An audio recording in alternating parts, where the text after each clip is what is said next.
tidak dikatakan dari mana, tetapi ada pernyataan lain. Yesus Kristus mengatakan, aku datang dari atas. Apa yang ada di atas? Maksud di atas dalam Injil Yohanes, Plafon di sini saya ada. Oh, itu makanya saya ajari bahwa dalam Injil Yohanes arti datang dari atas berarti dari surga. Berarti kerajaannya dari surga. Oke. Berarti surga itu ada kerajaan gitu. Surga ada kerajaan. Ada, iya, ada rajanya Yesus. Oh, surga tuh punya kerajaan gitu ya. Iya. Oh, berarti ibaratnya tuh. Assalamualaikum warahmatullahi wabarakatuh. Assalamualaikum Bang Zuma. Waalaikumsalam warahmatullahi wabarakatuh. Lu senggol juga nih. Bang Yusuf. Ya. Apa kabar Bang Yusuf? Baik. Baik, alhamdulillah. Ini menarik materinya Bang Yusuf. Ya. Bagaimana seorang manusia yang dilahirkan oleh manusia setara, Anda buat setara dengan Tuhan. Seibarat Bukan sama. Oke, silakan. Seibarat sama seperti orang-orang Yahudi yang menerangkan kemudian adanya Lucifer yang ingin menyamai Tuhan. Saudara, terlihat seperti manusia yang membela Lucifer untuk menyamakan Tuhan dengan manusia, bahkan setara dengan manusia. Nah, ini yang mungkin perlu kita jelaskan. Nah, barangkali saya bernarasi dulu melalui Al-Quran ya. Mohon izin para Dewan Guru. Saya dinaikkan, berarti saya diizinkan untuk berbicara. Siap Guru. Bismillahirrahmanirrahim.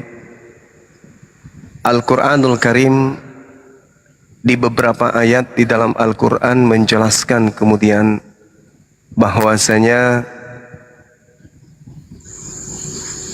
bagi Allah alam semesta yang diciptakan berupa bumi dalam hitungan manusia, sehari bagi Allah itu adalah 1000 tahun bagi hitungan manusia. Al-Quran menjelaskan dalam surah As-Sajdah ayat 5. Bismillahirrahmanirrahim. Yudabbirul amra minas sama ilal ardi thumma ya'aruju ilaih fi yaumi kana min iqdar alpasanah mimma ta'uddun. Nah, di ayat ini Allah Subhanahu wa taala menerangkan kemudian bahwa Allah mengatur segala urusan dari langit ke bumi, kemudian urusan itu naik kepadanya dalam satu hari yang kadar lamanya adalah 1000 tahun menurut hitunganmu. Jadi kalau dikatakan bahwa satu hari dalam hitungan pengurusan apa yang terjadi antar langit dan bumi, kadar lamanya itu 1000 tahun menurut hitungan manusia, maka kalau kita menghitung Nabi Isa alaihissalam diangkat oleh Allah, di dalam Al-Quranul Karim dijelaskan kemudian isqalallah ya Isa inni mutawaffika wa rafi'uka ilayya mutahhiruka wa mutahhiruk minal ladina kafaru wa ja'ilul ladina tabi'u tawa'u fawqal ladzi kafaru ila yaumil qiyamah. Nah, mudah-mudahan ayatnya tidak keliru.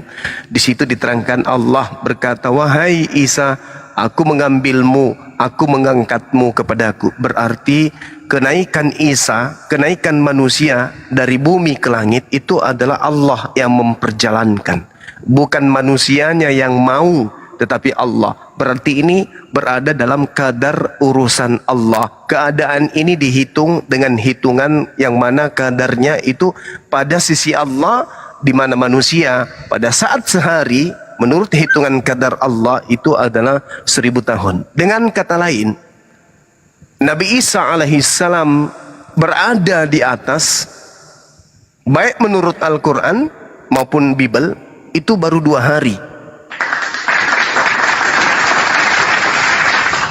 Di dalam kitabnya saudara Kristen juga dikatakan hal yang sama. Contoh misalnya di dalam Bible ya, 2 Petrus kalau nggak salah ya teman-teman. Di situ diterangkan bahwasanya di hadapan Tuhan satu hari sama seperti 1000 tahun. Dan 1000 tahun sama seperti satu hari. 2 Petrus 3 nomor 8. Berarti menurut Bible dan menurut Al-Quran, Yesus di langit. Hari ini baru 2 hari. Ketika Yesus datang untuk yang kedua kalinya kemudian, maka Yesus datang ke atas muka bumi, usianya itu baru 33 tahun. 33 tahun 2 hari berarti.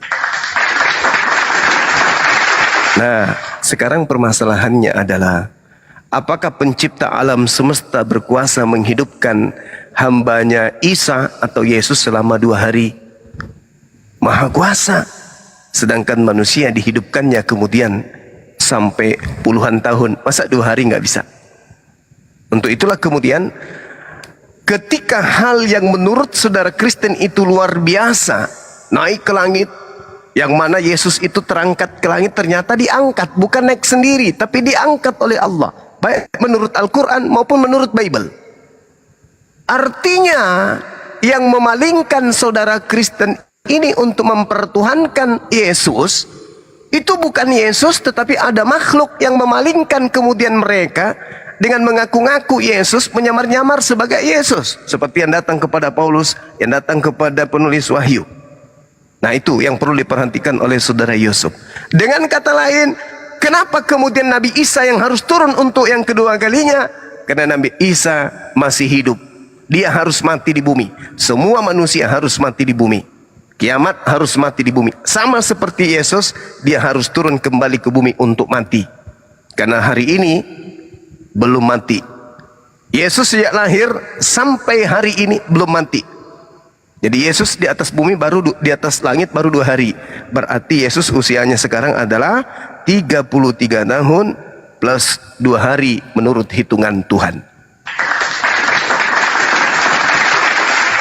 Ya, saya kira begitu sederhananya. Silakan ditanggapi kalau ada yang ingin membahas masalah ini. Silakan. Oke, saya tanggapi dulu. Pertama, yang sejauh yang saya ingat ya. Pertama, kutipan dari Al-Quran tentang 1 hari sama dengan 1000 tahun. 1 hari bagi Allah dan 1000 tahun bagi manusia. Itu jelas di Al-Quran, tetapi beda jika dibandingkan dengan surat Paulus itu ya. Karena di situ dikatakan 1 hari sama dengan 1000 tahun, 1000 tahun sama dengan 1 hari. Itu tidak sedang membicarakan tentang waktu di dunia, tetapi bicara tentang kekekalan. Oleh karena itu 1 hari sama dengan 1000 tahun, 1000 tahun sama dengan 1 hari. Berbeda jauh dengan apa yang dijelaskan di dalam Quran. Tidak pernah ada hubungan apa-apa Alkitab dan Al-Quran. Itu satu. Kedua, ketika bicara tentang Lucifer. Lucifer ini penggunaan kata dari tradisi Latin. Itu artinya Yesus, pembawa terang. Ya, ditempatkan kepada Yesus. Hanya di Indonesia disalahartikan sebagai iblis. Tetapi ya sudah, itu karena penggunaan kebiasaan kata ya. Tetapi makna sebenarnya Lucifer artinya bahwa pembawa terang. Ini semua di dalam tradisi Latin itu digunakan untuk mengatakan Yesus, terutama pada Vigili Paskah. Jadi tentang Lucifer saya jelaskan sedikit tentang bagaimana, apakah di Indonesia menggunakan sebagai sebutan kepada iblis, yaitu terserah orang. Tetapi bagi tradisi Latin, Lucifer, kami ini adalah anak-anak Lucifer, anak-anak Yesus Kristus. Oleh karena itu Lucifer dalam penggunaan Latin itu memang merujuk kepada Yesus Kristus. Itu kedua, informasi kedua ya. Ketika harus menanggapi Bang Suma tentang apa yang mau diungkapkan tentang apa ya, perbandingan. Sebenarnya kita harus bisa fair di sini bahwa memang apa yang disampaikan Quran tentang apa yang ada di dalam Bible itu sebenarnya tidak ada urusan dengan orang Kristen. Orang Kristen sedang mewartakan siapakah Yesus. Jika bertanya siapakah Yesus, kami akan menjawab.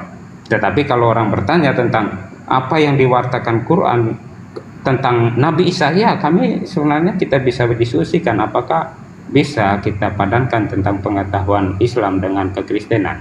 Tetapi kalau dikatakan bahwa kami Kristen menyembah manusia yang dilahirkan, itu manusia kok disembah oleh manusia, saya senggol sekali Bang Handi ya. Ini hanya karena apa? Kekurang informasian dari Kristen kepada Islam bahwa kami ini bukan sedang menyembah manusia, tidak. Yesus Kristus itu sungguh Allah, sungguh manusia. Jika sungguh manusia ya, tetapi jangan lupakan dia juga sungguh Allah. Oleh karena kristologi kami dalam pelajaran teologi ya, kristologi kami itu sudah menjelaskan dengan baik. Jadi kita mau bertanya tentang kekristenan, ya tolong tanya kepada kami sebenarnya apa permasalahan atau apa undang-undang yang mengatakan Yesus bukan Tuhan pun nanti kami jelaskan. Baik diterima atau tidak itu terpulang dari siapa yang mendengarkan. Tetapi jika mau bertanya tentang Yesus Kristus, maka tanyalah kepada orang Kristen. Oke, begitu saja. Nanti kita kembangkan apa yang bisa dibicarakan. Iya, saya tanggapi ya sebelum teman-teman yang lain. Jadi gini, kelihatannya saudara keliru dan menambah-tambahkan dalil. Di dalam 2 Petrus 3 nomor 8 itu jelas sekali diterangkan bahwasanya di hadapan Tuhan satu hari sama seperti 1000 tahun, dan 1000 tahun sama seperti satu hari. Maksudnya, kalau kita lihat di dalam terjemahan yang lebih tua, ya, atau terjemahan yang lebih baru, atau terjemahan yang berbeda dengan terjemahan tersebut, atau terjemahan versi lain, maka kita akan menemukan 1000 tahun bagi manusia sama dengan satu hari bagi manusia. Satu hari bagi Tuhan. Satu hari bagi Tuhan sama dengan 1000 hari bagi manusia. Al-Quran menarasikan hal itu. Nah, dengan kata lain, bahwasanya ketika Nabi Isa atau Yesus diangkat ke langit, karena Yesus ini kan adalah makhluk yang diangkat oleh Tuhan ke langit, sebagaimana yang diterangkan di dalam Lukas 9 nomor 51 misalnya. Ketika hampir genap waktunya, Yesus diangkat ke langit. Jadi Yesus ini diangkat ke langit, bukan dia terangkat sendiri. Kolose 2 nomor 12 kemudian juga dikatakan, dan di dalam dia kamu harus dibangkitkan oleh kepercayaanmu kepada kuasa Tuhan yang telah membangkitkan Yesus dari antara orang mati. Berarti Yesus dibangkitkan. Kemudian Efesus 1 nomor 20 yang dikerjakannya di dalam Kristus dengan membangkitkan Yesus di antara orang mati dan mendudukkan Yesus di sebelah kanannya. Berarti Yesus ini adalah makhluk yang diangkat, dibangkitkan. Dengan kata lain, berbicara mengenai Yesus, Yesus adalah manusia sepenuhnya. Itu manusia sepenuhnya yang kemudian akan dikembalikan ke bumi, ya mungkin satu hari lagi atau 1000 tahun lagi menurut hitungan bumi. Tapi menurut hitungan Tuhan, ya mungkin sehari lagi ke depan Yesus akan turun. Lama bagi kita menunggu 1000 tahun, tapi bagi Tuhan menurut Bible, menurut Al-Quran itu hanya sehari kadarnya, hitungannya. Nah, sekarang kita membahas tentang Yesus. Yesus menurut Bible dan Yesus menurut Yesus itu minimal ada dua. Yesus asli dan Yesus palsu. Yang disembah oleh orang Kristen, Katolik, dan semua yang menyembah Yesus itu adalah Yesus palsu.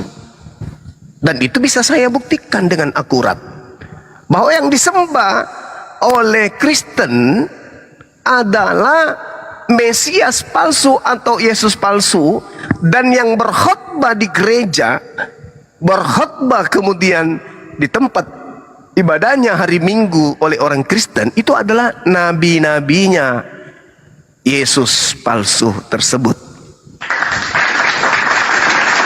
Jadi para pendeta, para pastor itu boleh dikategorikan nabi, tapi palsu. Kenapa? Karena mereka menyatakan sesuatu yang tidak berlandaskan kepada apa yang tertulis di dalam kitabnya orang Yahudi atau dalam pernyataan Yesus.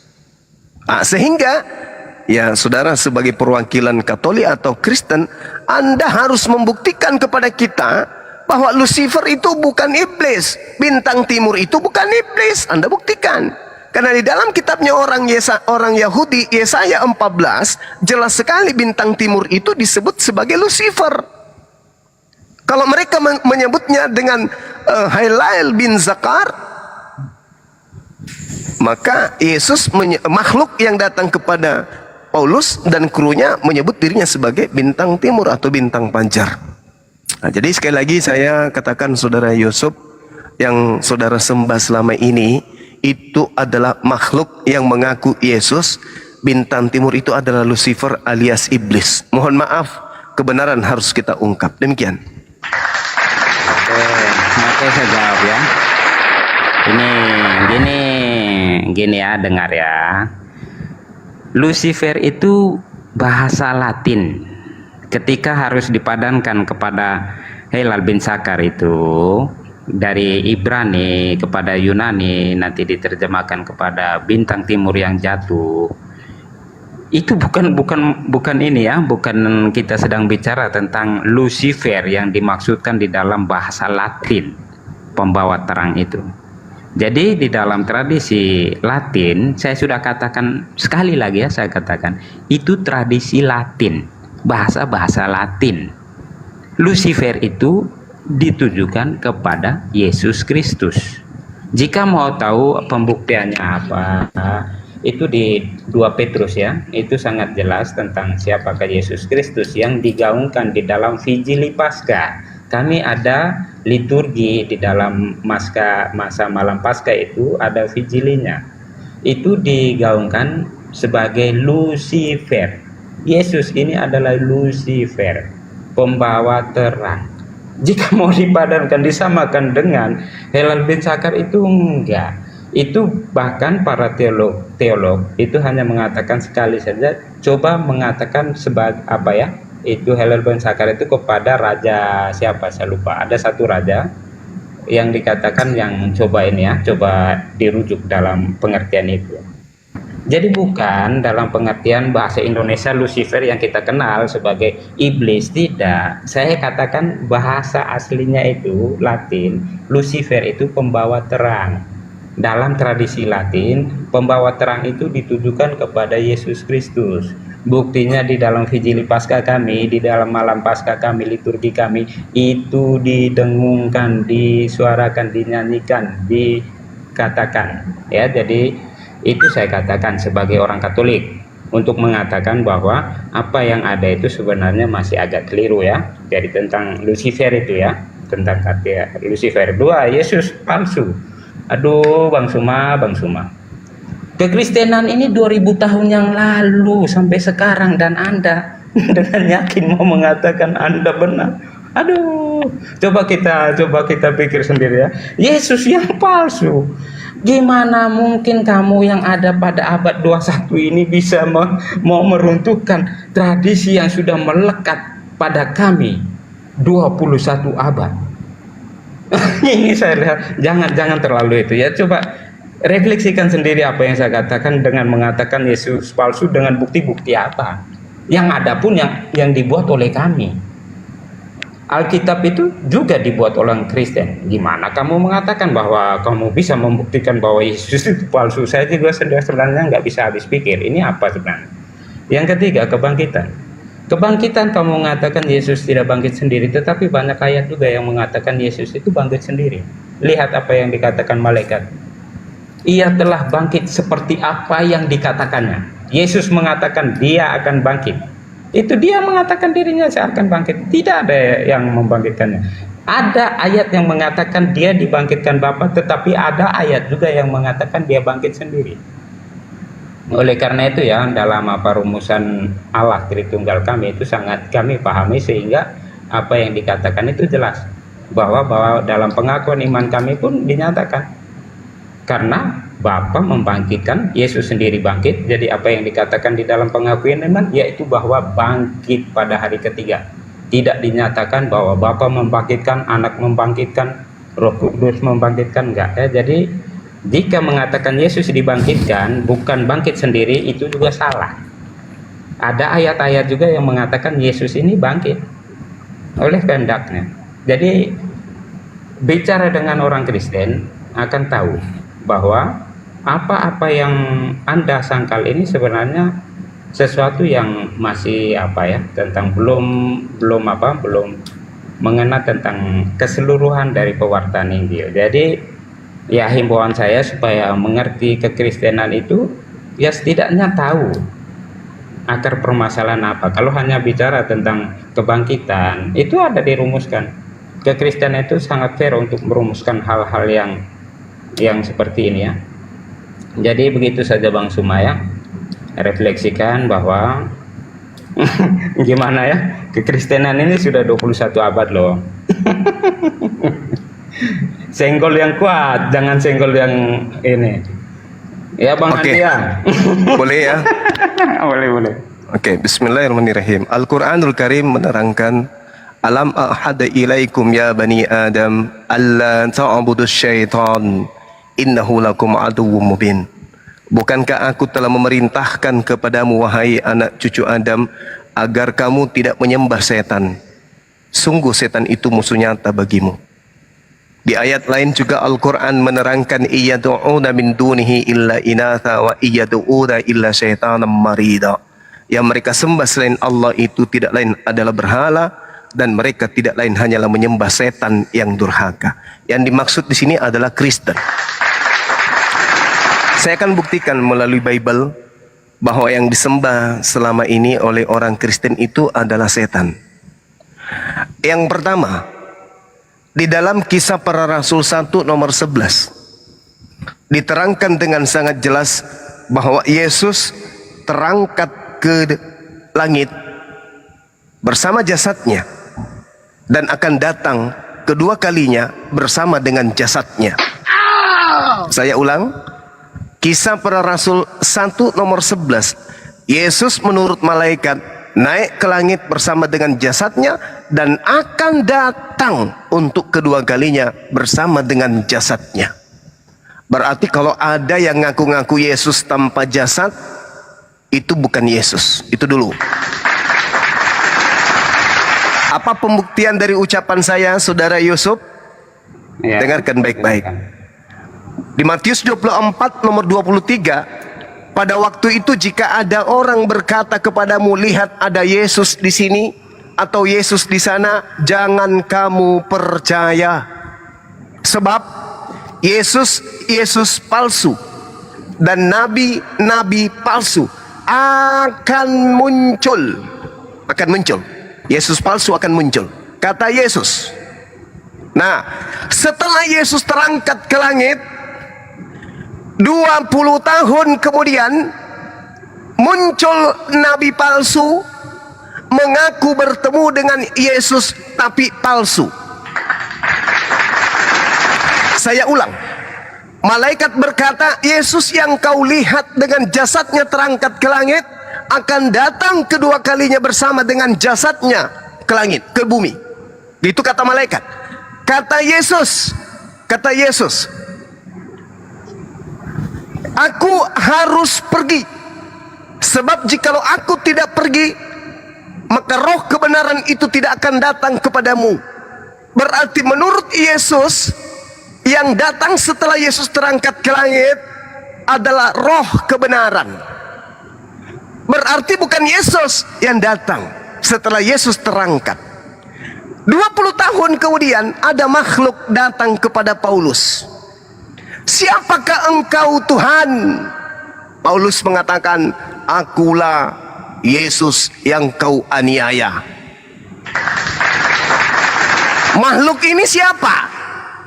Bukankah Yesus mengatakan setelah dia terangkat ke langit, yang datang setelahnya adalah roh kebenaran? Kok roh kebenarannya kok ngaku Yesus yang dia niaya? Itu satu. 70 tahun kurang lebih setelah terangkatnya Yesus ke langit, muncul lagi makhluk. Aku Yesus dari tunas Daud, bintang timur, gilang gemilang. Ini siapa lagi ini? Yang datang-datang mengaku-ngaku Yesus nih. Sedangkan Yesus mengatakan yang datang setelahku adalah roh kebenaran. Dan Yesus menasihatkan, sebab Yesus palsu dan nabi-nabi palsu akan muncul dan mereka akan mengadakan tanda-tanda yang dahsyat dan mujizat-mujizat sehingga sekiranya mungkin mereka menyesatkan orang pilihan juga.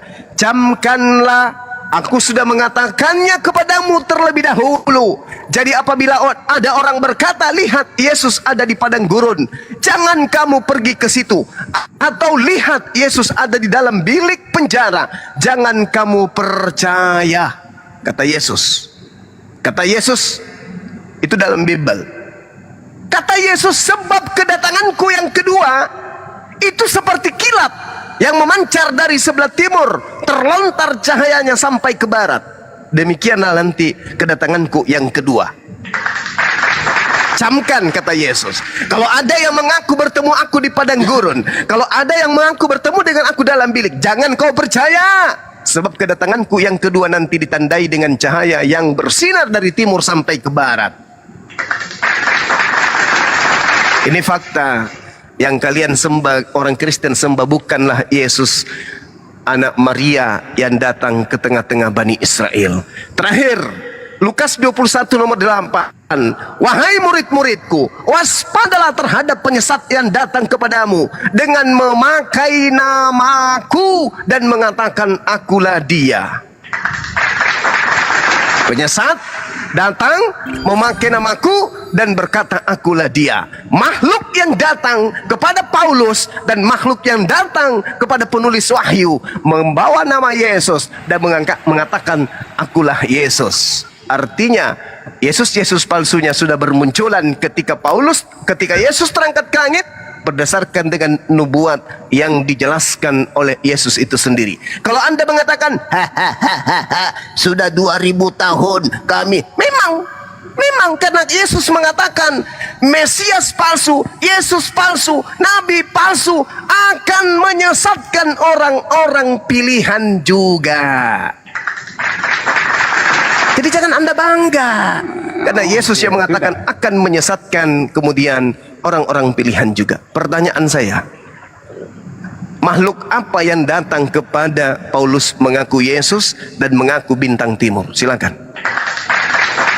Oke, pertanyaan makhluk apa yang datang dalam penampakan Paulus? Saya jawab dari yang terakhir ya, yaitu Yesus Kristus. Kedua, nanti saya bicara secara cepat saja ya. Pak Yusuf, suaranya kurang besar, Pak. Pak Yusuf, suaranya kurang besar ya? Ya. Oke. Ini sudah besar, sudah full ini. Ya, bagus. Lanjut. Oke. Yang pertama langsung menjawab dari pertanyaan terakhir, yang datang kepada penampakan atau yang biasa dikatakan penampakan Paulus itu siapa? Yesus Kristus. Kedua, kita bicara tentang Lukas, penyesat memakai namaku. Ya hati-hati saja yang menggunakan nama Yesus atau apa ya, seperti itu. Yang itu hati-hati saja. Apakah itu berhubungan dengan diwartakan? Karena ingat, pewartaan itu dibuat atau ditulis oleh orang-orang Kristen. Itu pasti merujuk kepada siapa? Orang-orang di luar Kristen. Hati-hati. Jadi ketika bicara tentang itu, ya coba hati-hati, karena yang buat itu adalah orang-orang Kristen. Para rasul itu orang-orang Kristen. Jadi hati-hati. Jadi ketika bicara tentang itu ya perlu waspada tentang penyesat, apalagi menggunakan kata-kata itu. Karena apa? Memang yang ditujukan itu ya bagi penyesat-penyesat yang mau menyesatkan orang Kristen. Ya, jadi itu ya. Ya, yang ketiga secara tepat. Jika saya lihat penjelasan Anda, kenapa Allah Anda terlalu ambil tahu tentang kekristenan, berarti hebat dong orang Kristen di mata Allahmu. Karena sampai menurunkan ayat untuk menyikapi satu kelompok yang dia tidak buat. Berarti memang betul-betul tersohor kekristenan ini di mata Allahmu. Itu yang saya lihat ya. Kenapa Allahmu kamu mengutip mau membahas tentang kekristenan? Itu katamu. Yang ketiga, setelah aku yang datang itu Roh Kudus, tapi Anda lupa membaca juga Yesus mengatakan aku akan menyertaimu sampai akhir zaman. Jadi masalah ini, teologi ini jangan diambil sekata dua kata untuk membenarkan pemikiran, tetapi secara komprehensif kita lihat. Oleh karena itu pembentukan doktrin-doktrin kami atau dogma-dogma kami itu berdasarkan keseluruhan pemahaman ini, sehingga tidak dilepaskan satu hal dengan hal lain. Jika dikatakan bahwa Roh Kudus yang akan datang, benar, tetapi Yesus juga akan menyertai kami sampai akhir zaman. Jadi untuk menjawab semua keraguan Anda bahwa Yesus mengatakan yang datang itu setelah dia Roh Kudus, tapi kenapa Yesus sendiri yang datang? Kamu lupa membaca ayat yang mengatakan Yesus mengatakan bahwa aku juga akan menyertaimu sampai akhir zaman. Sampai akhir zaman, sekarang sudah akhir zaman kan belum. Jadi apa salahnya kalau Yesus hadir di situ? Itu ketiga. Banyak hal ya yang saya lihat coba untuk diungkapkan. Yesus bertemu apa lagi ya? Saya lupa tadi. Nabi palsu, Yesus palsu.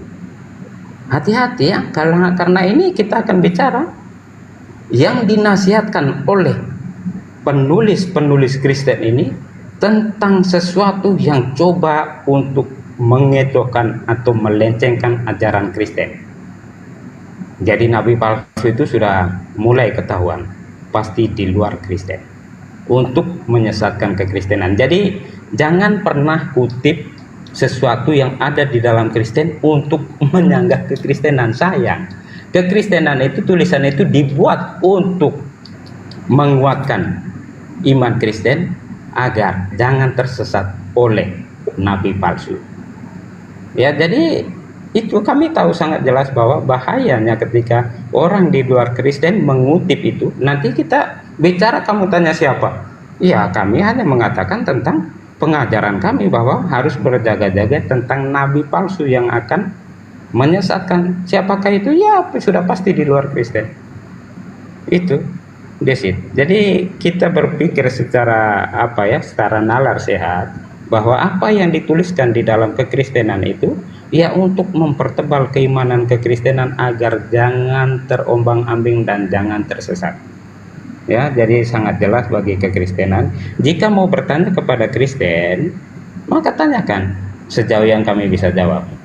Apakah puas enggak puas itu tergantung. Tetapi ketika mau mengklaim bahwa kekristenan salah dengan pikiran Anda, itu yang salah. Karena Anda ini bukan sesuatu yang mengerti tentang kekristenan sehingga mengatakan Kristen itu salah atas pikiran Anda. Itu kan ya, cobalah, semua yang di sini ini pasti orang yang mempunyai nalar-nalar yang bagus. Jadi coba mempunyai satu klaim itu setidaknya itu mencerminkan bahwa kita mempunyai nalar yang bagus. Seperti itu ya Bang Sumaya. Jadi kalau hanya mengklaim Kristen salah itu sudah nggak zamannya. Buktikan bahwa kalau Anda sekarang ingin mempertanyakan kekristenan, tanyakan bahwa ini bagaimana, ini bagaimana. Kami menjawab sejauh yang kami bisa. Ya. Jadi kalau hanya untuk mengklaim kamu salah, tersesat ini, itu hanya jatuh kepada saling mengejek, itu tidak. Oke, tidak Pak Pendeta, saya rasa poinnya sudah ditangkap, Pak Pendeta. Ya, silakan. Oke. Anda mengatakan saya mengklaim. Kristen lah yang mengklaim. Ketika ditanya makhluk apa yang datang mengaku sebagai Yesus? Yesus. Itu kan klaim saudara. Itu klaim gereja. Itu klaim Kristen. Apa dasar pijakannya coba? Pernahkah Yesus mengaku bintang timur? Di mana Yesus pernah mengaku bintang timur kepada orang Yahudi? Wahai orang Yahudi, aku adalah bintang timur. Di mana? Pernah Yesus mengaku di tengah-tengah orang Yahudi, akulah Alfa dan Omega? Pernah? Bukan, supaya jangan panjang, singkat. Jelas ada di Yohanes. Akulah terang. Jadi jangan bicara dengan kami ketika ditanya. Tunggu, sabar. Tolong tunjukkan di mana Yesus mengaku sebagai bintang timur. Silakan. Lihat ego emi. Akulah terang. Ego emi apa? Apa artinya ego emi? Makanya itu ketika aku adalah. Enggak, saya tanya Anda. Tunjukkan kepada saya bukti Yesus mengatakan dia adalah bintang timur. Hailal bin Zakar. Di mana Yesus mengatakan itu? Begini, bintang timur, Lucifer ini diterjemahkan dari bahasa Yunani, itu Lucifer itu bahasa Latin. Di 2 Petrus, coba lihat di 2 Petrus. Iya, saya tahu. Ayat berapa ya? 2 Petrus ayat berapa? Saya ngerti, saya paham. Yesus Kristus. 2 Petrus 1:19. Pasporos bintang timur. Ada telot terbit. Enkardia di dalam hatimu. Bintang timur akan terbit di dalam hatimu. Kata 2 Petrus 1 nomor 9. Bintang timur ini apa? Menurut Yahudi bintang Yesus timur ini apa? Kristus. Saya tanya dulu. Kok menurut Menurut Yahudi bintang timur itu apa? Menurut Petrus, karena kamu kutip Petrus. Saya tanya dulu, menurut Yahudi bintang timur ini apa? Bintang fajar ini apa? Ya menurut Yahudi apa? Makanya belajar. Yesaya 14. Oke, silakan. Yesaya 14 nomor 14. Aku hendak naik mengatasi ketinggian awan-awan, hendak menyamai yang maha tinggi. Ini siapa? Yang hendak menyamai yang maha tinggi ini siapa? Itu saya pakai pendapat para teolog ya. Itu bicara tentang raja siapa? Saya lupa. Saya tanya yang ingin yang menyamai bicara itu raja. yang ingin Raja menyamai siapa? yang maha Raja. tinggi itu siapa? Iya, ya raja ini, raja entah raja Saya ulang. Babylon macam itu. Saya ulang. Iya, memang yang itu. ingin menyamai kemudian yang maha tinggi ini siapa?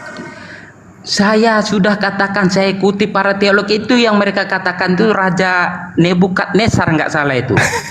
Kamu orang bilang ini kok kamu ketawa? Saya tanya sekali lagi. Aku hendak naik mengatasi ketinggian awan-awan dan hendak menyamai yang maha tinggi. Ini siapa? Itu saya bilang ditafsirkan oleh para teolog, yaitu kepada satu raja itu. Saya lupa namanya, raja entah Nebukadnezar, nggak salah. Sekarang Gimana kamu? Anda ingin Jadi maunya mengatakan apa? Anda ingin mengatakan bahwa ini adalah manusia. Iya, raja itu. Raja apa? Raja, saya nggak salah, mungkin Nebukadnezar itu. Saya lupa. Raja itu bicara tentang raja yang mau mau menyamakan dirinya dengan Tuhan. Ya, itu siapa? Entah Raja Nebukadnezar, nggak salah, saya lupa. Saya ini karena iya bicara tentang itu, tentang raja yang Tentang apa? pada saat itu. Tentang apa? Tentang apa?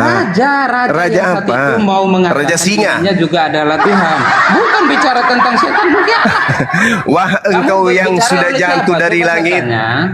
Iya, saya tanya. Hai bintang timur, putra fajar, engkau sudah dipecahkan dan jatuh ke bumi. Hai yang mengalahkan bangsa-bangsa. Engkau yang tadinya berkata dalam hatimu, aku hendak naik ke langit, aku hendak mendirikan takhtaku, mengatasi bintang-bintang Elohim, dan hendak mendudukkan di atas bukit pertemuan jauh di sebelah utara.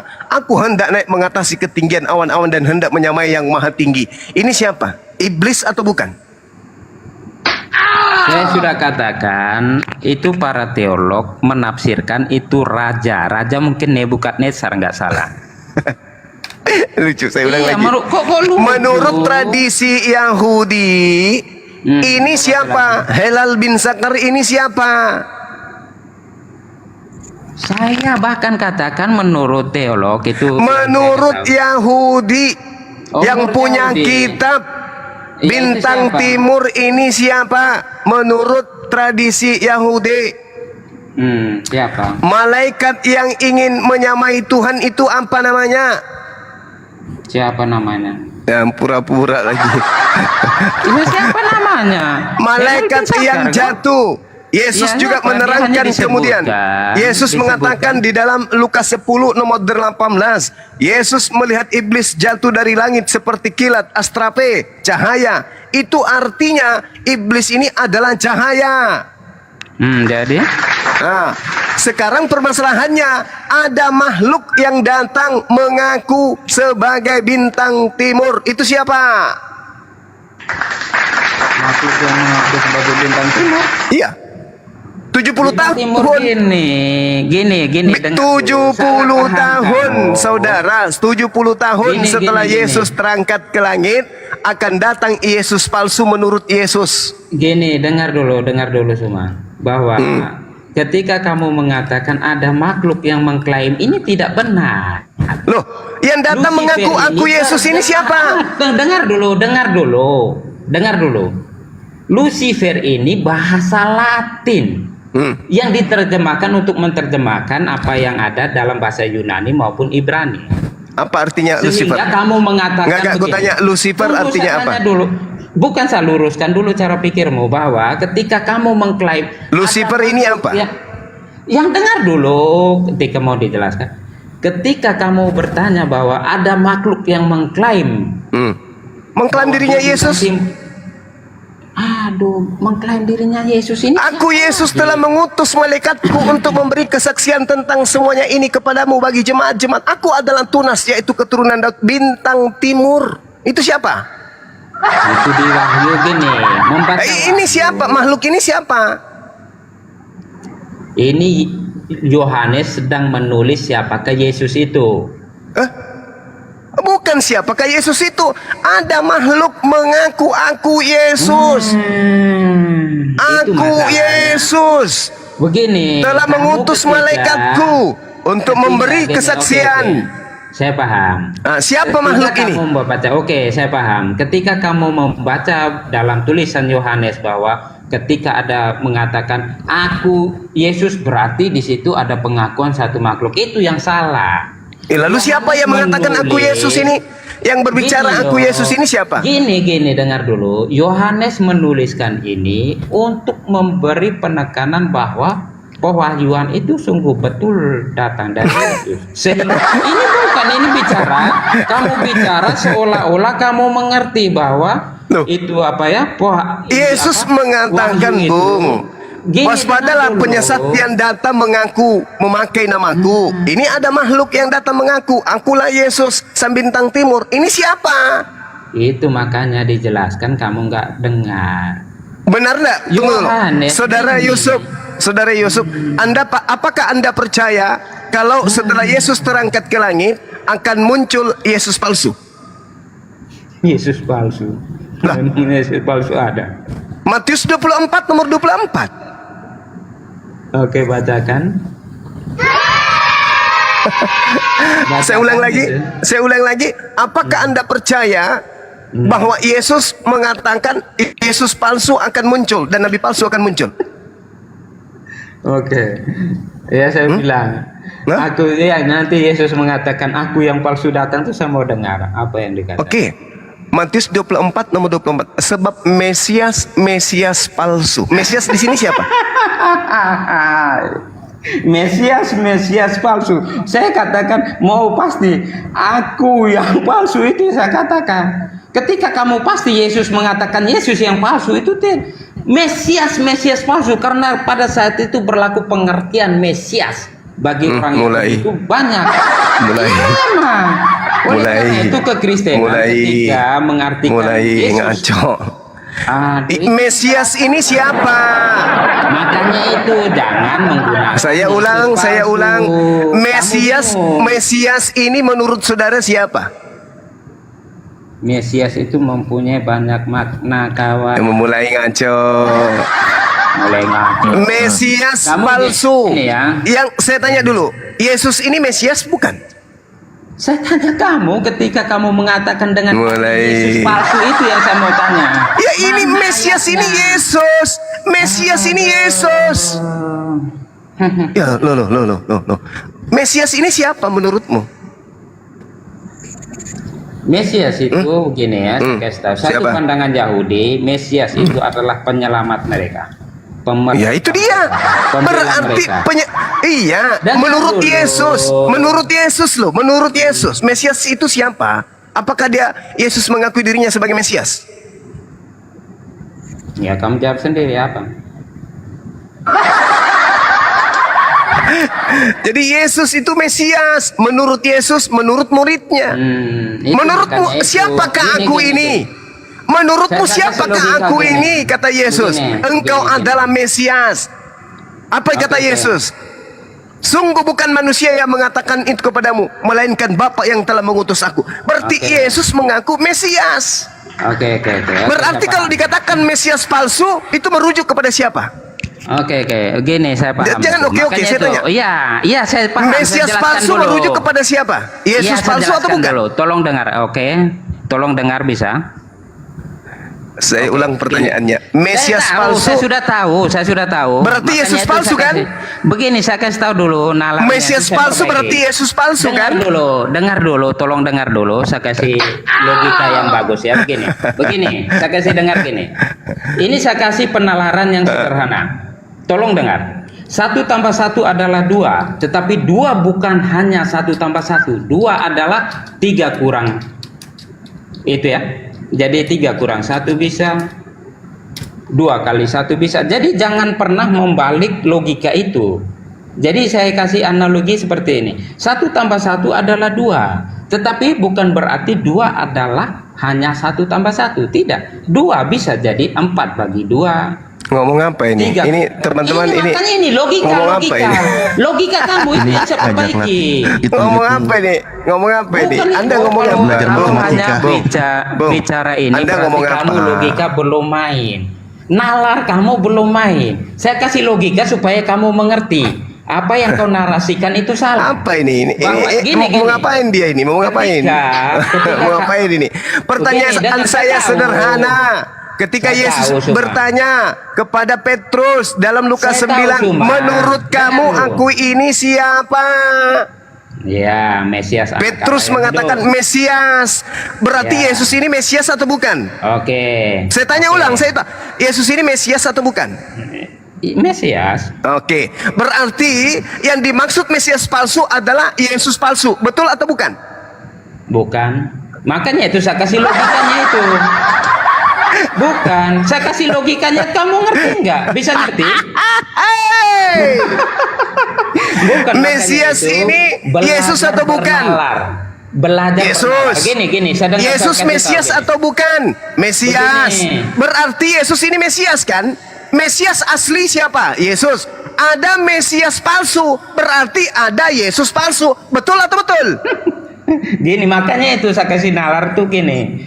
Makanya saya kasih Kok lagi nalar? Kok nalar? Yesus adalah Mesias. Yesus Tetapi adalah Mesias. apakah Mesias adalah Yesus? Yes. Wah, itu salahnya. Makanya saya kasih tahu gini. 1 tambah 1 adalah 2. Tetapi apakah 2 adalah 1 tambah 1? Iya. Wah, itu makanya Iya. nalar kamu masih kurang. 2 itu Orang bukan sakit. hanya 1 tambah 1. Kamu masih sakit, Bung, dari dulu sampai sekarang. Kenapa kamu Gini, sakit? Suma. Karena kamu adalah wakil Lucifer. Oke. Oke, makanya Al-Quran mengatakan sesungguhnya yang orang Kristen sembah itu adalah iblis. Itu fakta. Ini. Tidak bisa Ini, Anda Suma. lari. Sekarang saya Ini, tanya, Suma. apakah Yesus Mesias? Betul, Kita Mesias. selesaikan itu dulu. Sekarang Apakah kita Yesus lanjut. adalah Mesias. Apakah Mesias. Mesias Berarti adalah Yesus? ketika Yesus mengatakan ada Mesias palsu, berarti ada Yesus palsu. Betul? Itu masalah kesalahan kamu itu. Loh. Makanya saya pakai narasi. Loh. Karena Ada Yesus ada Mesias Dengar palsu dulu. mengaku Yesus, betul? Dengar dulu. Bisa dengar itu? Lukas dengar 21, dengar. Lukas 21 nomor 8. Waspadalah Bukan dengar, kepada bisa penyesat. enggak? Bisa enggak? Waspadalah kepada penyesat yang datang kepadamu memakai namaku. Berarti akan ada Yesus palsu yang memakai nama Yesus, betul? Mulai. Ya, kamu mau bicara sendiri silakan. Saya bertanya, saya butuh jawaban. Saya mau jawab, kamu potong terus. Gimana? Lukas 21. Waspadalah Beri saya- kepada penyesat yang Dengar datang kepadamu dulu. memakai namaku. Betulkah akan datang menurut Yesus penyesat dengan menggunakan nama Yesus? Betul atau tidak menurut Yesus?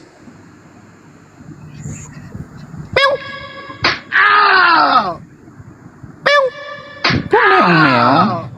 Kamu bertanya.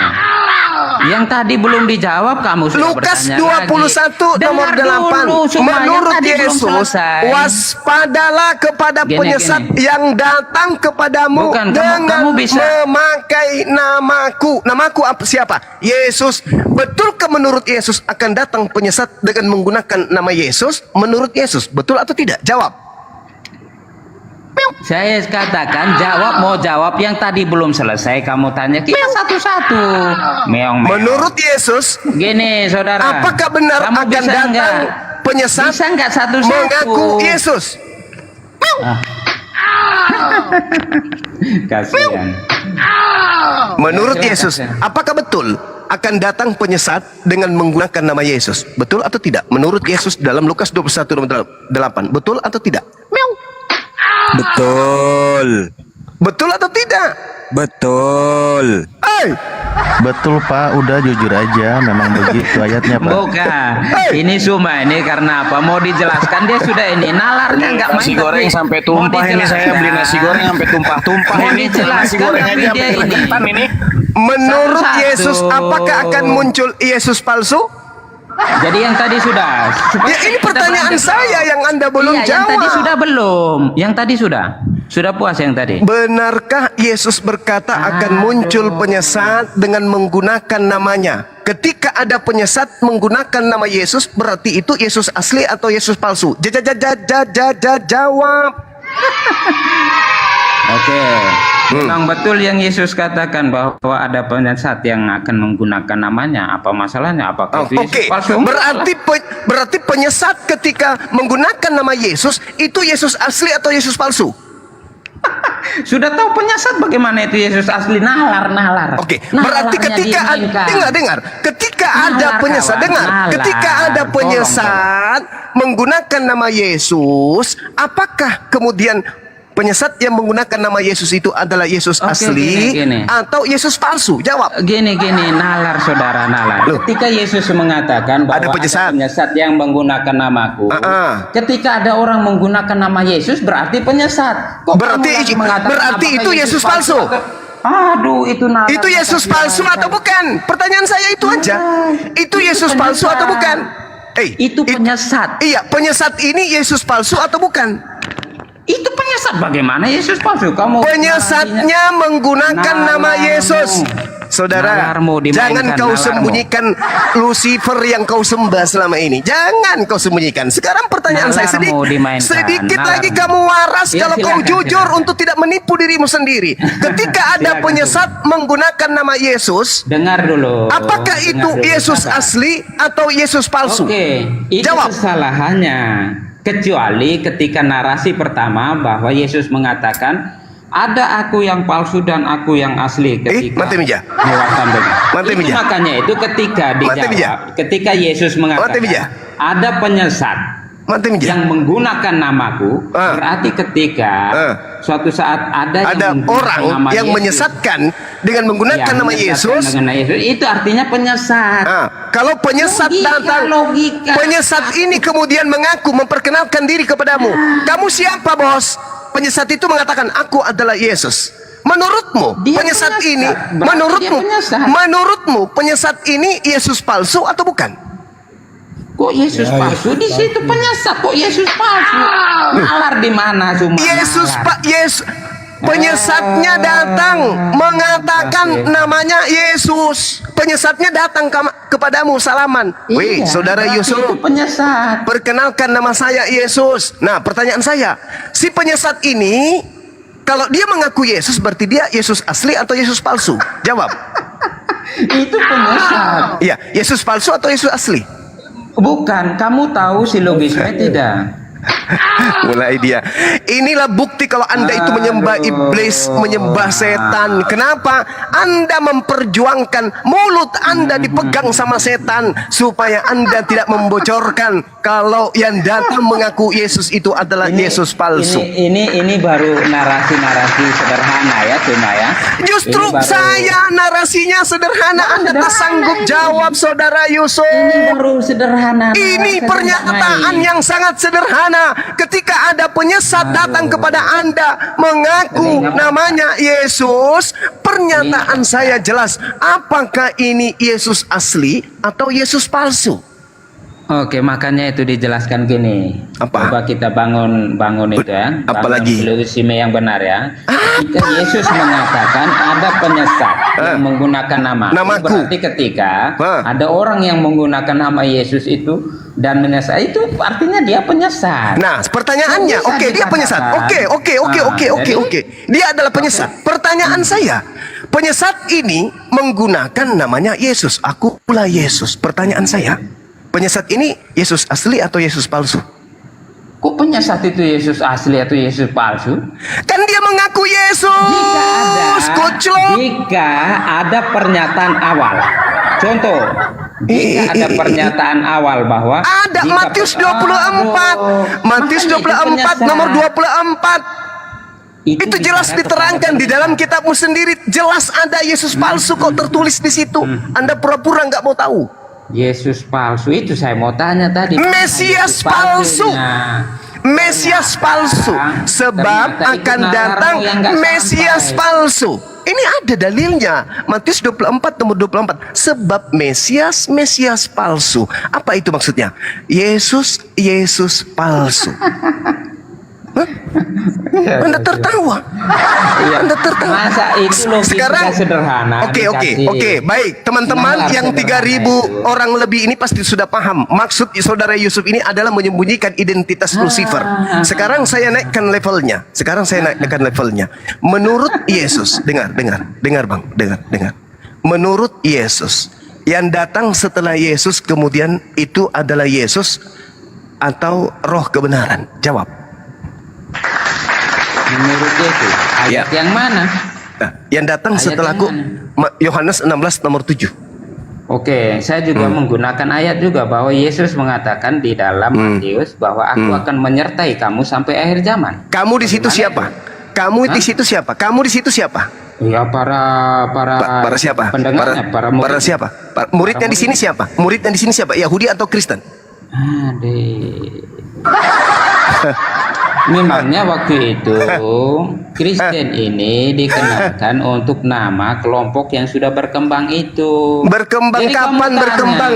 Kristen Gini, itu muncul gini, nanti 20 tahun nalar, setelah nalar. Yesus itu ada. Iya, Saya ulang makanya pertanyaannya. itu, nalar Saya itu. ulang lagi pertanyaannya. Jangan sampai gagal Anda. Jangan sampai Anda gagal lagi untuk menjawab dengan Nalar jujur. mudah ini, nalar Sekarang saya mudah. tanya kepada saudara. Menurut Nah, Yesus silakan. setelah dia terangkat ke langit dan datang kepadanya, kepada muridnya itu roh kebenaran atau Yesus itu sendiri?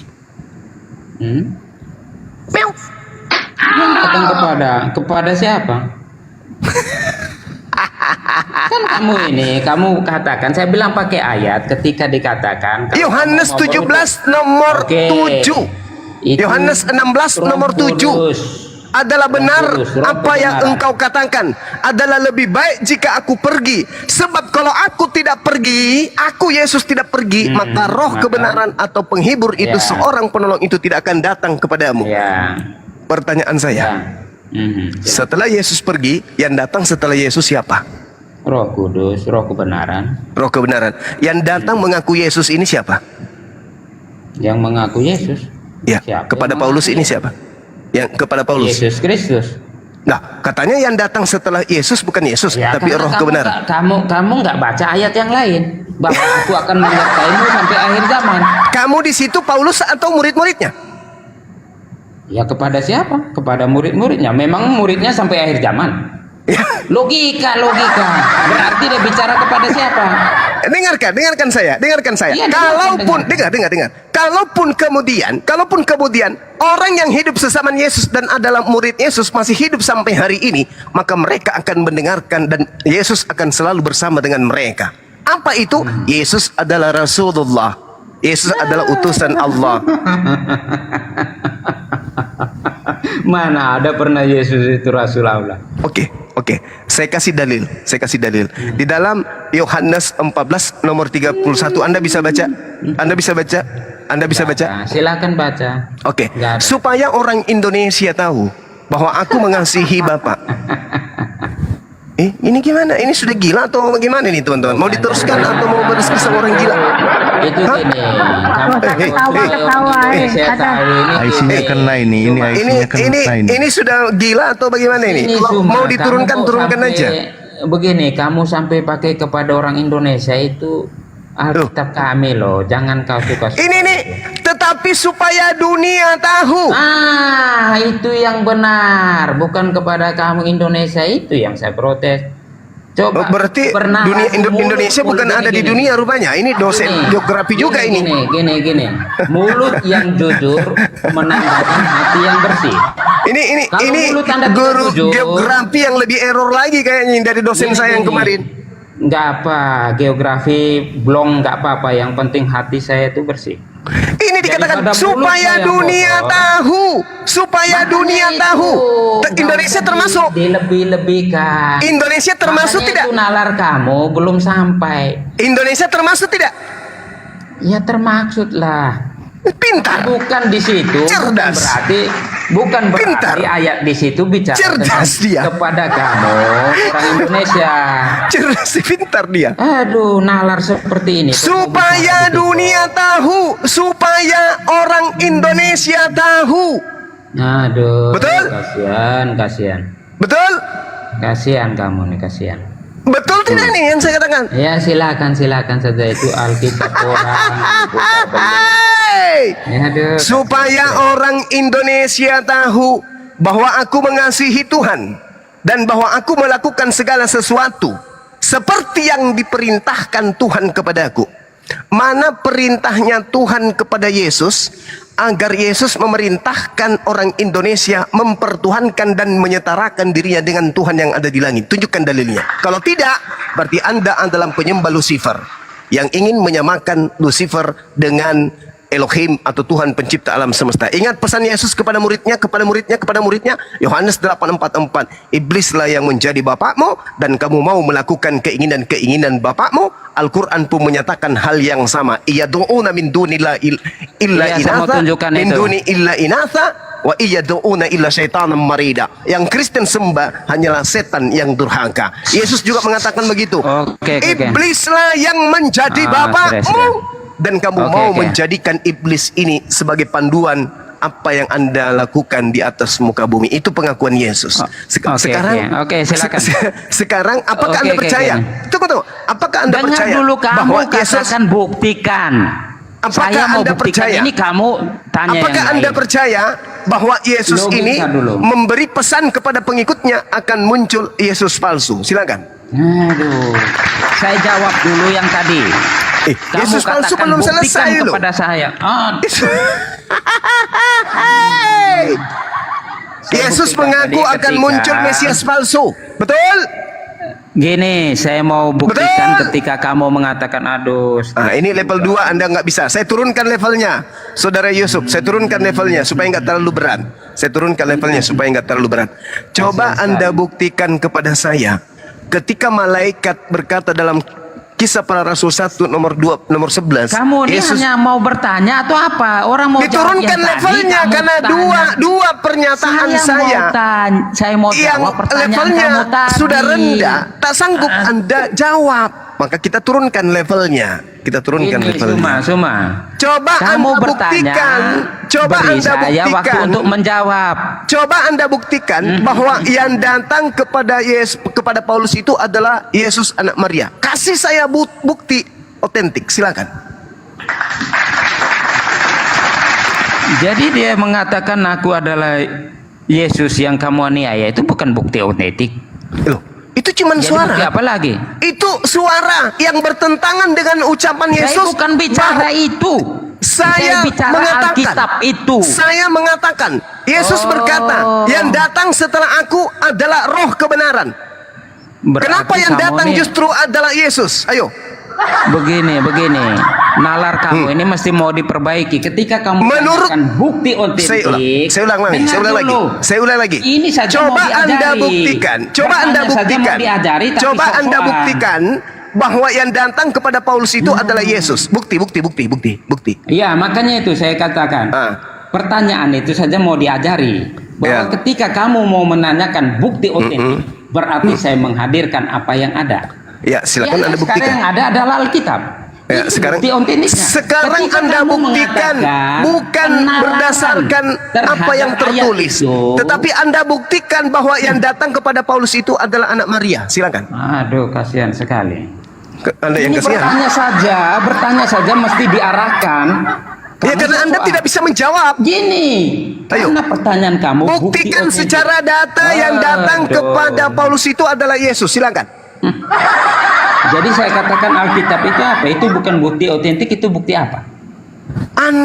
Saya minta membuktikan yang datang kepada Paulus itu adalah Yesus. Bukti tafsiran ketika kamu katakan penafsiran atas ayat itu beda dengan bukti otentik. Aduh, ini saya lihat. Ini Mana mesti buktikan? diajari. Buktikan, jangan cuma celote aja. Buktikan kalau yang datang kepada Paulus itu Yesus. Buktikan. Jadi di Alkitab itu apa? Dikatakan. Ya mana? Buktikan mana? Jadi Kalau itu kisah adalah para Yesus. rasul itu apa? Buktikan kalau itu adalah Yesus. Mana? Ya itu apa yang kamu baca tadi itu apa? Itu bukan bukti. Mana? hanya suara. Siapakah engkau Tuhan? Berarti kamu tidak tahu bedakan tentang penafsiran atas itu dengan bukti Siapakah otentik. engkau Tuhan? Oh. Siapakah engkau Tuhan? Akulah Yesus yang kau niaya. Habis itu percaya kalau itu Yesus. Kamu Bagaimana bicara- kalau itu adalah bicara tentang Mesias palsu? penafsiran Itu. Bagaimana kalau yang Kita datang bicara mengaku itu gini. Mesias palsu? Gini, dengar dulu Suma. Kalau mau bicara tentang penafsiran, kita bicara penafsiran. Saya tidak Tetapi berbicara kamu tafsir. bicara- Aduh. Saya tidak Ubed. minta Anda mentafsirkan. Saya minta Anda membuktikan kalau itu adalah Yesus asli. Silakan. Jadi yang kamu katakan tadi itu hanya suara, itu bukan tafsiran. Loh, kan itu cuma suara. Itu tafsiran kamu. Dalilnya sangat jelas di Kisah Para Rasul 22 nomor Itulah 78 nomor 9. otentiknya bahwa Gitu kan? itulah Yesus Kristus. Mulai. Apa bukti otentik yang Anda bisa katakan bahwa itu adalah Yesus? Alkitab itu. Apa? Alkitab itu menuliskan itulah Yesus Kristus.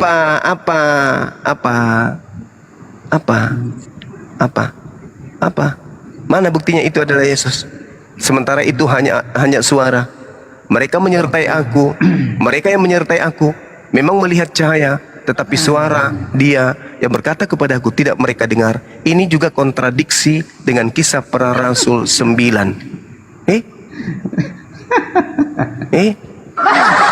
Lucifernya ketawa, teman-teman.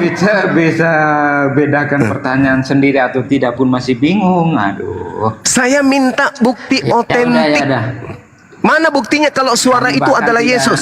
tidak Mana tahu. buktinya kalau suara yang datang kepada Kamu Paulus bahkan itu adalah tidak tahu Yesus? Mana tafsiran, mana bukti otentik. Ini tidak berbicara mengenai tafsir. Ini tertulis di kitab saudara, di Kisah Para Rasul 9, ada suara yang datang mengaku Yesus. Artinya itu buktinya, bukti otentiknya itu ya Alkitab itu yang ada letter. Suara kan? Tertulis di situ. Itu Ada bukti suara otentik. kan? Buktikan Ya, bahwa tapi suara itulah itu bukti adalah otentiknya. Yesus. Buktikan bahwa suara itu adalah Tapi Yesus. itulah buktinya. Buktikan bahwa suara itu adalah Yesus. Yang tulisnya juga orang Kristen, Lukas, yang teman Ya, buktikan kalau itu yang adalah Yesus. mengatakan itu adalah Yesus. Memang itu Yesus. Jadi bagaimana Buktikan tadi? kalau itu adalah Yesus. Jadi itu siapa? Suara siapa? Loh, suara itu mengaku aku Yesus. Buktikan kalau itu benar-benar Yesus. Aduh. Nah, di mana saya pun Saudara Yusuf. Saudara Yusuf, Ya, sudah, ketika sudah. Anda Sudah, mendengarkan istirahat. kemudian suara, ya, Anda Ya, tidak sudah, melihat, istirahat. Anda tidak melihat Ya, naikkan. makhluknya, kemudian ada naikkan suara sedikit. mengatakan, akulah bom. Tapi Anda tidak melihat orang oknumnya. Naikkan Apakah Anda sedikit. seketika itu mengatakan itu adalah bom? Naikkan sedikit logikamu baru bicara. Oke. Udah, turunin. Ini Pak Dia Yusuf sudah ini ampun dia. aneh. Masa yang disengketakan dijadikan alat bukti ini gimana ceritanya Pak Yusuf? Jangan Dia- yang disengketakan itu jadi alat bukti gimana sih? Dia sudah Pak, kelabangkan nih. Kelabangkan tidak bisa lagi. Dia sudah angkat tangan, makanya dia hanya mencari cara untuk mengelak. Gimana caranya menghindar. Biarkanlah netizen yang menilai. Lihatlah saudara-saudara Kristenku, ya. Dia adalah Katolik yang kuat, tapi jadi bulan-bulanan. Babak belur, tidak Halo, bisa Bang kita Juma. berdaya kemudian. Ya, silakan. Assalamualaikum warahmatullahi wabarakatuh saudaraku sekalian. Waalaikumsalam warahmatullahi wabarakatuh. Pak Desugi. Taruh dulu. Saya adalah April. Pak Rinto, apa Pak yang mau Desugi percaya? Aku mau minta ini loh, uploadkan Apa? dulu ke YouTube debat Jumat tadi sama siapa lah, si anak Iya. Batak itu. Ketinggalan aku tadi. Kenapa Pak Rinto? Ada topik baru, silakan. Bukan, tadi kan Bang Jumat debat sama si anak Batak. Nah ya terus. Jadi aku ketinggalan nggak terakhirnya. Ada aja di aku YouTube-nya nonton. Bang Zuma, Ada Zulkifli di 15. ya. Kenapa? Ada di YouTube saya, ada di YouTube yang lainnya mungkin juga ada. Di YouTube Saya juga ada. Ya, terus Pak Rinto di Tapi sini saya mau udah ngapain? terlambat. Ya Bang, Pak Rinto di sini mau ngapain? mau minta itu aja, mau nonton yang tadi aku loh. Oh, menonton yang tadi Zulkifli 15 official ada. Ada di situ. Beli Mabas official ya. Iya, betul. Di Itu tadi ada yang menggelikan itu anak Batak itu menurut saya menggelikan. Ditanya original tag-nya bagaimana? Bahasa Indonesianya diterjemahkan ke Ibrani, kan ngawur. Seharusnya bahasa Ibrani-nya diterjemahkan ke bahasa Indonesia baru bener. Ini enggak. Aku tadi lucunya Bang Indi kan masalah itu aja ya, masalah pengeluaran sperma tadi. Ya, ini Pak Rinto ini Muslim apa Kristen Pak Rinto? Siapa? Anda? Alhamdulillah Muslim aku Bang. Oh ya udah cukup ya Bang ya. Kita terus dulu ya. Terima kasih Pak Lolon. Silakan Pak Lolon. Ada tanggapan tadi Pak Lolon? Bentar, Pak. Silakan Pak Lolon. Pak Lolon ketiduran katanya di bangunan nih. Oh, ini kadang lucu-lucu memang. Alat bukti apa yang dipersengketakan dijadikan alat bukti. Aduh, parah ini. Aturan harus ada bukti pendukung seperti itu. Nah, gimana? Silakan Pak Lolon. Ya, apa yang mau diceritain? Mau belajar dia. Gedein suaranya dulu Pak. Ya, apa yang mau diceritain? Belum. Sebentar ya Pak Ibrani ya. Ya. Ada yang mau ditanyakan Pak Lolon? Tidak, artinya saya tidak mendengarkan. Saya cuma mendengar. Oh mendengarkan saja ya udah Pak Ibrani silakan. Kalau mendengar yang mending di bawah lah, ngapain di atas? Kalau nggak ikut Ibrani silakan. Halo. Ibrani monitor. Ibrani. Ya udah, Pak Ibrani. Lolon aja tuh. Lanjut Pak Lolon. Pak Lolon monitor Pak Lolon. Iya, ya monitor tapi ngantuk. Nah. Kita gaskan satu sesi Pak Lolon. Ya, apa-apa yang menjadi ini apa menjadi topik lagi pembicaraan. Atau mau Ini loh Pak Juma, Bang Juma, ini Pak Lolon ini katanya mengikuti ajaran Yesus, tapi tidak satu pun diikuti gitu loh. Itu tadi tuh. Gimana tuh? Itu dia, mana itu Bang?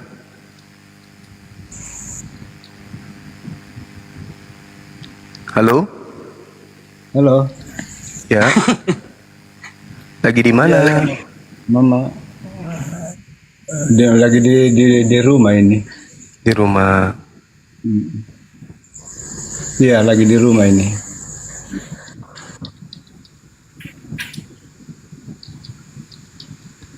Udah makan Bang? Baru selesai ini. Makan apa? Ya, tentu makan nasi toh. Iya. Nah, Iya. empuk.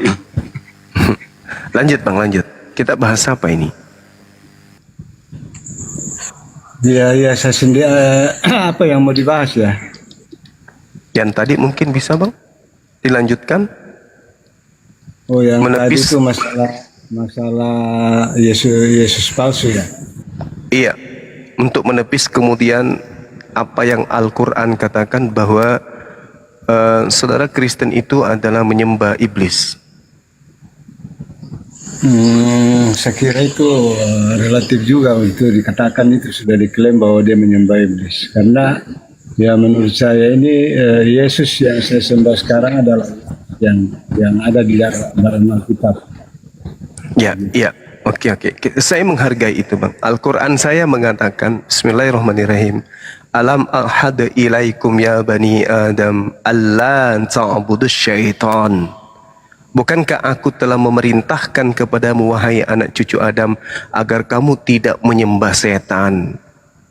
Berarti memang ada di antara makhluk bernama manusia di atas muka bumi ini menyembah setan. Itu juga Yesus katakan dan akui.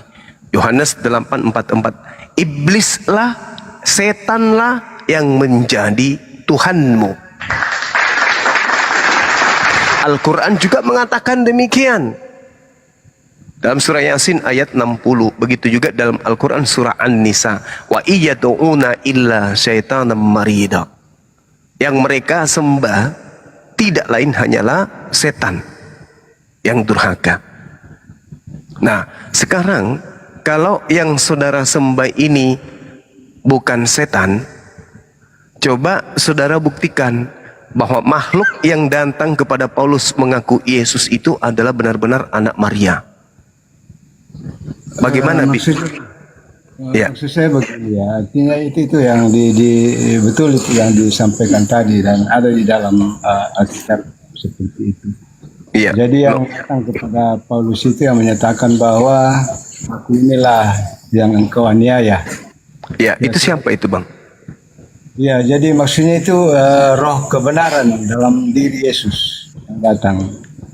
Bagaimana yang dijanjikan bahwa aku akan roh menyertai kamu seperti itu. Jadi roh yang datang itu adalah roh. Itu roh atau Yesus? Roh kebenaran yang ada di dalam diri Yesus, dan roh ini kan maksudnya kemampuan atau kekuatannya dimiliki oleh Sang Salib. Di dalam Yohanes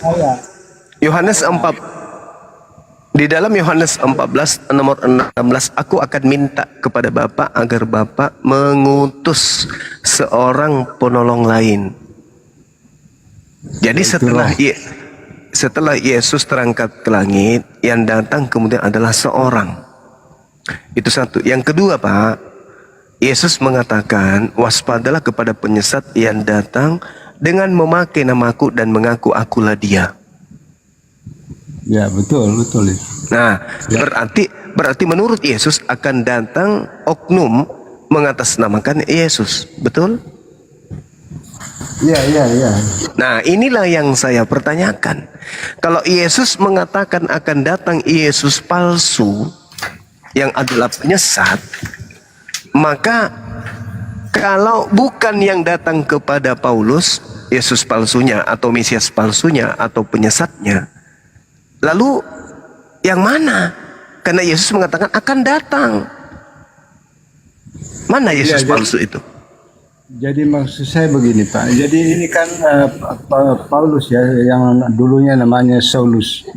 Iya. Di mana Saulus ini adalah anti orang Kristen, yang mana dia selalu aniaya bahkan dibunuh pada saat itu. Dan karena Tuhan mau pakai dia, sehingga diyakinkanlah kepada Saulus ini supaya dia yakin bahwa yang dianiaya itu adalah pengikutnya, sehingga dikatakan dalam bentuk roh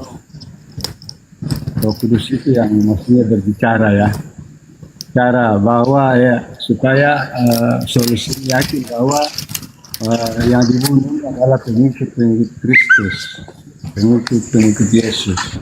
Nah, sehingga dinyatakan di situ untuk meyakinkan Paulus bahwa ya, ternyata yang saya aniaya, yang saya anukan selama ini adalah orang-orang Kristen.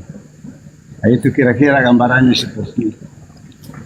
Oke, baik. Bukan langsung datang, tapi dalam bentuk Roh Kudus untuk mengingatkan kepada Saulus untuk tidak melakukan hal seperti itu. Oke. Kira begitu. Baik, Bang. Jadi saya luruskan dulu. Yesus tidak memiliki pengikut yang disebut Kristen. Pengikut Yesus itu disebut ahli kitab atau ahli Taurat atau Bani Israel. Yang disebut Kristen itu adalah pengikutnya Paulus atau pengikut Yesus, tapi Yesus yang datang kepada Paulus. Karena Yesus yang datang kepada Bani Israel dan Yesus yang datang kepada Paulus itu adalah dua oknum yang berbeda. Itu dulu. Yesusnya Paulus dan Yesusnya Petrus itu berbeda. Yesusnya Bani Israel dan Yesusnya Kristen itu berbeda. Itu dulu. Dipahami dulu itu. Tanamkan itu dulu, Pak.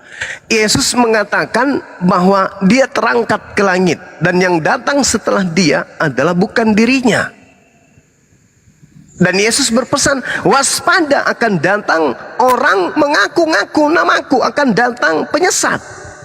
Mengaku-ngaku dengan memakai namaku dan berkata akulah dia.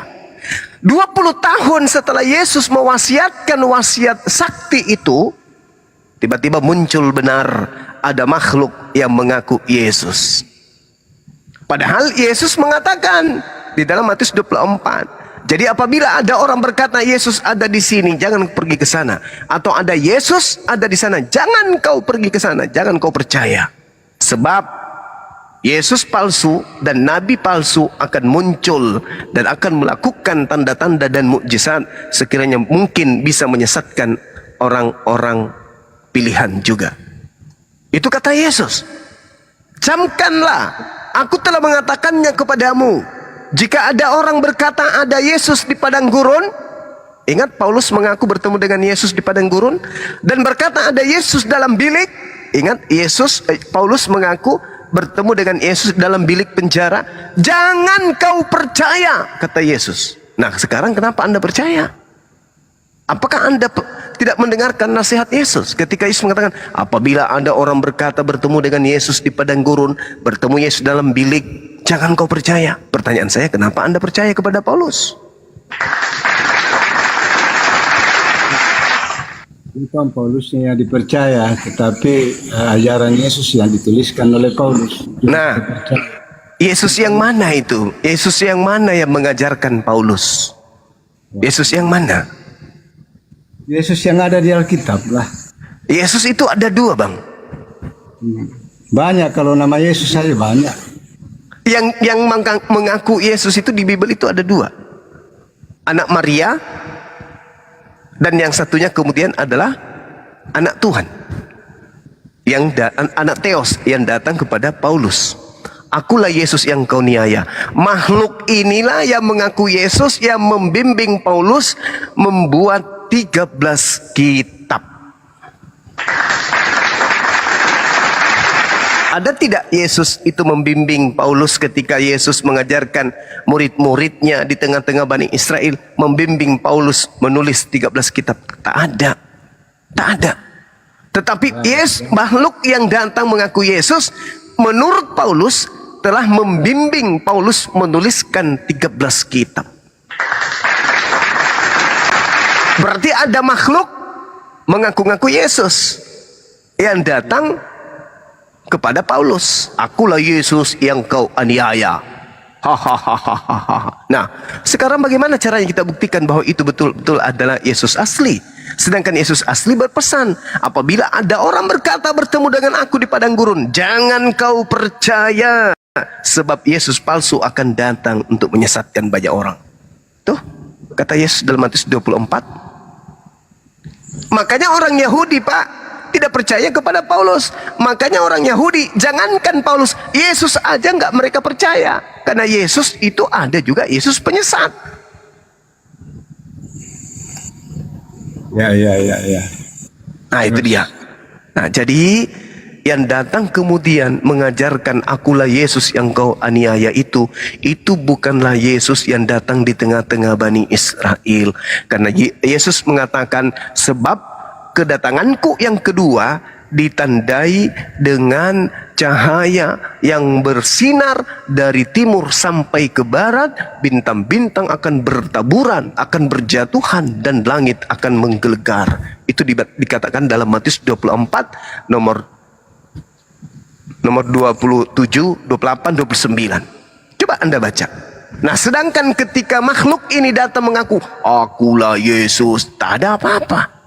Tak ada apa yang terjadi. Cuman Paulus sendiri yang melihat cahaya. Muridnya ada yang mengatakan mendengarkan suara, ada juga yang mengatakan tidak mendengarkan suara. Sementara Yesus mengatakan kedatanganku yang kedua ditandai dengan adanya cahaya yang terlontar, bersinar dari timur sampai ke barat. Bintang-bintang berjatuhan, Pak. Kalau bintang berjatuhan, berarti seluruh umat manusia akan tahu. Tidak mungkin tidak. Sebab bagaimana halnya diterangkan kemudian oleh Yesus dalam Matius 29. Segera sesudah siksaan pada masa itu, dikatakan bahwa bulan tidak akan bercahaya dan bintang-bintang akan berjatuhan dari langit dan kuasa-kuasa langit akan guncang. Itu kata Yesus. Tanda kedatangan Yesus yang kedua adalah bintang-bintang akan berjatuhan dari langit dan kuasa-kuasa langit akan guncang, kata Yesus. Apakah itu sudah terjadi? Belum terjadi. Berarti yang datang kepada Paulus itu bukanlah Yesus asli, tetapi makhluk palsu, Yesus palsu yang Yesus katakan di dalam Matius 24 nomor 24 akan muncul Yesus palsu mengatasnamakan namanya. Nah, inilah yang saudara-saudara Kristen sembah, yaitu Yesus palsu yang Paulus ajarkan kepada saudara. Demikian.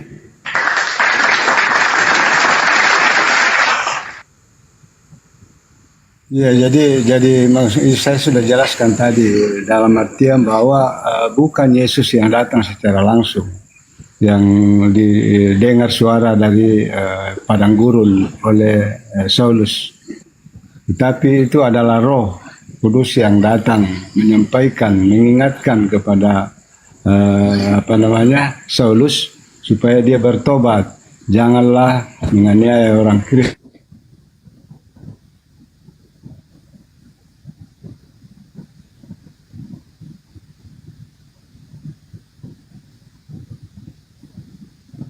Ini suaranya hilang ya.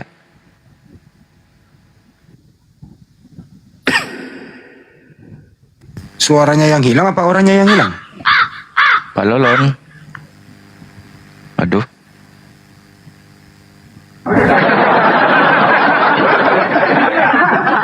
Oh, itu lagi tuh, si aduh.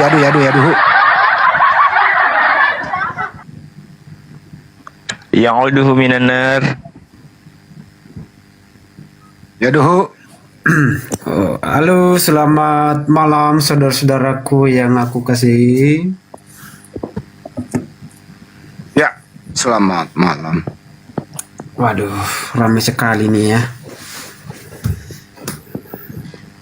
Ya, gimana? Ya, terusin Bang Yoma, topik tadi Bang Yoma. Iya. Ya, silakan Bang Zuma. Iya, silakan Bang. Anda mendengarkan apa yang saya paparkan tadi, kurasa. Enggak, jadi saya kurang memahami. Tadi saya tadi keluar sedikit jadi terpotong, jadi tidak utuh sekali. Jadi gini, Yesus yang saudara Kristen sembah itu bukanlah Yesus asli. Karena Yesus asli tidak pernah mengajarkan dirinya untuk disembah. Yesus asli mengatakan kepada muridnya, hidup kekal diperoleh dengan cara mengenal Elohim, satu-satunya Tuhan, mengenal Yesus dirinya sebagai utusan Elohim. Itu syarat untuk masuk ke dalam surga. Menurut Yesus, Yohanes 17 nomor 3. Tapi menurut makhluk yang datang kepada Paulus, syarat untuk mendapatkan hidup kekal keselamatan itu adalah mengimani dirinya sebagai Tuhan itu sendiri. Ini sudah ada dua mata rantai pengajaran yang berbeda. Yesus asli mengajarkan imani dirinya sebagai utusan Tuhan, tapi Yesus asli mengatakan demikian. Yesus palsunya mengatakan imani dirinya setara dengan Tuhan, dan bahkan Tuhan itu sendiri yang datang mengambil rupa manusia. Efesus 2 nomor 6 sampai nomor 8, Kolose 2 nomor 9. Ini adalah pengajaran yang berbeda. Bahkan kalau Anda melihat, kita lihat ya saudara ya, dikatakan begini, Wahyu 3:21, Yesus akan duduk di atas tahta bersama-sama dengan Tuhan. Efesus 4 nomor 10, Yesus naik lebih tinggi dari semua langit untuk memenuhi segala sesuatu. Wahyu 2 nomor 22, Yesus akan memberikan bintang timur, Halal bin Zakar. Artinya, Yesus yang ada setelah Yesus asli terangkat ke langit adalah Yesus yang ingin menyamai pencipta langit dan bumi. Wahyu 22 nomor 16, akulah Yesus sang bintang timur. Nah, artinya kalau berbicara bintang timur berarti dia mengaku sebagai Lucifer, iblis. Yesus yang datang kemudian kepada Pulau Patmos ini mengaku sebagai iblis. Apa bukti bahwa dia mengaku sebagai iblis? Wahyu 22 nomor 16. Apa kelakuannya kemudian? Ingin menyamai pencipta langit dan bumi. Maka pesan-pesannya muncul kemudian. Kepada aku telah diberikan kuasa baik di langit maupun di surga maupun di bumi. Itu pesan-pesannya tuh. Akulah Alfa dan Omega, akulah yang awal, akulah yang akhir, akulah yang terdepan, akulah yang terkemudian. Itu pesan-pesannya. Sedangkan Yesus yang asli jelas, aku tidak dapat berbuat apa-apa dari diriku sendiri. Itu Yesus yang asli tuh. Aku tidak bisa berbicara dari diriku sendiri.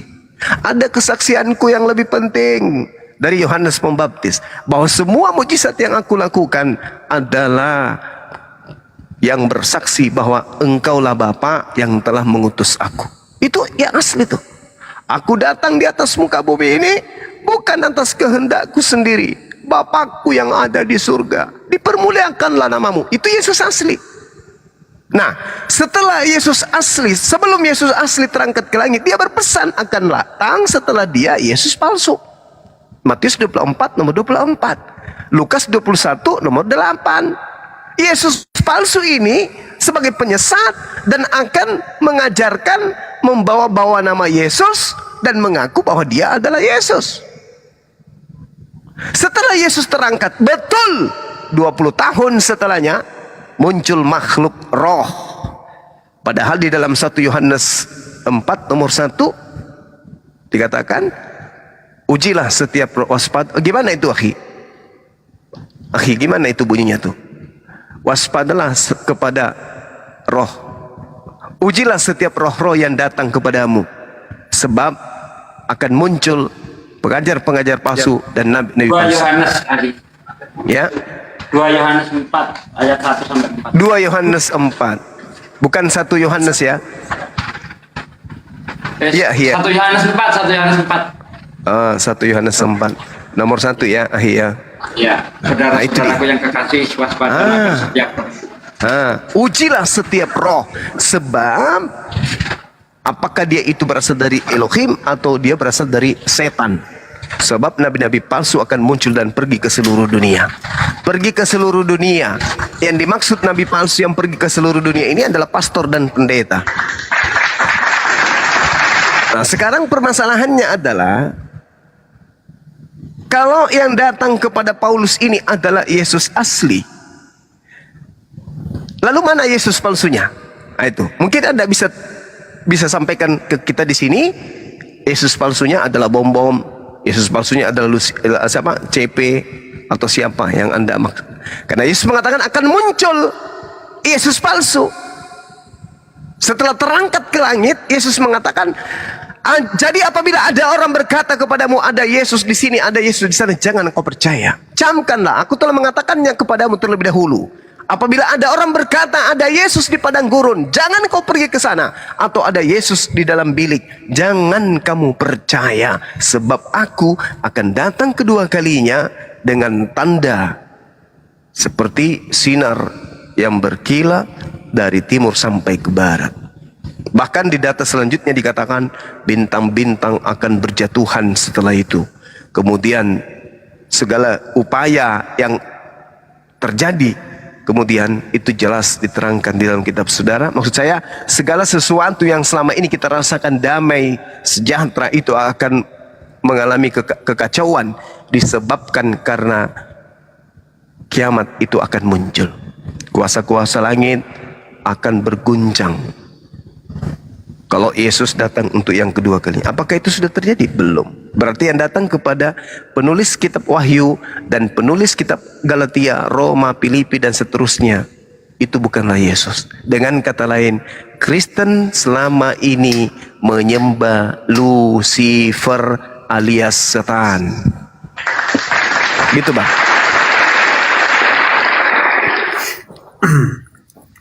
Oke, terima kasih Bro. Begitu panjang dan begitu melelahkan. Kalau bisa minum air dulu biar jangan terlalu capek. Begini, saya melihat dan mendengarkan narasi saudara, ya, Anda mengatakan ada Yesus palsu dan ada Yesus asli, ya. Seakan-akan di sana ada dua pribadi yang asli dan palsu. Tetapi Anda tidak melihat di dalam diri Yesus itu dia adalah Allah sejati dan dia itu adalah manusia sejati. Nah, suatu keanehan di dalam narasi saudara ketika Anda menekankan siapa yang datang kepada Yesus itu. Anda mengatakan itu adalah bintang timur dan lain sebagainya. Dan sudah jelas-jelas di sana bahwa yang datang kepada Paulus di sana itu adalah Yesus itu sendiri. Di mana dia ada suara dan mendengar, dia mengatakan, "Siapakah engkau?" Dia menjawab, "Aku adalah Yesus yang engkau aniaya." Bagaimana mungkin engkau menarik dari Kisah Para Rasul ke Wahyu? Kalau mungkin ada di sana bintang fajar dan Yesus juga mengatakan dia adalah terang itu sendiri. Dia itu adalah terang, ya. Di mana juga ketika Yesus lahir ada orang Majus yang datang, yang menuntun orang Majus itulah bintang yang menuntun mereka sampai ke tempat lahirnya Tuhan Yesus. Jadi apa? Bintang fajar di dalam Wahyu itu adalah suatu nama yang disematkan di dalam diri Yesus. Jadi saya rasa di sini tidak ada yang namanya palsu. Itu saling berkesinambungan. Cuma saudara Juma di sini hanya menekankan kemanusiaan dan mengabaikan ke aspek keilahian sehingga Anda menimbulkan suatu paradigma yang mengatakan dia itu adalah manusia. Nah, jadi Paulus ya di sini dia itu hanya menerima dari Yesus, perintah dari Yesus. Dasarnya apa? Di 1 Korintus pasal 11 ayat 23 di sana menekankan sebab apa yang telah kuteruskan kepadamu telah aku terima dari Tuhan, yaitu bahwa Tuhan Yesus pada malam waktu diserahkan mengambil roti. Artinya apa? Paulus hanya menerima dan hanya meneruskan apa yang dia terima itu tentang Yesus. Jadi Paulus seakan-akan saudara-saudara ini mengatakan, "Oh, Paulus ini biang kerok." Ya. Tetapi dia di situ di dalam 1 Korintus 11 ayat 23 dia itu hanya meneruskan apa yang dia terima, bahwa Yesus adalah Tuhan. Oke saudara, silakan. Oke, ya. Jadi sekali lagi saya katakan, Anda mencoba mewakili makhluk yang datang kepada Paulus dengan mengatakan Yesus ada sisi kemanusiaan dan ada sisi ketuhanan. Itu ajaran siapa? Di mana Yesus mengajarkan itu? Tak akan pernah Anda temukan.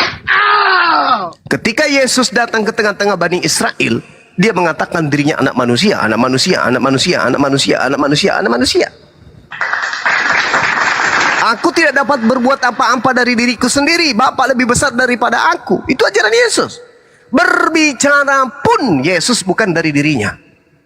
Yohanes 14 nomor 24, firman yang kau dengar dari diriku bukan dari diriku tapi dari Dia yang telah mengutus aku.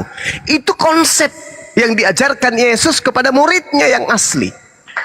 Tapi ketika berbicara mengenai Kristen, maka Kristen akan menggabungkan antara Yesus yang asli dengan Yesus yang palsu, sehingga muncul kemudian paradigma dogma doktrin. Yesus manusia 100%, Yesus Tuhan 100%. Kenapa demikian? Karena orang Kristen memadukan antara Yesus, antara makhluk yang membawa-bawa nama Yesus, antara makhluk yang mengaku Yesus kepada Paulus, dan Yesus yang ada di tengah-tengah Bani Israel. Yesus adalah Nabi, Yesus adalah Rasul. Bagi Yesus asli dan pengikutnya yang asli. Tapi Yesus yang palsu mengaku sebagai Tuhan. Akulah Alfa, akulah Omega, akulah yang awal, akulah yang akhir. Dia mengaku sebagai Tuhan. Dan melalui nabi-nabinya, Yesus palsu ini kemudian mengajarkan bahwa dirinya adalah Tuhan itu sendiri. Mari kita lihat, mari kita buktikan. Di dalam 1 Timotius 2 nomor 5. Karena Elohim itu Esa, dan Esa pula Yesus yang menjadi pengantara antara Elohim dan manusia. Coba lihat. Sejak kapan Yesus asli mengajarkan ini? Sejak kapan? Sejak kapan Yesus mengatakan ini? Yohanes 3 nomor 34, siapapun yang diserahi tugas untuk menyampaikan firman, maka Tuhan akan menaruh rohnya ke atasnya tanpa terbatas. Artinya Yesus sedang menyamakan dirinya dengan penyampai-penyampai firman yang lain. Tetapi Yesus palsu menuntun nabi palsunya Paulus untuk mengatakan bahwa Yesus itu juga adalah esa. Berarti si makhluk ingin menyamai Tuhan pencipta alam semesta. Karena Elohim itu esa, dan esa pula dia yang menjadi pengantara antara Elohim dan manusia, yaitu manusia Kristus Yesus. Fakta ini dalil. Kalau ada dua sisi yang berbeda tapi sama-sama esa, berarti apa ini namanya? Tuhan pencipta alam semesta esa. Ada lagi makhluk juga mengaku esa. Yang esa itu hanyalah pencipta alam semesta. Shema Israel Adonai Eloheinu Adonai Ahada. Qul huwallahu ahada. Hanya satu yang esa, nggak boleh dua. Tetapi makhluk yang datang mengaku Yesus membisikkan nabi palsunya Paulus dengan mengajarkan kepada seluruh manusia bahwa Yesus Kristus juga esa, Elohim juga esa. Berarti ada dua yang esa ingin menyamai pencipta alam semesta. Inilah yang diterangkan oleh Yesaya 14 dalam nomor 14 yang disebut Hailale bin Zakar. Bintang timur, bintang fajar. Baca Wahyu 22 nomor 16. Aku Yesus, tunas Daud, sang bintang timur. Kalau di Islam muncul pertanyaan, Bang Suma, sini Bang Suma. Kenapa bro? Aku mau bisik sesuatu. Apa? Kalau yang datang mengaku Yesus dan mengaku bintang timur ini benar-benar iblis, kenapa emang? Masakan iblis mengatasnamakan dirinya, membuka rahasianya bahwa dia adalah iblis? Kan bukankah bintang timur itu adalah Helal bin Zakar, adalah iblis, Lucifer, betul? Loh, masa iblis mengaku menyatakan dirinya sebagai iblis sih? Apa jawaban Bang Suma kemudian? Iblis mengaku iblis karena iblis membuat makar, maka Allah membalas makarnya dengan makar yang jauh lebih dahsyat. Wa makaru wa makarallah wallahu khairul makirin. Iblisnya membuka dirinya sendiri bahwa aku adalah iblis. Apa yang terjadi? Apa kata ada orang yang terperdaya? Tidak. Justru karena dia mengaku iblis, mengaku bintang timur, miliaran manusia menjadi pengikutnya. Nah sekarang, kalau kita melihat Yesus yang asli mengajarkan, menjalankan hukum Taurat dengan jelas. Hukum Taurat adalah sumber kehidupan. Tidak ada orang yang selamat. Matius 5 nomor 19. Barang siapa yang meniadakan setitik hukum Taurat meskipun yang paling terkecil, lalu mengajarkan kepada orang lain, maka dia akan menempati tempat terhina di dalam kerajaan surga. Dalam kerajaan langit, bukan surga tapi kerajaan langit. Itu salah terjemah. Artinya orang yang menghilangkan setitik pun dari hukum Taurat menurut Yesus asli, maka dia akan menempati neraka. Tetapi Yesus palsunya apa? Ketika datang kepada Paulus, woi Paulus, ya paman, ajarkan kepada manusia. Apa paman? Yesus Kristus mati dengan cara terkutuk, dengan menebus kutuk hukum Taurat, sebab ada tertulis, terkutuklah orang yang mati di atas tiang salib. Siapa yang membisikkan Paulus menuliskan suratnya tersebut? Yesus yang mengaku bintang timur. Itu pasti. Karena Yesus yang asli mengatakan, kalau kau hilangkan meskipun yang paling terkecil, lalu kau ajarkan kepada anakmu, kepada istrimu, kepada keluargamu, kepada orang lain, maka engkau akan menempati neraka. Matius 5 nomor 19.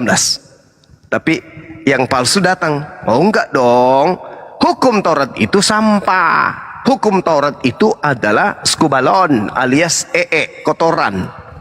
Oke? Itu kata iblis yang datang merasuki nabinya, memberikan wahyu kepada nabinya, memberikan ilham kepada nabinya, memberikan petunjuk kepada nabinya, Paulus. Coba Anda baca kemudian dalam Galatia 3 tuh. Dari mana ilmunya Paulus dengan mengatakan Kristus mati di atas tiang salib dengan cara terkutuk untuk menebus kutuk hukum Taurat? Sejak kapan Taurat itu adalah kutuk? Justru orang yang tidak menjalankan Taurat itu kena kutuk. Ulangan 27 nomor 26. Siapapun yang tidak mempraktekkan hukum Taurat dengan perbuatan, maka terkutuklah dia. Berarti siapa yang tidak menjalankan hukum Taurat, orang itu terkutuk. Tapi Paulus mengatakan justru hukum Taurat itulah kutuk. Coba, apakah Yesus pernah mengajarkan hukum Taurat itu harus hilang? Tidak. Bahkan Yesus mengatakan sebelum langit dan bumi lenyap, setitik pun tidak boleh dibatalkan dari hukum Taurat.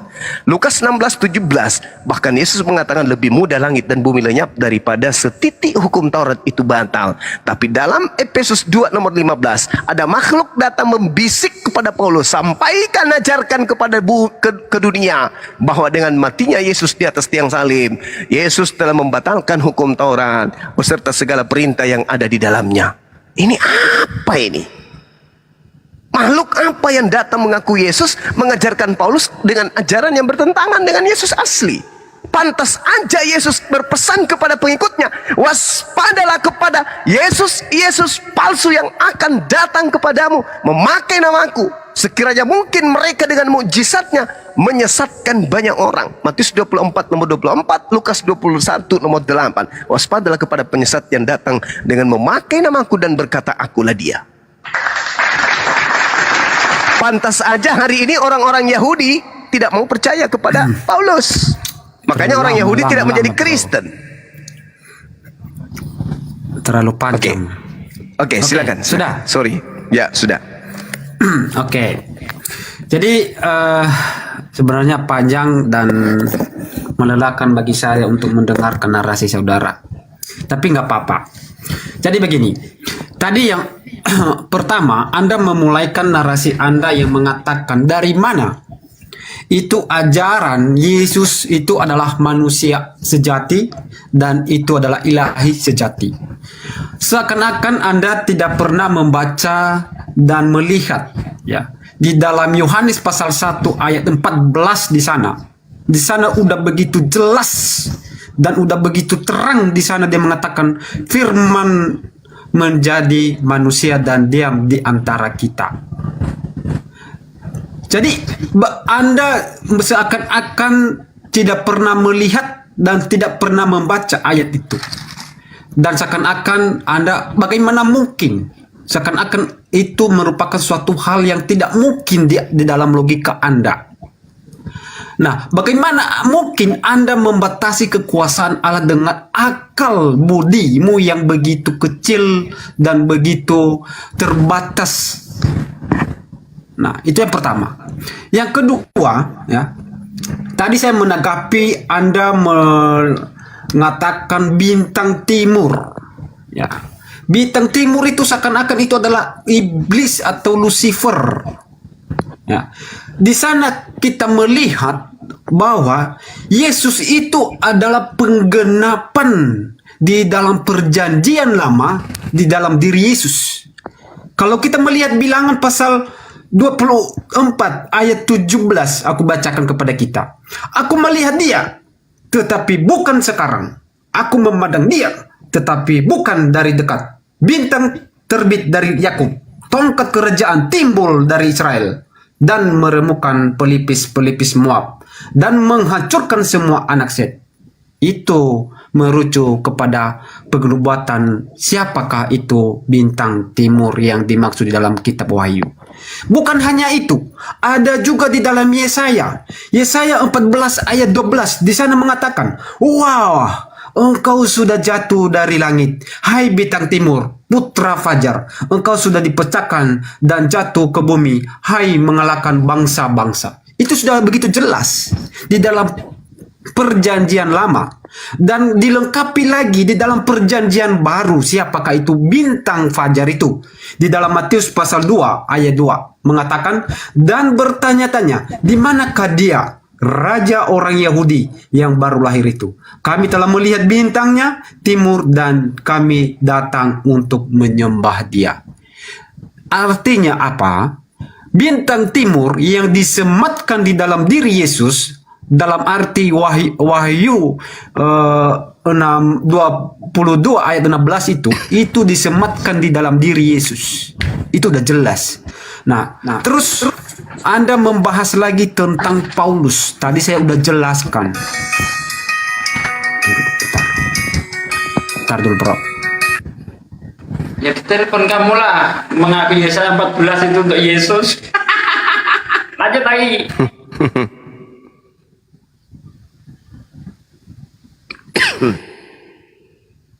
Oke, sorry mengganggu. Jadi saya lanjut. Anda membahas tentang Paulus, ya. Paulus tadi saya udah jelaskan. Dia itu menerima apa yang dia terima. Dia hanya meneruskan berdasarkan Korintus yang tadi saya bacakan. Dan ketika dia bertemu dengan Tuhan Yesus, ya, dengar, maka dia di situ diperbaharui, bertobat dan mengikut Yesus, dan dia memberitakan Injil itu kepada orang-orang, dan sampai sekarang Injil itu turun temurun. Itu adalah Paulus, bukan Yesus. Yang ketemu dengan Paulus bukan yang dimaksud adalah Lucifer yang Anda maksud, tidak. Itu adalah suara dari surga. Sama seperti Yesus ketika dibaptis di Sungai Yordan, begitu juga suara yang dari surga. Nah, itu jelas. Nah, Anda tadi terakhir menarasikan tentang hukum Taurat. Anda mengatakan Paulus, ya, mengatakan dia membatalkan hukum Taurat. Kita harus lihat bahwa hukum Taurat itu berlaku bagi orang Israel. Karena di sana ada suatu permasalahan antara orang yang Israel dan orang yang non-Israel. Sehingga Paulus menyelesaikan konflik yang terjadi di sana, bahwa suatu keselamatan itu diberikan kepada seluruh dunia. Namun hukum Taurat tetap berlaku bagi orang Israel, tetapi untuk non-Israel itu tidak. Kenapa? Karena Yesus sebagai pendamai, sebagai jabatan, sebagai imam yang mendamaikan manusia dengan Allah, dia adalah satu-satunya jalan keselamatan untuk menuju hidup yang kekal. Yohanes pasal 14 ayat 6. Udah jelas di sana. Akulah jalan dan kebenaran dan hidup. Tidak ada yang datang kepada Bapa kalau tidak melalui aku. Udah jelas di sana. Nah, jadi saudara Juma haruslah melihat alur-alur. Jangan mengambil jalan pintas terus Anda mempremi, oh ini ayat, ini yang dimaksudkan. No, tidak seperti itu, saudara. Jadi harus jadi harus melihat secara keseluruhan. Jangan ambil jalan pintas terus udah seakan-akan Anda sudah menemukan kebenaran itu. Oke, silakan. Oke, saya singkat aja. Tolong tunjukkan Yesus palsu yang muncul setelah Yesus terangkat ke langit. Mana Yesus palsunya? Yesus mengatakan akan muncul Yesus palsu. Mana? Tunjukkan ke saya. Oke. Saya akan menunjukkan di dalam bentar. Itu tentang Yohanes tuh, ada di dalam Yohanes. Bentar. Sabar ya.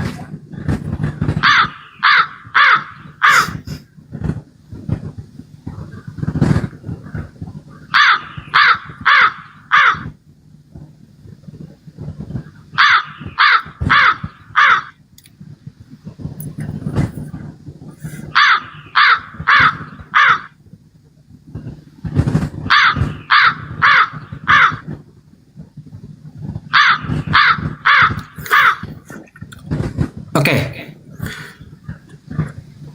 Yesus berpesan sebelum dia terangkat ke surga, dia akan mengutus yang disebut yang namanya penghibur, atau dalam bahasa Yunani itu parakletos.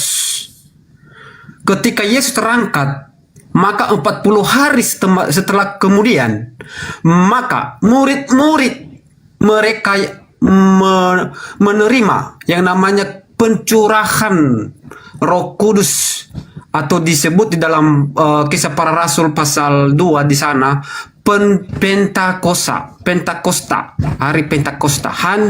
Yang hari ditanya Yesus pencu- palsu. Mana Yesus palsu? Tanya Yesus berkata, Anda jangan potong kalau saya bernarasi. bukan mau Anda nggak jawab soalnya.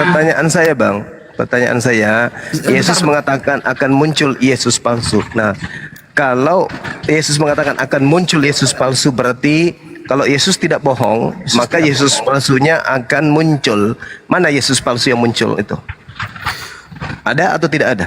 Saya bercerita tentang janji Yesus dulu, tentang penghibur Parakletos, oke? Nggak perlu. Ya kita langsung ke puncaknya aja langsung. Yesus kan mengatakan akan muncul setelahnya Yesus palsu. Nah, kalau yang datang kepada Kristen, yang datang kepada Paulus ini bukan Yesus palsu, berarti Yesus palsunya mana? Silakan.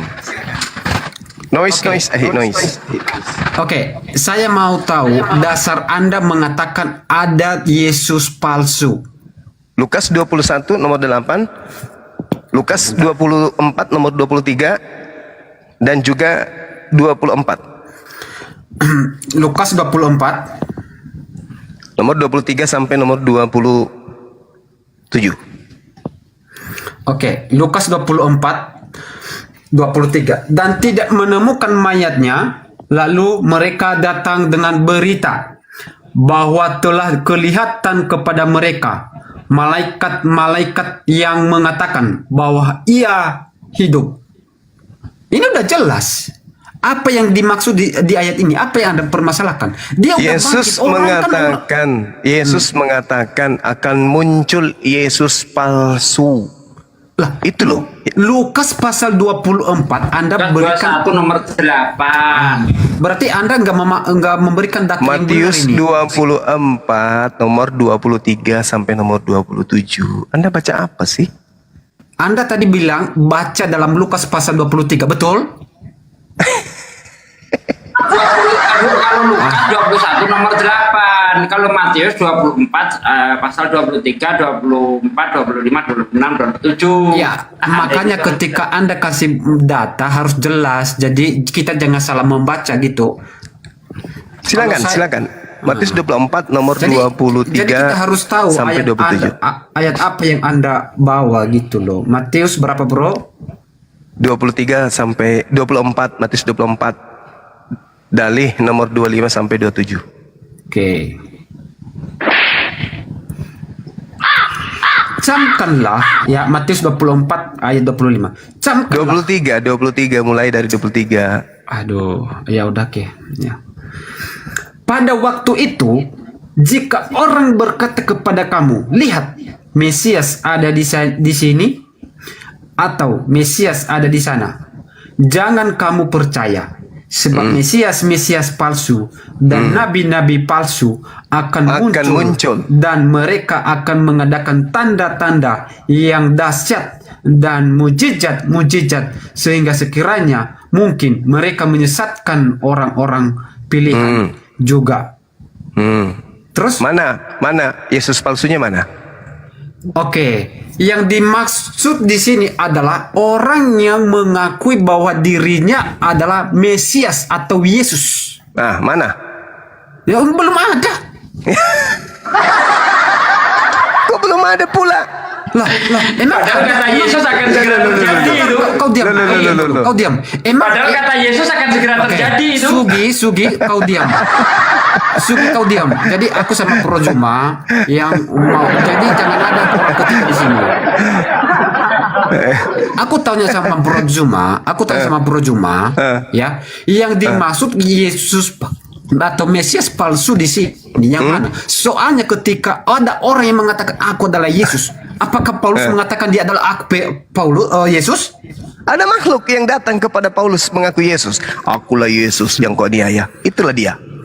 Ayo, semangat lagi.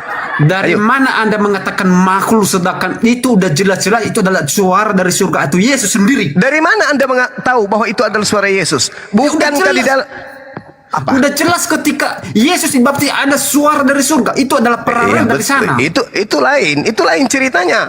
Yesus mengatakan setelah aku akan muncul orang mengaku bertemu dengan Yesus di padang gurun dan di dalam bilik. Ketika Paulus datang ke Damsik, menuju ke Damsik, di padang gurun dia bertemu dengan makhluk mengaku Yesus. Siapakah engkau Tuhan? Akulah Yesus yang kau aniaya.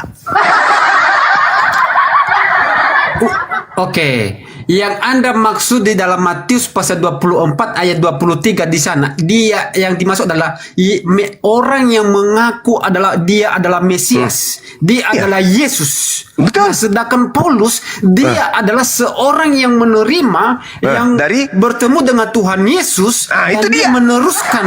Itu. Dia yang meneruskan. Dari mana Anda tahu bahwa yang ditemui Paulus ini adalah Yesus asli atau Yesus palsu? Dari mana Anda tahu? Anda ketika melihat suara dari surga ketika Yesus dibaptis di Sungai Yordan, itu adalah merupakan suatu paralel yang kita bisa tarik di mana Allah dari surga Kenapa berkata paralel? bersuara. Saudara, ketika Yesus dibaptis, suara yang muncul itu suara Bapa. Tapi ketika Paulus menuju ke Damsik, suara yang muncul itu adalah suara Yesus. Sementara Yesus mengatakan akan muncul Yesus palsu. Artinya makhluk atau manusia atau malaikat atau setan yang mengaku Yesus akan muncul. Pertanyaan saya, dari mana Anda tahu bahwa yang mengaku Yesus itu adalah Yesus anak Maria? Dari mana Anda tahu? Oke, dari sana sudah jelas kalau di dalam bahasa Yunani dia memakai kurio. Iya tahu, saya tahu. Iya, saya tahu. Iya tahu kan? Tahu iya. Ya, sama justru yang saya tanya ini, makhluk yang mengaku kurio ini itu siapa? Ya itu Yesus yang dari mana Anda tahu itu Yesus? Loh, dia yang berkata kepada Paulus, dia yang mengaku. Bisa tidak iblis mengaku Yesus? Bisa nggak? Loh, tidak bisa. Bagaimana Anda mengatakan tidak bisa? Sedangkan sedangkan iblis ingin menyamai Tuhan. Sedangkan Tuhan itu adalah yang maha tinggi. Yesus hanya manusia biasa. Coba. Anda harus melihat ketika Paulus tersungkur dan jatuh dan itu dia buta, dia melihat cahaya. Tanda-tanda orang yang kerasukan roh setan buta matanya. Bentar. Matius 12 nomor 22. Dia melihat cahaya. Dia melihat cahaya dan mendengar suara dari surga itu. Jadi, cahaya apa ini? Bukankah bintang timur itu adalah cahaya? Bukankah Lucifer itu adalah cahaya? Anda baca di dalam Markus 10 nomor 18. Baca dengan teliti. Aku Yesus melihat iblis jatuh dari langit seperti cahaya yang menyambar. Ayo. Kalau Anda mengatakan yang datang kepada Paulus itu adalah Yesus asli, mana Yesus palsunya? Anda mengatakan belum datang. Berarti yang datang kepada Paulus ini siapa? Kalau Anda mengatakan belum datang. Udah. Oke, saya membacakan kepada saudara. Silakan. Bahwa yang dimaksudkan terang itu adalah Yesus, karena dia mengatakan di dalam Yohanes pasal 8 ayat 12 dia mengatakan, akulah terang dunia, barang siapa yang mengikut aku ia tidak akan berjalan dalam kegelapan, melainkan ia akan mempunyai terang hidup. Jadi apa yang dia lihat, apa yang Paulus lihat di atas, dia itu adalah terang atau Yesus itu sendiri. Berdasarkan Yohanes 8 ayat 12 mengaku Yesus dia adalah terang, akulah terang. Dah, jelas di situ. Ada dalil. Itu nggak masalah. Yesus mengaku terang. Sekarang yang jadi permasalahan adalah makhluk yang datang kepada Paulus yang mengaku Yesus. Aduh. Anda kurang jelas ya. Ketika saya mengatakan, saya sudah kasih dalil kepada Anda. Matius 24 Anda sudah membaca bukan? Pada waktu itu jika ada orang berkata kepadamu, lihat Yesus ada di sini atau Mesias ada di sana, jangan kamu percaya. Murid-murid Yesus ketika Paulus mengaku bertemu dengan Yesus di padang gurun, percaya atau tidak? Oke. Saya tanya sama Anda, apakah Paulus mengaku dirinya adalah Mesias dan Yesus itu sendiri? Jawab dulu. Iya, kenapa? Apakah Paulus mengaku dirinya itu adalah Mesias atau Yesus sendiri? Paulus tidak mengaku Mesias. Itu kan berarti bukan kepada dirinya kan? Nah, sekarang Betul. Yesus mengaku Mesias dan nabi palsu. Berarti ada Yesus palsu dan ada rasul palsu. Yang Anda permasalahkan di sini, saya mengamati Yang Anda saya mempermasalahkan tentang siapa yang berbicara itu kepada Paulus. Betul sekali. Tumben, tumben. Enggak. Tumben Saya paham, Anda benar. tapi tadi saya udah jawab sekitar 2 kali, tapi Anda masih bertanya, coba. Anda tidak memahami. Saya coba. udah kasih dasarnya. Siapa itu terang atau cahaya yang dia lihat itu adalah Yesus sendiri. Karena di dalam Yohanes pasal 8 ayat 12 dia mengatakan, "Aku adalah terang." Iya, dunia. saya ngerti. Dia adalah terang dunia. Terus apa Mengerti maksud saya, yang lain? mengerti. Saya paham itu. Yang saya tanya, Yesusnya berkata dalam Matius 24, ada Yesus palsu. Camkanlah aku telah mengatakannya terlebih dahulu padamu. Dasarmu Yesus. Oke. Dasarmu Yesus palsu di mana? Yang Lukas itu. Ya, Matius 24. Bagaimana mungkin itu digenapkan kepada Lucifer atau yang Anda maksudkan itu tidak? Tunggu. Kita belum sampai ke Lucifer, belum. Nanti Anda menceritakan kalau sampai situ. Ini Iya, dulu. saya tahu Di dalam Matius 24 nomor 26. Silakan. Kata Yesus, jadi apabila orang berkata kepadamu, lihat, Yesus ada di padang gurun, jangan kamu pergi ke situ. Atau Yesus ada di dalam bilik, jangan kamu percaya. Pertanyaan saya, adakah orang yang pernah mengaku bertemu Yesus di dalam bilik? Adakah orang yang pernah mengaku bertemu Yesus di padang gurun? Jawab. Itu Lukas pasal 24 ayat 23. Itu adalah orang yang mengaku dirinya adalah Matius. Itu Matius adalah 24. orang yang mengaku dirinya adalah aku adalah Mesias, aku adalah Yesus itu. Itu adalah. Tetapi kita melihat ada Paulus ketika dipanggil, dia tidak mengatakan ke dalam dirinya bahwa aku adalah Mesias atau Yesus, tidak. Tetapi apa yang dia terima dari Yesus berdasarkan Korintus, dia meneruskan itu. Siapakah engkau Tuhan? Akulah Yesus yang kau aniaya. Ini ada makhluk mengaku di padang gurun kepada Paulus sebagai Yesus. Ini siapa? Sedangkan Yesus mengatakan, camkanlah aku sudah mengatakannya terlebih dahulu kepadamu. Apabila ada orang berkata kepadamu, lihat Yesus ada di padang gurun, jangan kamu pergi ke situ. Atau lihat Yesus ada dalam bilik, jangan kamu percaya. Oke, udah. Oke. Jadi saya melihat Anda itu menambah-nambahkan ayat yang tidak berdasarkan ayat tersebut. Anda mengatakan di padang gurun. Bagaimana mungkin Paulus dia bertemu dengan Tuhan Yesus di padang gurun? Adakah di ayat ke dia?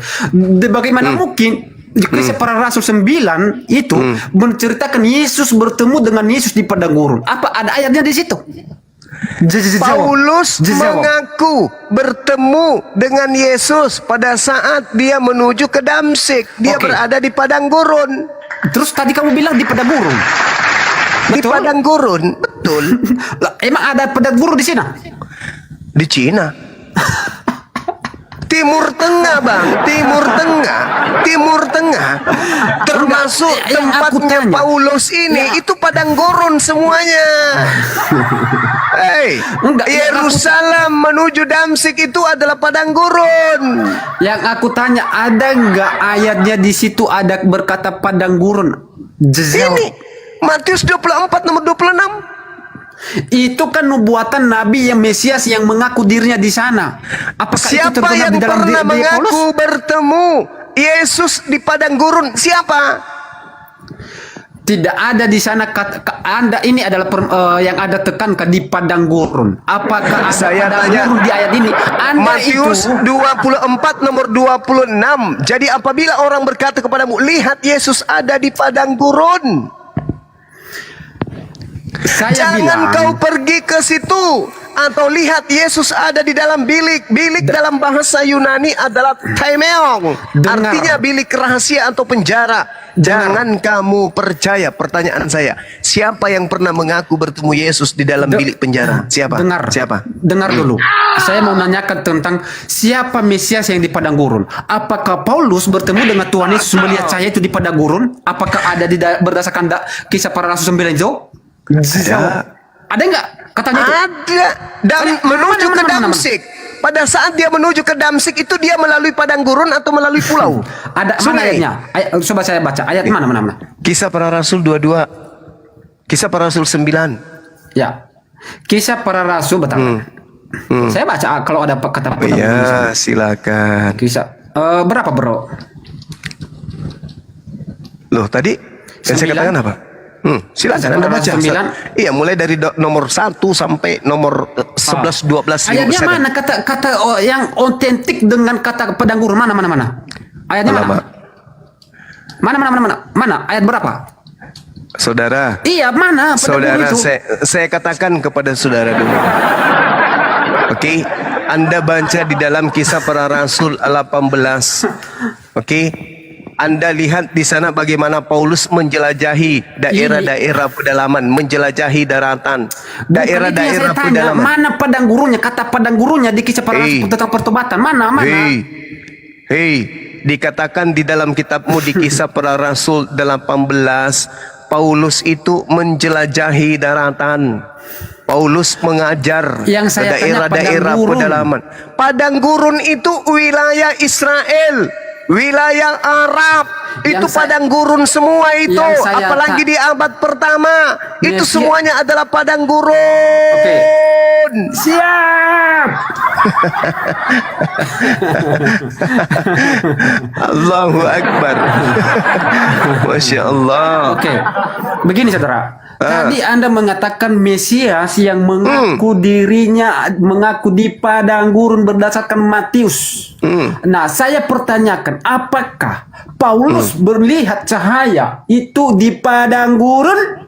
Ada ayatnya? Loh, tunjukkan kepada saya. Yesus itu menjelajahi daerah pedalaman dan tiba kemudian di Damsik. Yang aku Kisah Para Rasul 19. Dia menjelajahi daratan. Daratan itu padang gurun, Cahayu.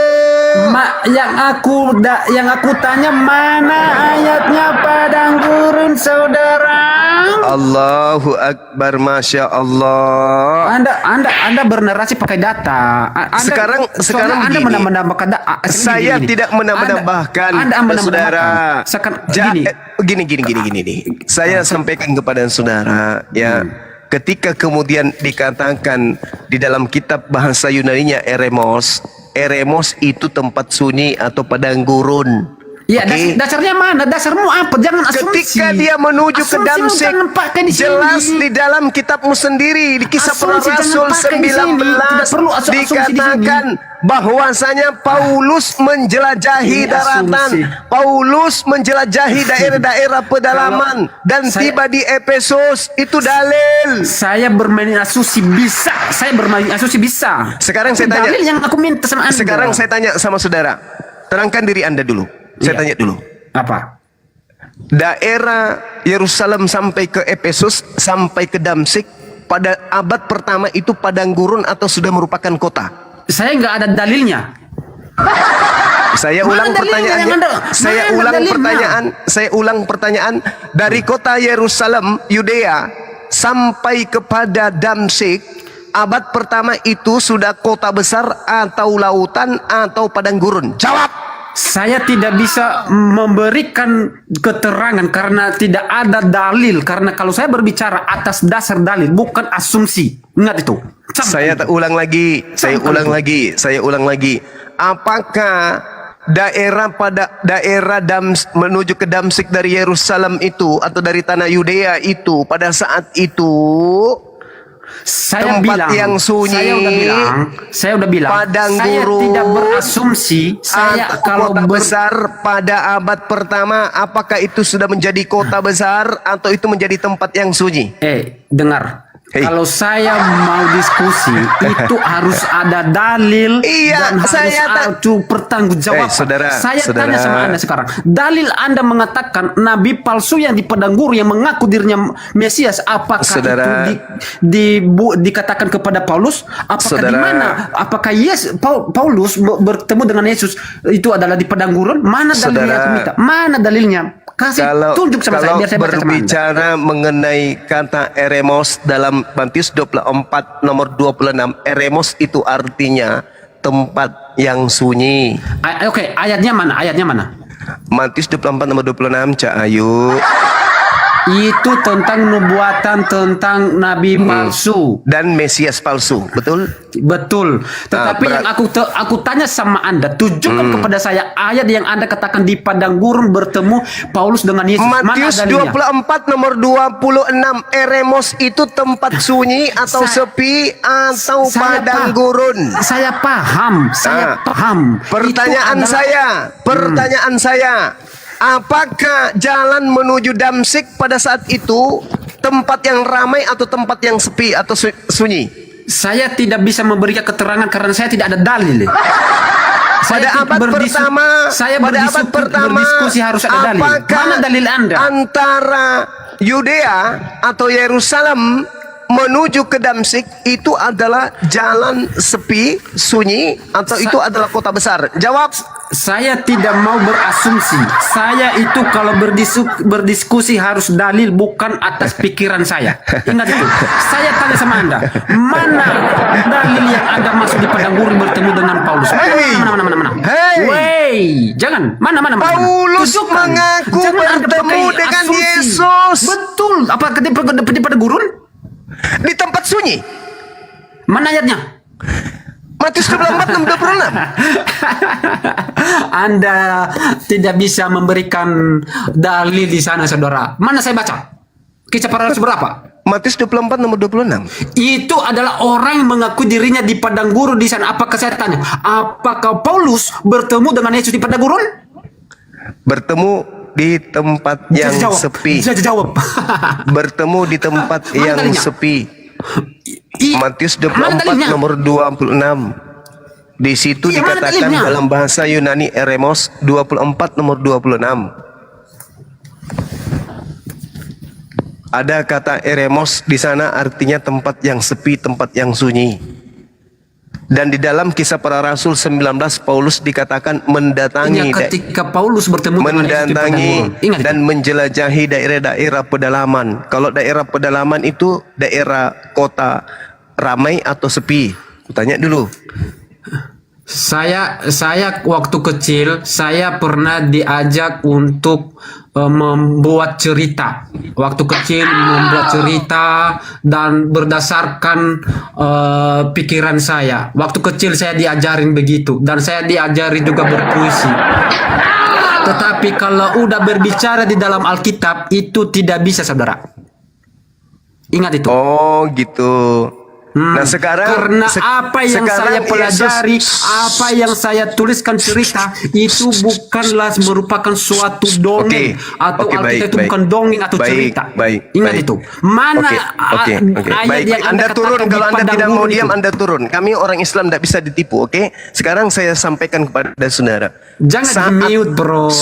Sekarang ini apakah masih ada padang gurun? Mohon host jangan Pertanyaan di-mute, ya. saya saat ini apakah masih ada padang gurun? Ya, mana buktinya? Saya nggak tahu, saya di Indonesia. Ya, berarti Matius 24 ini tidak akan tergenapi. Ingat, Anda yang bernarasi harus berikan data yang jelas, jangan hanya asumsi, hanya cerita. Saya juga bisa bercerita seperti Anda. Turunkan aja ini host. Ini orang Anda ada kualitas. Anda ke gereja, cipok lubang pantat pendeta, habis itu Anda minum, tidur, mudah-mudahan besok bangun Anda semakin gila. Al-Quranul Karim kemudian menjelaskan kepada kita umat Islam bahwasanya orang-orang ini tidak akan pernah bisa sampai kepada kebenaran ketika mereka hanya mendudukkan ajaran nenek moyang mereka itu sebagai panduan. Wa idza qila lahum ittabi'u ma anzalallahu qalu bal nattabi'u ma alfaina alaihi aba'ana awalau kana aba'uhum la ya'qiluna shay'a wa la yahtadun. Apabila kalian mengatakan kepada mereka, ikutilah apa yang telah diturunkan oleh Allah. Mereka menjawab, tidak, kami mengikuti apa yang kami dapati pada nenek moyang kami melakukannya.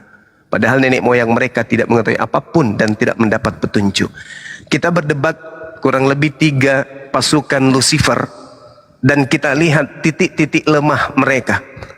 Titik lemah mereka itu, ya, simpul-simpul lemah yang ada pada narasi mereka itu terletak bagaimana kemudian kita melihat mereka memutarbalikkan lidah mereka untuk melakukan tipuan-tipuan.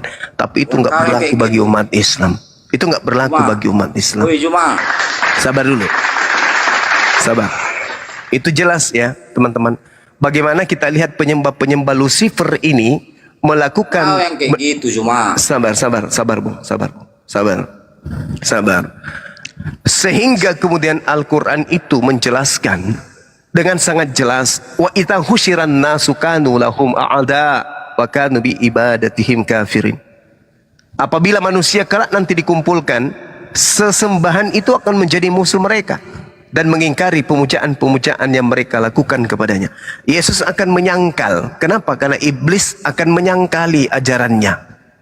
Iblis nanti akan terbahak-bahak mengantarkan mereka masuk ke dalam neraka. Dan mereka akan mengklaim, Yesus, bukankah kami telah bernubuat demi namamu, mengusir setan demi namamu? Tapi Yesus mengatakan, oh sorry, yang kau sembah selama ini adalah penyesat yang adalah Yesus palsu.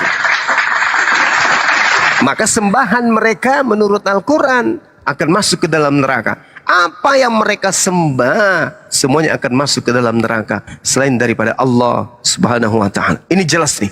Matius 7 nomor 22 nomor 23, orang yang menyembah Yesus akan diusir ke neraka. Itu dalil, tidak bisa dipungkiri oleh orang Kristen. Tapi sekali lagi, simpul-simpul yang ada, yang muncul, yang kita lihat, bagaimana kemudian orang-orang Kristen yang naik di komal kita ini itu menari dengan tarian-tarian Lucifer. Anda lihat, Anda menjadi saksi bagaimana dia menikung kiri kanan, mana Yesus palsunya, mana Yesus aslinya, Mesias palsu dan seterusnya. Mereka mencoba menarasikan. Saya sudah mengatakan bahwa saya dalam kitab saudara dikatakan Matius 26 nomor 20 Matius 24 nomor 26, di situ diterangkan dengan bahasa Yunani eremos. Eremos itu artinya tempat-tempat yang sepi, atau tempat sunyi, atau padang gurun, atau hutan belantara. Dan di dalam Kisah Para Rasul 19 dikatakan bahwa Paulus menjelajahi daerah-daerah pedalaman. Artinya Paulus mendatangi tempat-tempat sepi, mendatangi tempat-tempat sunyi atau padang gurun. Dan terbukti dia mengaku bertemu Yesus di padang gurun atau di tempat yang sepi. Di dalam bilik penjara pun dia mengaku bertemu dengan Yesus. Coba. Sedangkan Yesusnya memutuskan perkara itu dengan sah, dengan valid di dalam Bible. Sebab sama seperti kilat memancar dari sebelah timur dan melontarkan cahayanya sampai ke barat, demikian pula kelak kedatangan anak manusia. Dalam hal ini adalah Yesus. Segera sesudah siksaan pada masa itu, matahari akan menjadi gelap dan bulan tidak bercahaya, dan bintang-bintang akan berjatuhan dari langit, dan kuasa-kuasa langit akan guncang. Itu adalah kejadian yang terjadi setelah Yesus itu datang untuk yang kedua kalinya. Apakah bintang-bintang sudah berjatuhan? Belum. Apakah kuasa-kuasa langit sudah goncang? Belum. Berarti yang datang kepada penulis termasuk Paulus itu bukanlah Yesus anak Maria, melainkan adalah Hilal bin Zakar, sesuai yang tertulis dalam Wahyu 22 nomor 16. Akulah Yesus, tunas Daud, bintang timur.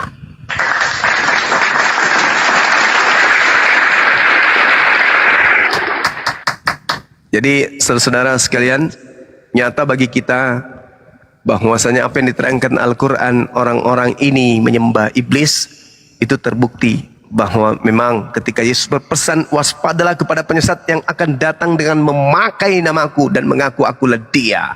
Lukas 21:8 tergenapi dan kita bisa jelaskan dan kita bisa jabarkan. Saatnya kita memetik hikmat daripada edukasi yang kita berikan.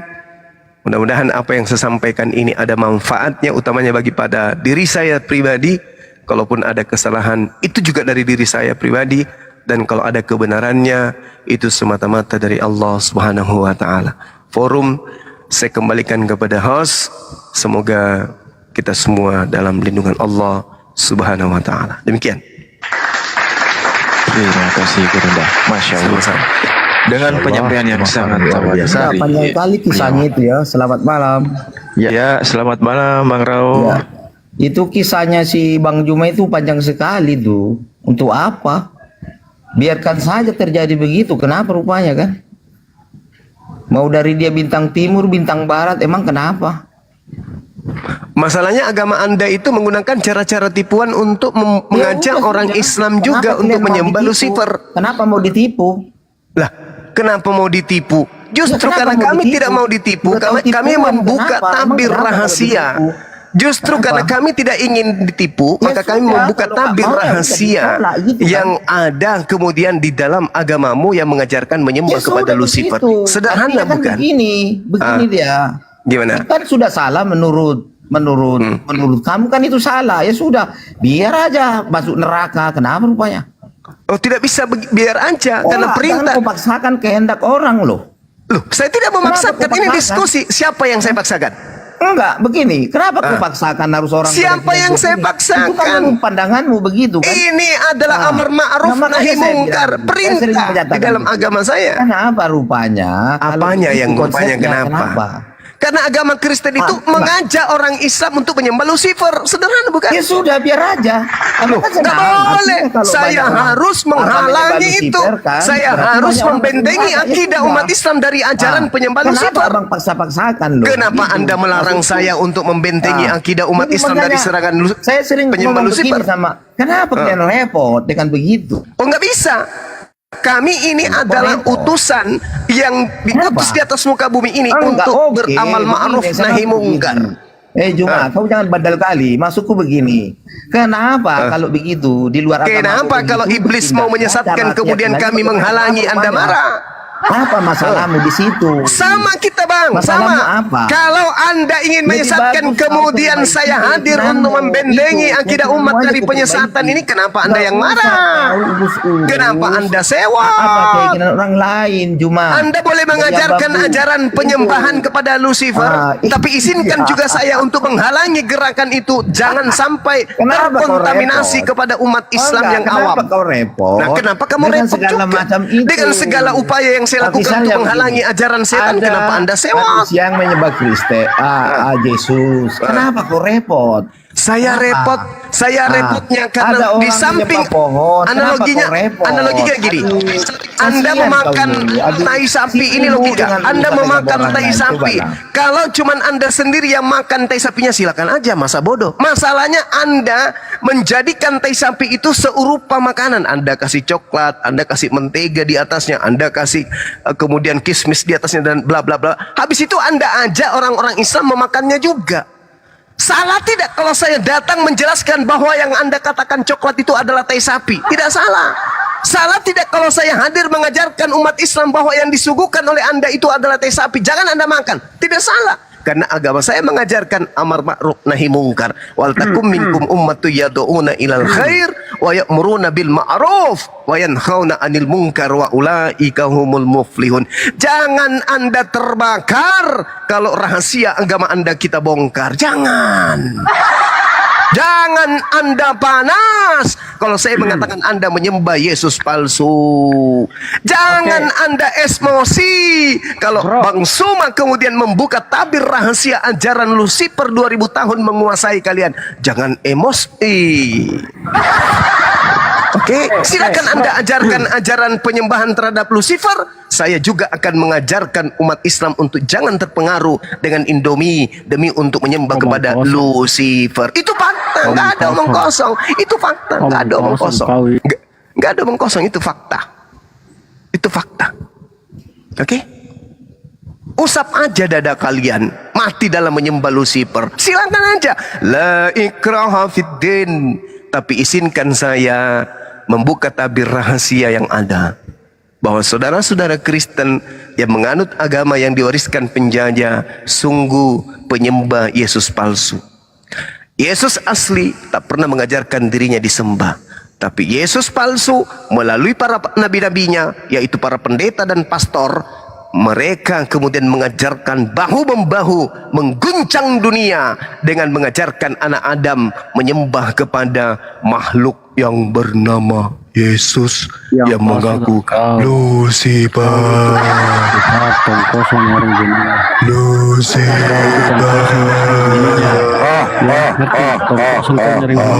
Akulah Yesus, Tunas Daud, sang bintang timur.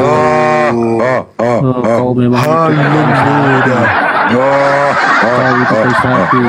Coba kau makan daging babi sebab kau jangan berkor-kor.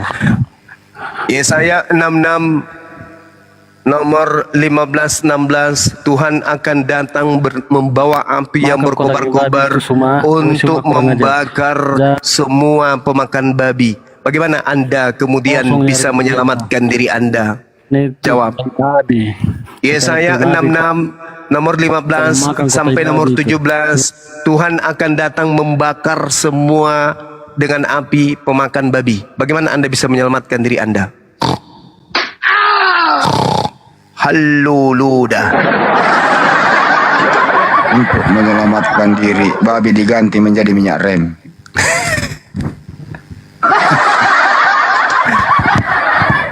Haleluya. Di dalam kitab saudara sendiri yang Anda ambil dari agama lain, Yesaya 66 nomor 15, 16, 17, Tuhan akan datang dengan murka yang menyala-nyala, membawa api kemudian untuk membakar semua pemakan babi. Berarti yang dibakar di sini adalah agama. Haleluya.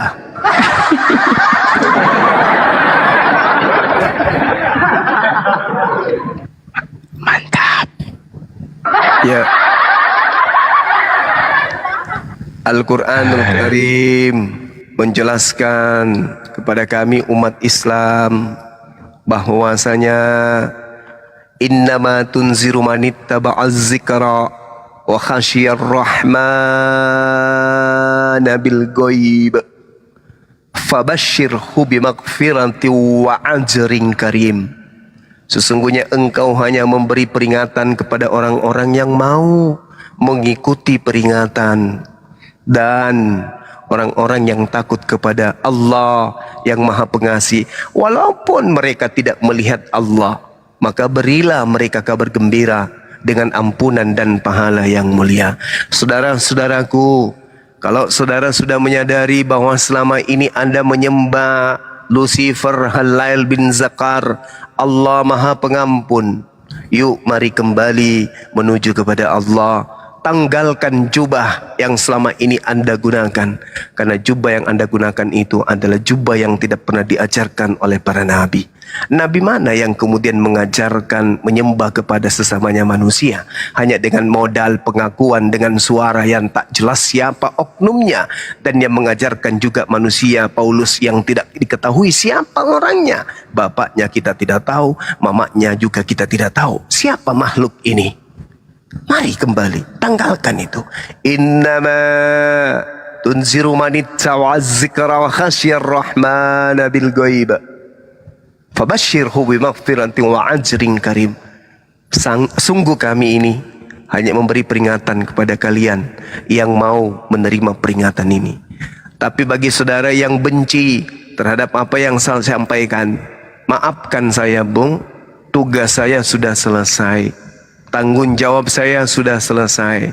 Saya sudah menjalankan amar ma'ruf nahi mungkar, perintah Allah untuk mengajarkan manusia kepada Kenapa kebenaran. di-mute? Inilah Ini sudah saya lakukan, ini saya sudah praktekkan. Enggak, ini- Semuanya kembali ini saya serahkan meriam kepada bambu memang Allah. dihadapi begini, Semoga meriam bambu. saudara-saudara Apa? Kristen Katakan- bisa mendapatkan hidayah sehingga tidak lagi menyembah kepada setan atau Lucifer atau bintang timur yang datang mengaku-ngaku dengan membawa Jangan nama kalian pikir Yesus. semua ini hebat kali. Ya, Enggak, saya kira sama begitu, saya ini nolnya ini saudara-saudara. Kalau masih ada pasien yang akut, saya boleh menghadapinya pasien, untuk disembuhkan. katanya, cuma ini Tapi kalau nggak pasiennya penting itu kali, ya sudah ilmunya tidak penyakitnya tidak terlalu parah, mungkin boleh diberikan kepada yang lain. Demikian untuk sementara, silakan. Siap, sama-sama Bang. Ada 3 pasien di sini kurun dah. Dideteksi dulu gejala awalnya seperti apa. Halo dah. Gimana coba kalian itu? Bagaimana? Menurut coba? analisa buku tentang coba kalian Sutarman, bagaimana coba? Itu yang gejala kalian awalnya berdebat itu sama- Oh, nonsen mereka itu. kalau debat sama nggak ada nyemot. guna. Jadi gejala awalnya itu Bang Juma kalau debat Iya. sama nyemot. Nyemot berkata, "Hai manusia, kau itu diberi akal, saya tidak. Tapi saya sesama nyemot tidak menyembah nyemot. Kamu itu manusia diberi akal. Kenapa kau sembah sesama manusia?" Gejala dari situ, kira-kira begitu. Oh gitu. Ya. Berarti ulaika hum syarrul Syarrul bariyah. bariyah. Betul. Betul. Mereka ini makhluk yang lebih buruk dari makhluk-makhluk yang lebih buruk. Yang buruk. Nyemot. Nyemot. Ya. Ulaika hum syarrul bariyah. Mereka adalah seburuk-buruknya makhluk. Berarti lebih buruk daripada Nyemot. Babi. ya, begitu ya. Nah, terbukti kan kita sudah ajarkan dalil Al-Quran, dalil Bible bahwa yang mereka sembah adalah Yesus palsu, tapi mereka nggak mau peduli kan? Artinya memang betul ulaika hum syarrul bariyah. Betul, tak ada yang salah. Berarti Al-Quran betul dengan mengatakan hal tersebut. Apabila kamu mengatakan kepada mereka ikutilah apa yang diperintahkan oleh Allah melalui para nabinya, apa yang mereka katakan kemudian? Oh tidak. Bal nattabi'u ma alfaina alaihi aba'ana. Aku hanya mengikuti apa yang diajarkan kepada kami dari nenek moyang kami untuk melakukannya. Ini yang sedang mereka praktekkan. Padahal kata Allah, awalau kana aba'uhum la ya'qiluna syai'a wa la yahtadun. Padahal nenek moyang mereka itu tidak mengetahui apapun dan tidak mendapat petunjuk sedikit pun, kata Allah. Kalau kita tanya mereka siapa yang mengajarkan kalian menyembah kepada manusia yang makhluk yang datang mengaku sebagai bintang timur, siapa yang mengajarkan?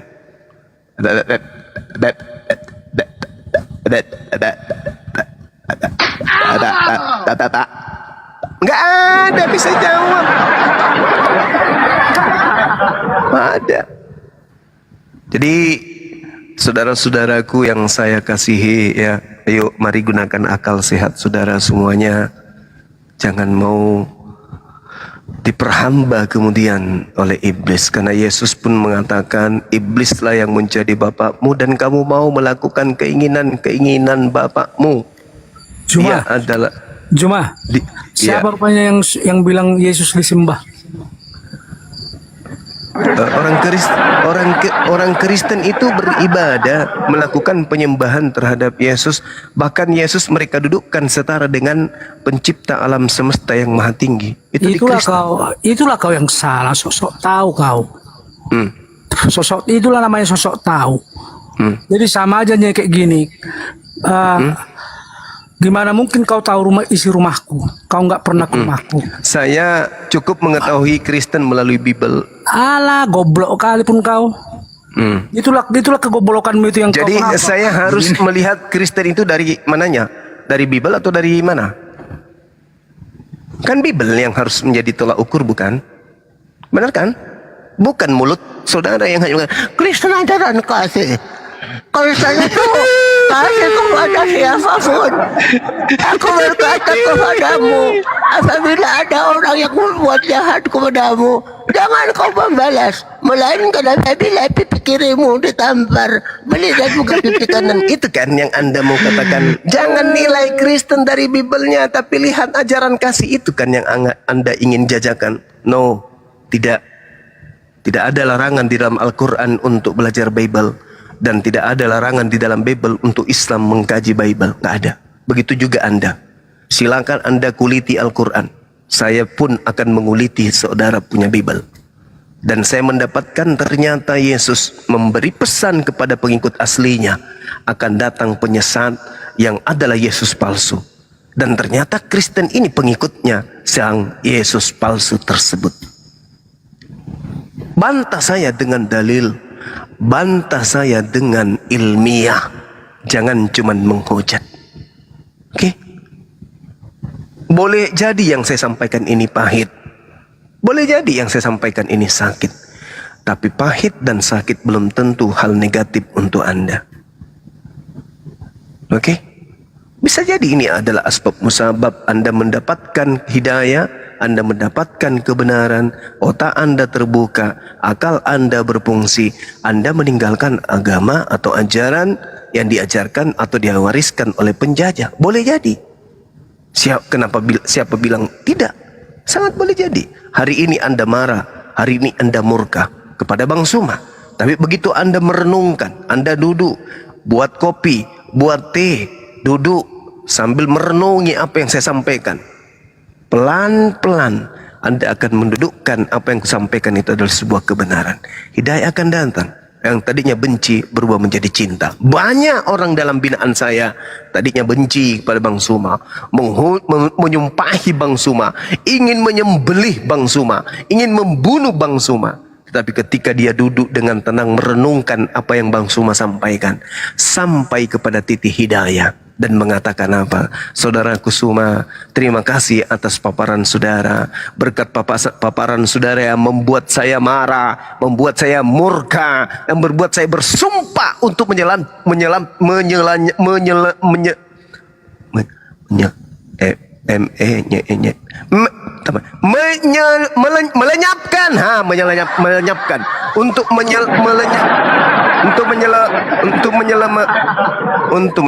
untuk melenyapkan Anda di atas muka bumi.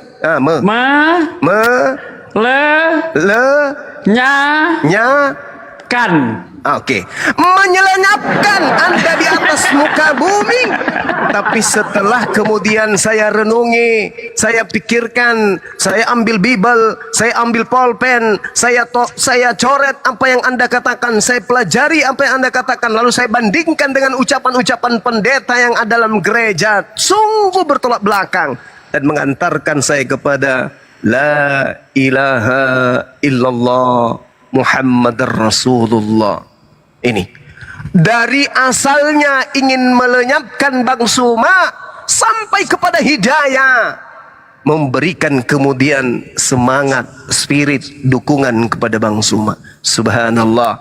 Jadi jangan Anda mengatakan saya pendusta, saya pembohong, saya penyesat. Bantah secara ilmiah data yang saya sajikan kalau Anda mampu. Tapi kalau tidak mampu, sekali lagi, renungkan, pikirkan, supaya Anda bisa sampai kepada hidayah. Karena hidayah hanya bisa sampai kepada orang-orang yang menggunakan akal. Saya kira begitu sebagai pengantar, sebagai penutup dari saya untuk kelas kita pada malam hari ini, subuh hari ini. Mudah-mudahan apa yang saya sampaikan bisa jadi renungan untuk kita semua. Silakan diambil alih host dan guru-guru yang terima kasih Gurunda. Sama-sama. Ya. Bang Renov, selamat malam Bang Renov. Bang Leoman Vela Shop, selamat malam. Siap, terima kasih Bang. Bang Leo dari Protestan Katolik. Kristen, Bang. Iya, Kristen saja ya. Kalau Bang Renov nggak usah saya tanya, karena sering nongkrong di sini Bang Renov ya. Kalau Bang Toke ini kayaknya dari dinding ini yang menempel.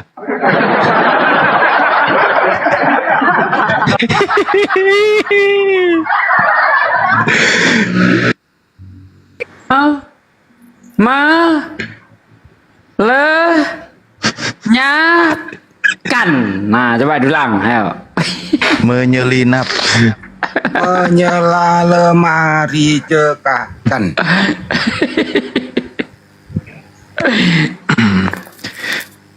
Bang Leo, mungkin ada yang mau disampaikan Bang Leo? Oh iya, saya mau tanya, Bang. Suaranya dikerasin sedikit lah, Abang. Silakan saudaraku, silakan. Saya pingin tahu aja sih, Bang. Maksudnya, saya pingin tahu aja Islam tuh bagaimana sih, Bang. Siap. Tapi maksudnya yang saya pingin tahu bukan secara umum, Bang. Kalau secara umum kan mungkin orang yang di luar Islam pun tahu gitu kan. Kalau hanya secara umum. Tapi saya mau tahu begitu yang lebih dalam lah sedikit gitu, Bang. Mungkin itu aja, Bang. Siap. Terima kasih. Siap. Tabe, Kasih Bang Juma. Siap. Biar gak tidur. Gurundah. Ya, Gurundah, Tabe. Masya Allah, saya sudah mau tidur karena tadi rada-rada malu sedikit. Ternyata untuk menyebutkan kata menyelapkan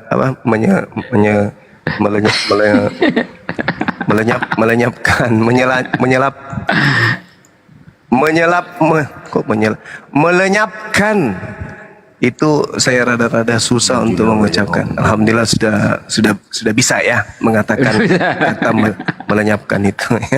Nah, sekarang pertanyaannya tentang Islam. Apa sih Islam itu? Dari namanya aja, Islam itu sudah mencerminkan keselamatan. Islam itu artinya adalah damai sejahtera. Siapapun ketika mendapatkan damai sejahtera dalam kehidupannya di atas muka bumi ini, maka dia akan damai dan dia akan sejahtera. Dan itu adalah dua pokok inti yang dikejar oleh manusia dalam kehidupan. Orang bekerja karena ingin damai. Orang bekerja mencari nafkah karena ingin sejahtera. Nah, kalau di dunia saja kita ingin damai sejahtera, bagaimana di kehidupan berikutnya? Tidakkah kita ingin hidup damai sejahtera di kehidupan berikutnya? Tentu kita ingin damai. Untuk damai, tentu kita tidak perlu masuk ke dalam tempat yang penuh dengan huru-hara, siksaan, dan seterusnya. Karena itu tidak cocok dengan nama Islam. Islam hanya cocok untuk kembali kepada tempat yang damai dan sejahtera, yaitu jannah atau surga.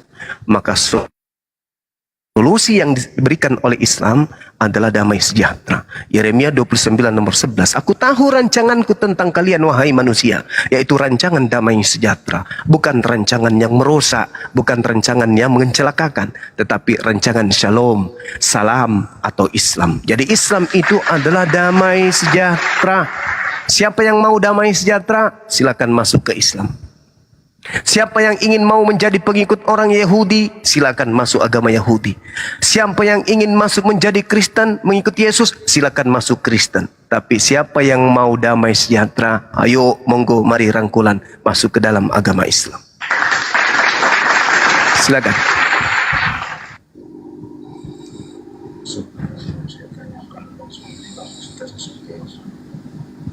Silakan Bang Leo, monitor. Oke, Bang. Terima kasih banyak, Bang. Iya, sama-sama. Ya. Saya izin turun, Bang.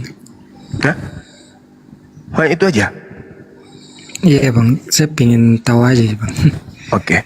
Sekali lagi saya katakan, ketika Anda ingin menjadi pengikut Nabi Musa atau menjadi pengikut orang Yahudi, silakan masuk agama Yahudi. Ketika Anda ingin mengklaim diri Anda sebagai pengikut Yesus, silakan Anda masuk Kristen. Tapi ketika Anda ingin damai sejahtera di dunia dan akhirat, monggo mari rangkulan masuk ke dalam Islam. Itu aja, Bung. Karena Islam adalah damai sejahtera. Demikian. Siap. Pak De Sugi mau ditambahkan, Pak De? Ustadz Alif.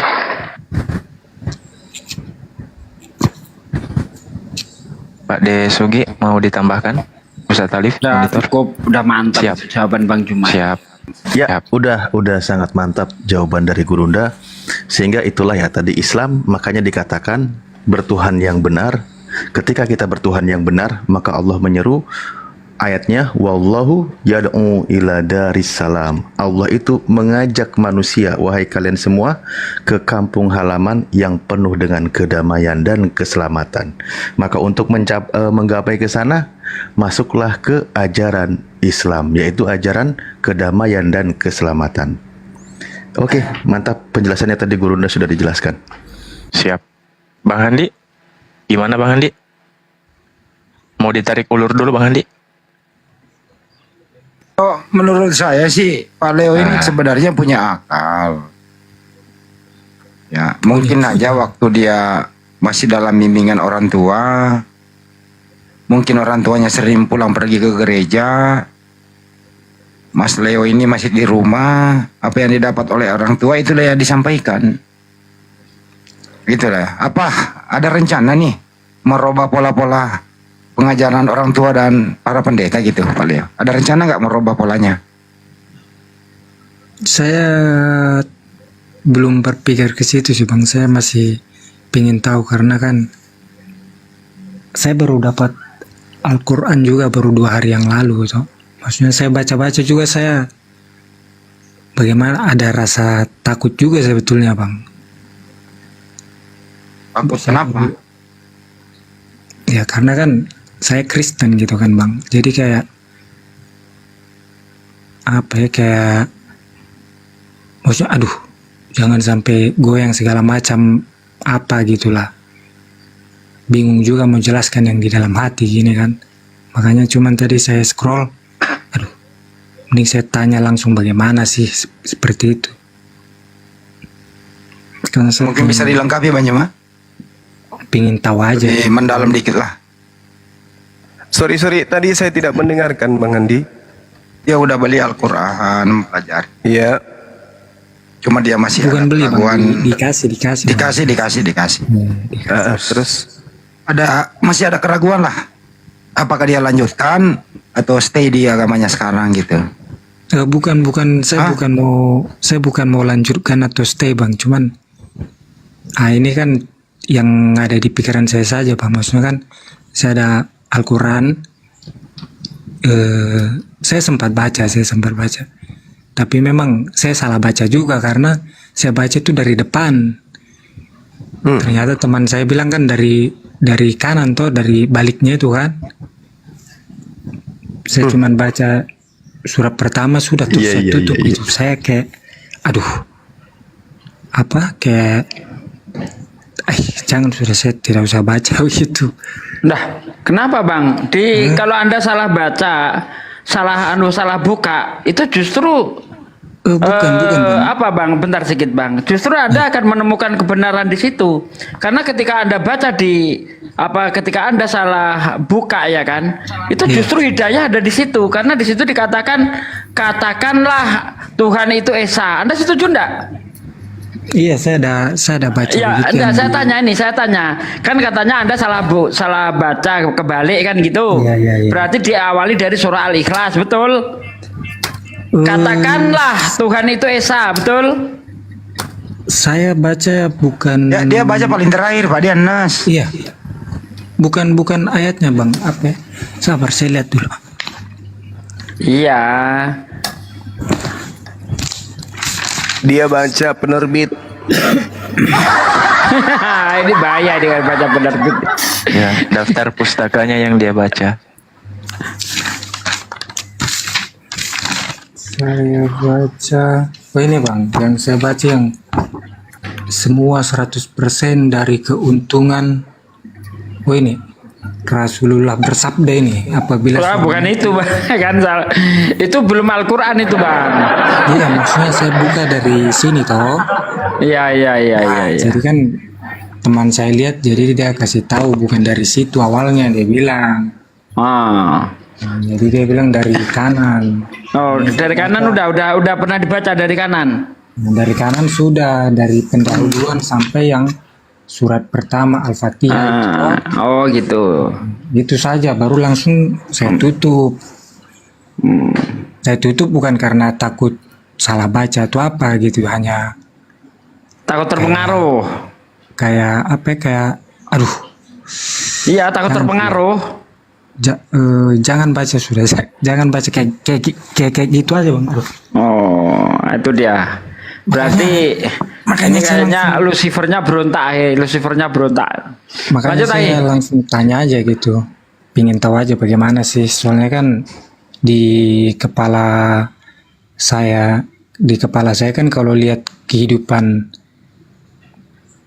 orang-orang Islam gitu, mohon maaf juga Bang ya, maksudnya kan kayak mindset saya tuh sudah kayak nggak bagus gitulah, karena ya mungkin pasti oknum juga sih. Makanya saya langsung pingin tanyakan aja langsung gimana yang lebih dalam gitu. Karena kalau secara umum kan sudah tahu lah bagaimana Islam, orang di luar Islam pun tahu Islam itu seperti apa kalau secara umum. Makanya saya mau tanyakan yang lebih agak dalam gitu Bang, supaya dapat ininya gitu. Ya, ini Itu yang pengetahuan. ditanyakan Bang Leo, apakah dari syariat atau konsep ketuhanan? Atau Bukan kayak bukan gimana? konsep. Saya bukan konsep, bukan syariat, tapi apa ya? Kalau kayak konsep Gini begitu loh, kan secara umum itu kan Bang. Islam nampak teroris, Ya. tukang Ya, secara ngebom, umum kan kan- gitu.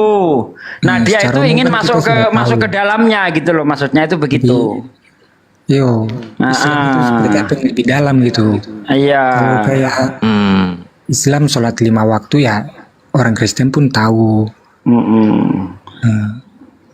Tiada Tuhan selain Allah pun ya saya juga tahu. Nabi Muhammad itu Nabi terakhir yang seperti itu tahu lah gitu. Maksudnya yang lebih dalam yang mungkin kebanyakan orang Kristen tidak tahu seperti apa dalamnya Islam itu gitu Bang. Oke. Ini kan Anda ingin tahu ke dalamnya terkait dengan apa yang dikabarkan oleh media, berita-berita miring tentang Islam. Itu apakah benar-benar ajaran Islam atau tidak, kan begitu. Jadi gini Bang ya, saya jawab. Di Islam itu Bang, jangankan di posisi kehidupan yang damai. Di dalam di dalam medan tempur, medan perang, itu ada aturan ketika kita berperang Bang. Salah satu contoh, dilarang merusak tempat ibadah, dilarang membunuh pendeta-pendeta atau rahib-rahib, dilarang membunuh anak-anak, dilarang membunuh wanita, dilarang membunuh orang tua, dilarang membunuh hewan, dilarang menebang pohon. Kira-kira kalau ajaran Islam ketika perang saja seperti itu, mungkinkah di masa damai orang Islam dibolehkan ngebom? Tidak. Nah itu gini Bang, itu orang-orang yang ingin merusak Islam. Coba Anda amati, kalau betul-betul mereka ingin mengebom gereja, seharusnya pakaiannya tidak Islami Bang. Seharusnya pakaiannya ya kayak Kristen, pakai kalung salib besar-besar kalau perlu, masuk gereja, ngebom di dalam. Tetapi lihat, jangan Anda lihat, setiap ada orang yang ditangkap katanya golongan teroris, ya katanya ngebom, ternyata pakai jilbab, pakai celana cingkrang, berkopiah, berjenggot. Kira-kira kalau ada orang penampilan seperti ini mau masuk gereja, ditanya atau tidak Bang? Ditanya pastinya. Ditanya. Apakah mereka itu bodoh? Ya kan mau mengebom gereja tapi pakaiannya Islami. Masuk akal enggak sih? Enggak masuk akal Bang. Orang kalau ingin menghancurkan musuh harus kamuflase seperti musuh. Itu baru betul. Tetapi kenapa ketika mereka ingin merusak gereja, ngebom gereja, pakaiannya Islami, bahkan pakai KTP, bawa KTP Islami. Apa-apaan ini? Ini pasti ada oknum yang ingin merusak Islam supaya citra Islam itu jelek. Itu intinya.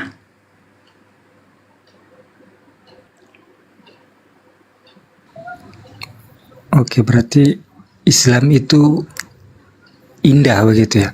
Jadi maksudnya indahnya itu indah seperti apa Bang? Islam ini agama yang sangat indah sekali. Ya.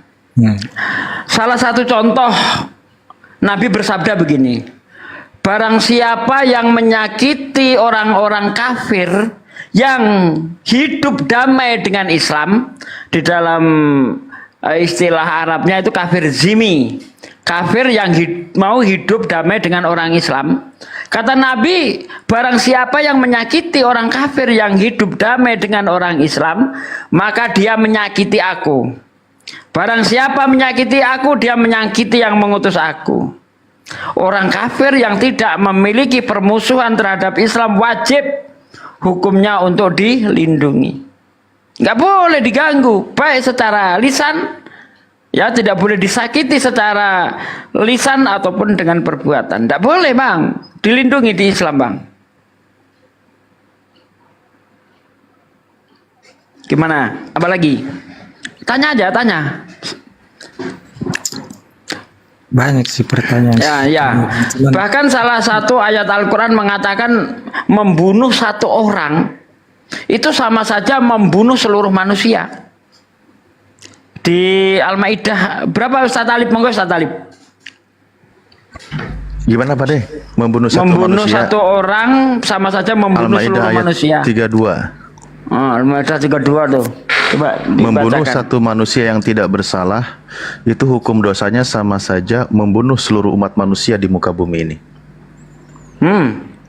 Bagaimana bang? Itu aturan di dalam Islam.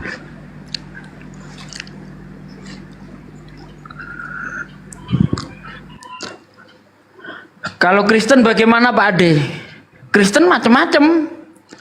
Ada Kristen yang kafir harbi, ada Kristen yang kafir zimi. Kafir harbi itu orang-orang Kristen yang memerangi Islam, penghujat. Ada kafir-kafir zimi yang tidak memerangi Islam, yang hidup damai. Nah, jadi tidak semua Kristen itu adalah kafir harbi, bukan. Ditengok-tengok ya, ditengok-tengok. Ini kafir apa, ini kafir apa. Jangan semua orang kafir dihajar, ndak seperti itu di Islam. Yang boleh diperangi adalah orang yang memerangi. Yang tidak memerangi nggak boleh diperangi. Itu di Islam seperti itu.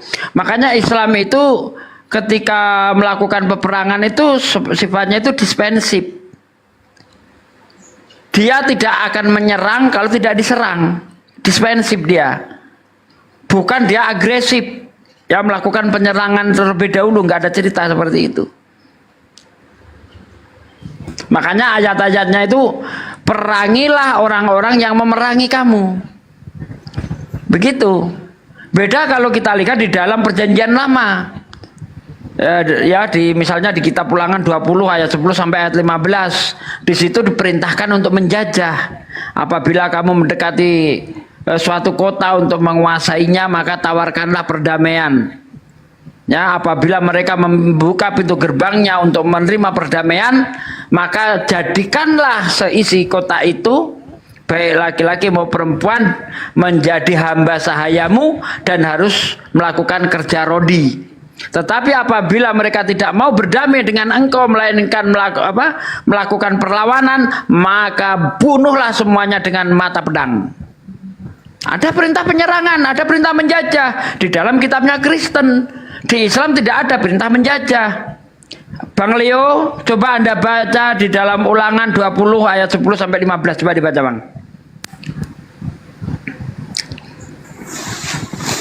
Berat Kalau nggak materinya percaya. itu, Pak De. Berat materinya itu dia, berat dia materinya.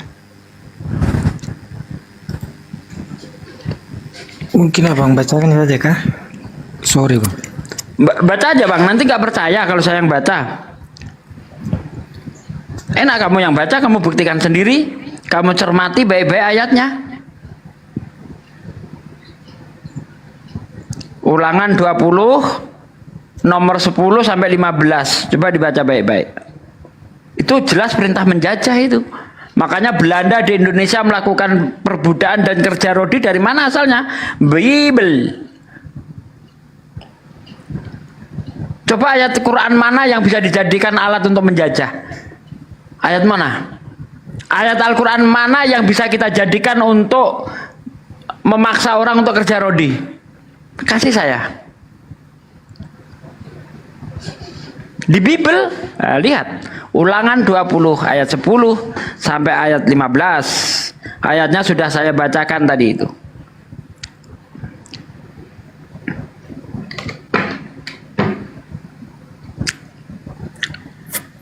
Udah ketemu Bang Leo? Bang Leo, ada Bible di situ, Bang Leo? Bang Leo lagi nyari korek, nggak nemu-nemu. Mungkin Ada? saya catat. Mungkin saya Ya. catat aja bang, nanti saya Boleh. baca. Siapa yang mau bacakan, Bang Leo? Coba dibacakan, Bang Berasi atau siapa? Bacakanlah.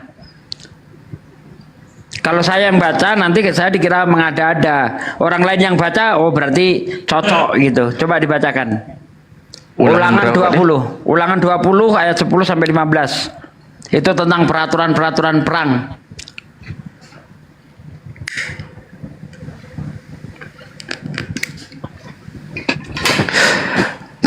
Ulangan 20, 10, 15. Heeh.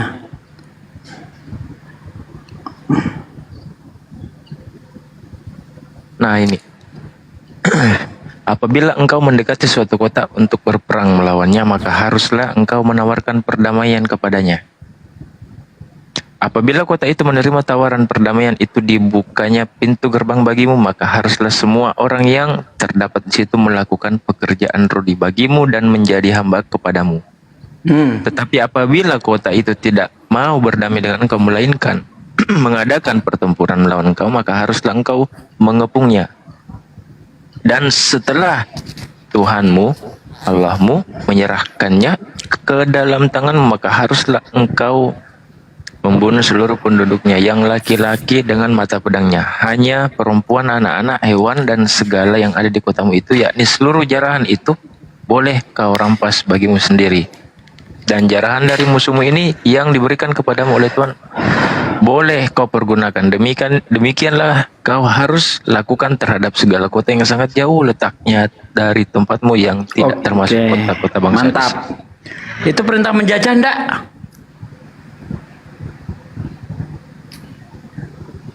Bang, perintah menjajah enggak itu, Bang?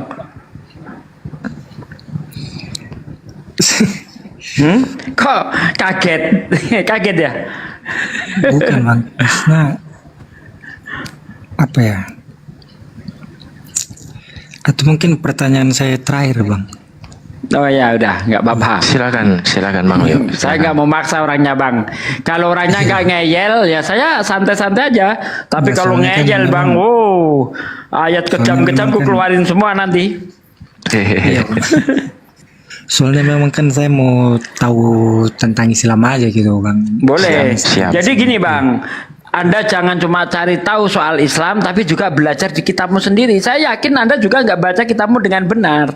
Makanya tadi saya melakukan perbandingan. Di Islam, ini cara-caranya ketika berperang. Tidak boleh begono begini-begini, ya kan? Nah di Kristen begini caranya. Nanti belum lagi saya tunjukkan misalnya di 1 Samuel 15 ayat 3 misalnya kan. Anak-anak lagi nyusu pun harus dibunuh. Nah, itu nanti aja lah, gampang itu. Sekarang apa yang mau tanyakan lagi? Iya, saya mau tanya apa pengertian dari hidayah itu apa bang? Hidayah itu petunjuk, Bang. Dari kata hudan, petunjuk. Mungkin maksudnya bisa dijelaskan bagaimana cara kerjanya begitu atau apanya gitu. Ya, silakan Ustaz Talib. Monggo. Ada guru ndak monitor kayaknya. Tapi Wah, keren. Guru Monggo. Iya, baik. Hidayah itu adalah kondisi di mana orang melembutkan hatinya untuk menerima cahaya dari Islam. Cahaya Islam ini bisa dilihat dari keindahannya Islam. Aspek apa yang kemudian terindah di dalam Islam itu? Aspek yang paling terindah di Islam itu adalah tentang Tuhannya, tentang nabinya, tentang kitabnya, tentang ibadahnya, tujuan hidupnya, akhir dari perjuangan hidupnya, dan tempat di mana umat Islam itu akan kembali. Itu hal yang penting. Yang pertama, keindahan tentang sembahan. Umat Islam di atas muka bumi ini, Anda keliling ke bumi manapun, ke bagian bumi manapun, Anda tanya, siapa Tuhanmu? Mereka akan serentak mengatakan Allah. Kami bertemu dengan bule tinggi, hidungnya mancung, putih, bersih. Ya, dengan menggunakan bahasa asing, mereka memuji kepada siapa? Allah. Mereka menggunakan bahasa asing tapi tak mengerti bahasanya. Tapi ketika sampai kepada poin sembahan, mereka menyebut Allah, Allah, Allah. Itu keindahan. Bagaimana cara kami mengenal saudara-saudara kami Muslim? Kami menyebut, mereka menyebut dengan sebutan-sebutan yang mulia terhadap Allah. Ar-Rahman, Ar-Rahim, Huwallahu alladzi la ilaha illahu, alimul ghaibi wasyahada, Huwar Rahmanur Rahim. Indah sekali. Dibandingkan dengan Tuhannya agama lain dari setiap negara berbeda. Nama Tuhannya berbeda-beda. Ada God, ada Lord, ada Mesias, ada Yesus. Banyak nama Tuhannya, ada Yahweh, bla bla bla dan seterusnya. Itu yang pertama. Umat Islam dimanapun berada menyembah kepada satu hakikat yang mereka sebut Allah. Anak-anak kecil berlari menuju ke masjid, ke surau, ke musola. Mereka berbondong-bondong dengan tangan imutnya dan mulutnya yang mungil, kemudian menyebut kata Allah, Allah, Allah. Mereka diajarkan untuk mengenal kitab suci Al-Quran. Yang kedua adalah Nabi. Keindahan yang dimiliki oleh umat Islam, mereka memiliki Nabi bernama Nabi Muhammad sallallahu alaihi wasallam yang menjadi panduan hidup, yang senantiasa kemudian dimuliakan, disanjung, dipuji oleh umatnya. Ketika menyebut namanya, selalu ada pujian yang muncul setelahnya. Nabi Muhammad sallallahu alaihi wasallam. Kalau Kristen atau agama di luar sana, justru yang mereka sembah dikatakan terkutuk, diludahin, ditelanjangin, digantung. Ini sesuatu yang sangat-sangat jauh dari keindahan. Lalu yang ketiga adalah kitab suci Al-Quran. Ketika saudara sampai ke Amerika sana, Anda akan menemukan umat Islam membaca Al-Quranul Karim. Misalnya di dalam surah Sa'ad, Bismillahirrahmanirrahim. فَإِذَا سَوَّيْتُهُ وَنَفَخْتُ فِيهِ مِنْ رُوحِي فَقَعُوا لَهُ سَاجِدِينَ فَسَجَدَ الْمَلَائِكَةُ كُلُّهُمْ أَجْمَعُونَ إِلَّا إِبْلِيسَ istakbara wa kana minal kafirin. Anda ke penghujung bumi manapun, ketika mereka membaca ayat ini, bacaannya sama, indah sekali. Orang bule membaca Quran tidak pernah berubah kaidahnya, makhraj hurufnya sama. Fa idza sawaituhu wa nafakhtu fihi min ruhi faqa'u lahu sajidin fasajadal malaikatu kulluhum ajma'un. Kemana kita pergi di atas muka bumi ini, bacaan kitab suci Al-Quran, entah itu orang Afrika, entah itu orang Amerika, entah itu orang Jepang, orang Cina, membaca Al-Quran, lafaznya pasti sama. Indah Islam itu. Lalu kemudian lihat ibadahnya.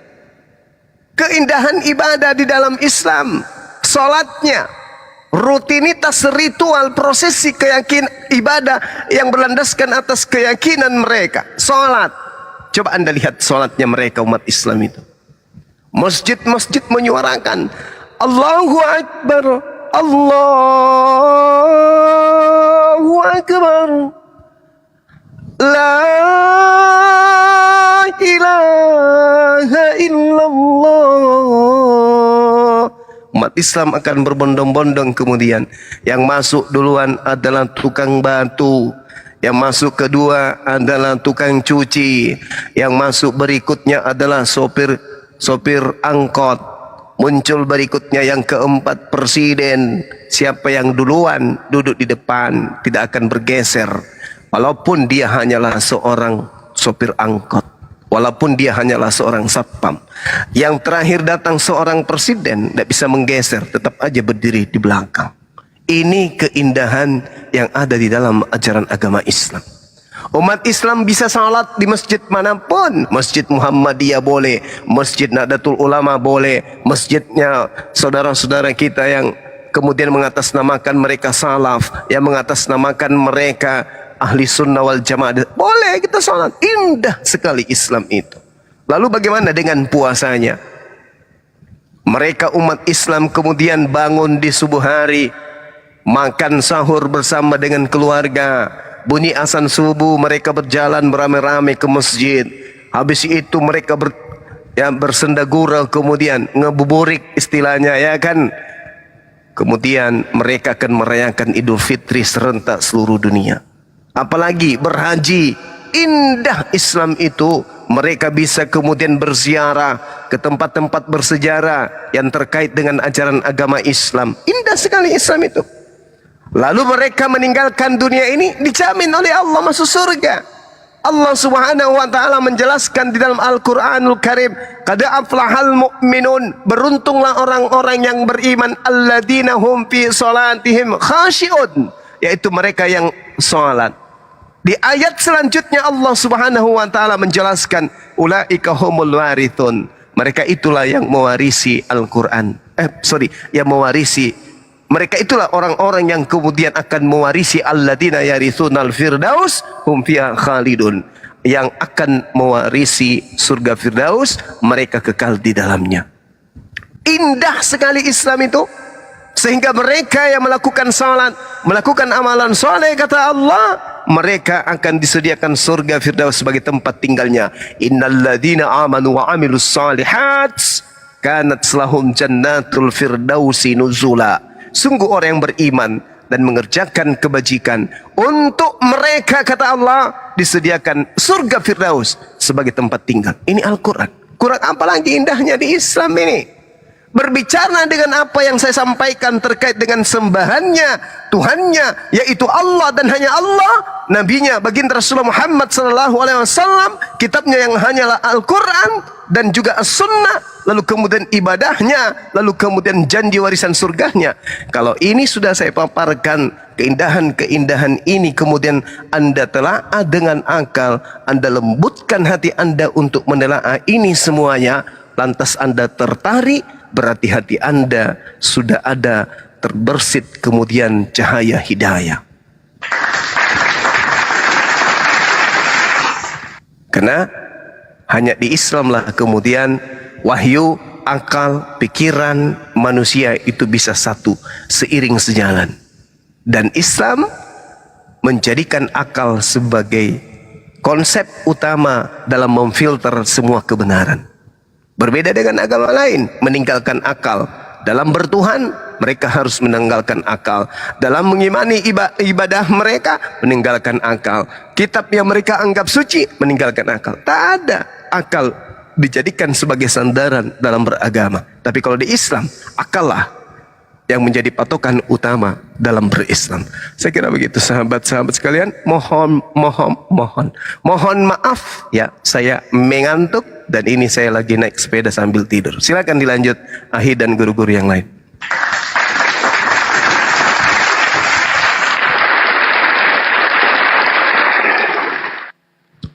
Gimana? Ya, Bang Leo? mungkin itu saja Bang. Terima kasih banyak juga Bang atas penjelasannya. Siap, sama-sama Bang Leo. Ya, saya izin turun Bang. Sama-sama, siap. Semoga Allah merahmatimu Bang Leo.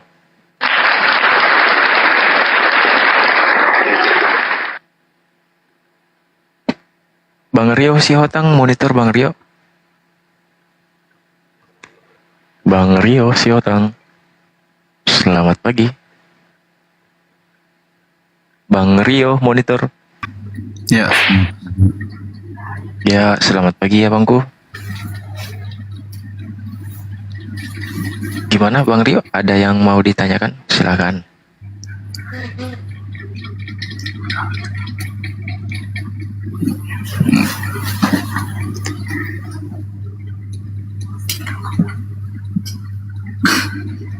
Oke, Bang kalau itu Rio. saya tanggapi ya. Itu pertanyaan yang sangat bagus. Ya. Salah. Iya. Gimana Bang Rio? Ada yang mau ditanyakan? Nggak ada. Bang Rio, Muslim, Kristen Bang? Kristen. Oke, siap. Dari Protestan ya? Iya. Siap. Ada yang mau ditanyakan Bang? Nggak ada. Nggak ada. Oke. Tapi kalau mau ditanya boleh? Nggak ada. Oh, tapi bisa ditanya?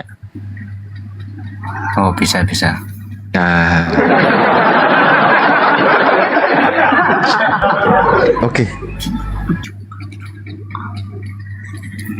Kita tanya ya. Ustaz Talif. Silakan Ustaz Talif, maju. Iya. Ya. Baik, terima kasih. Begini, saya baca di dalam sebuah kitab, ya kitabnya kawan-kawan Kristen tentunya ya. Saya baca, ini sebenarnya masih bersambung juga dengan pembahasan dari tadi beberapa jam ke belakang yang dibahas oleh guru kami. Begini, kalau saya baca, misal 1 Yohanes 2:18, di situ ada bunyi ayatnya begini. Anak-anakku, waktu ini adalah waktu yang terakhir, dan seperti yang telah kamu dengar, seorang antikristus akan datang. Sekarang telah bangkit banyak antikristus. Itulah tandanya bahwa waktu ini benar-benar adalah waktu yang terakhir. Memang mereka berasal dari antara kita, tetapi mereka tidak sungguh-sungguh termasuk pada kita. Sebab jika mereka sungguh-sungguh termasuk pada kita, niscaya mereka tetap bersama-sama dengan kita. Tetapi hal itu terjadi supaya menjadi nyata bahwa tidak semua mereka sungguh-sungguh termasuk pada kita. Pertanyaannya, apakah pengajar antikristus itu sudah ada dari sejak zamannya Yesus?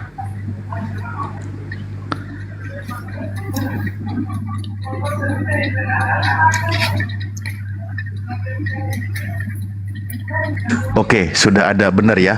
Karena memang ayat ini menyebutkan memang mereka berasal dari antara kita, tetapi mereka tidak sungguh-sungguh termasuk kepada kita. Bahkan dikatakan mereka itu dari angkatan ini. Artinya menurut ayat ini sudah menegaskan bahwa ajaran-ajaran yang menyesatkan ajaran Yesus justru terlahir atau hadir dari kalangan yang sejaman dengan Yesus. Maka itu perlu dicari pembuktiannya. Apakah mereka itu pengajarannya sesuai dengan pengajaran Yesus, atau mereka justru bertolak belakang dengan apa yang diajarkan oleh Yesus? Silahkan dijawab lagi. Bang Rio, monitor Bang Rio, paham? Pertanyaannya Oke, tadi. betul. Nah, maka kita buktikan sekarang. Oh, yang ini belum dijawab ya? Oke, silakan host. Bang Rio, monitor Bang Rio. Bang Rio, monitor. Bang.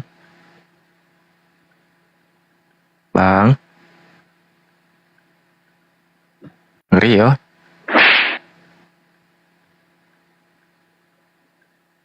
Oh, Bang Rio. Ya udah. Kita skip dulu, teman-teman, sama Rio. Kayaknya Rio nggak paham ya dari pertanyaan saya Talif. Kalau Nehe, apapun yang ditanyakan. Paham? Bukannya tadi udah dijawab? Memang percaya isi ayatnya begitu, bahwa memang pengajar anti Yesus itu sudah ada dari zaman mereka. Sudah ada, orang ayatnya begitu bilang. Iya kan? Kalau memang sudah ada, berarti mereka telah mengajarkan kepada orang-orang yang mengajarkan ajarannya berlawanan dengan ajaran Yesus. Nah, ini perlu dicari tahu ini. Perlu dicari tahu ajaran mana yang ajarannya bukan sesuai dengan ajaran Yesus, lalu mereka mengajarkan ke seluruh dunia, dan orang itu ajarannya bersumber dari abad pertama atau seangkatan dengan Yesus. Jawabannya sudah ada dibahas 3 jam ke belakang tadi. Terima kasih. Lanjut. Saya kembali standby. Ya. Pak Nehe, monitor Pak Nehe. Ya, selamat malam semua. Selamat bergabung kembali. Ya. Gimana Pak Nehe? Mau ditanggapi langsung Pak Nehe? Terkait mengenai apa? Tadi mengenai Paulus, kenapa kepalanya botak?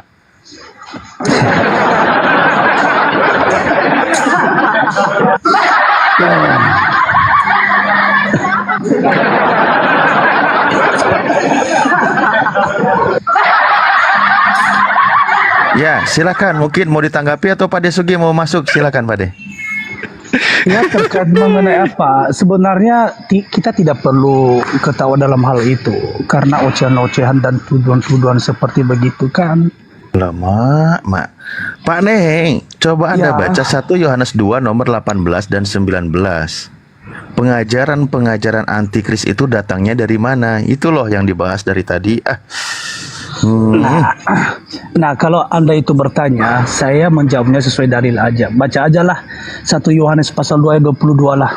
Dan itu adalah jawaban yang sesungguhnya. Sudah terjawab di ayat tersebut. Dan baca juga di 1 Yohanes pasal 4 ayat 3. Siapa sih antikris itu sebenarnya? Baca. Alamak. Enggak. Bukannya suruh ngejelasin malah suruh baca lagi. Astagfirullahaladzim. Oke. Jadi kalau Pak Nehe, pertanyaan itu dari sini tadi. Anda percaya atau tidak pengajar-pengajar anti pengajaran Yesus itu adalah seangkatan dengan Yesus? Anti ada pada masanya ada antikristus itu. Jadi itu antikristus itu yang tidak percaya kepada Yesus sebagai anak-anak. Jadi saya mau jawabnya begini ya. Kita baca dulu, saya menanggapi itu 1 Yohanes pasal 2 ayat 22. Jadi mungkin kita di sini adalah sudah memiliki. Kok tiba-tiba loncat ya? Enggak, begini, saya memberikan pemahaman sedikit. Ini bukan berarti saya mengajak Anda untuk percaya bahwa agama saya yang lebih indah, tidak. Tapi dengan cara saya menyampaikan, setidaknya Anda memahami, paham. Terus kalau tiba-tiba ada orang yang bertanya kepada Anda tentang iman Kristen, setidaknya Anda memberikan pemahaman sesuai dengan apa yang saya pernyatakan. Terima kasih atas jawabannya. Lanjut host, saya kembali standby. Nah, jadi saya menanggapi 1 Yohanes pasal 2 ayat 22. Itu kalimatnya di situ siapa? Kok 22 18? Iya, jadi saya menjawab dari pertanyaanmu, dari question yang Anda libatkan. Jadi saya menjawabnya. Saya menjawab ini. Saya mau menjawab. Saya tidak menjawab berdasarkan tafsir, tapi saya menjawab sesuai dengan dalil dalam Alkitabiah saya gitu. Nah, jadi 1 Yohanes pasal 2 ayat 22, saya mohon supaya Anda menjadi pendengar yang baik, pendengar yang setia, memberikan saya waktu untuk berbicara. Nah, dari tadi saya tungguin. Oke. Nah, jadi kalimatnya di situ, siapakah pendusta itu? Bukankah dia yang menyangkal bahwa Yesus adalah Kristus? Dia itu adalah antikristus, yaitu dia yang menyangkal baik Bapa maupun anak. Jadi pertanyaan yang muncul di sana, siapa sih yang menyangkal? Siapa sih yang tidak mempercayainya? Siapa yang tidak menuruti segala perintahnya? Baptislah mereka, salah satunya perintah yang dia berikan. Baptislah mereka dalam nama Allah Bapa, Putra dan Roh Kudus. Ya Siapa Allah, yang ya melakukan Rahman, ya itu? Rahim. Oke, poin kedua. Di 1 Yohanes pasal 4:3, ini tanggapan saya. Dan setiap roh yang tidak mengaku, bentar dulu. Ini gimana ceritanya ini? Enggak, saya menanggapi ini. Berikan saya waktu. Anda tahu nggak pertanyaan saya? Sebentar, Anda tahu atau tidak pertanyaan saya? Tentang antikristus. Yang mengajarkan antikris itu dari mana datangnya? Nah, kalau Anda menanyakan seperti begitu, kan itu pertanyaan saya berdasarkan ayat. Tadi kan bukan begitu konsepnya pertanyaanmu. Apakah masa sejaman Yesus sudah ada antikristus? Betul nggak yang kamu tanya itu? Oh, berdasarkan ayat. Saya baca ayatnya. Anda 1 Yohanes 2 nomor 18. Sebelum kedatangan Yesus Kristus sudah ada penyembah berhala, sudah ada penyembah dewa. Kok malah jadi ke sebelum lagi? Nah, iya, kalau kita berbicara mengenai itu antikristus Capek deh kalau diskusi begini nih. Begini bang. Antikristus itu ibaratnya tidak mempercayai kedaulatan Allah. Gitu. Oke, pelan-pelan Pak Nehe ya. Di dalam kitab Anda dikatakan bahwa seorang antikristus itu akan datang. Sekarang telah bangkit banyak antikristus. Itulah tandanya bahwa ini benar-benar adalah waktu yang terakhir. Memang mereka berasal dari kita. Pertanyaan saya, antikristus itu pengajarannya dari mana?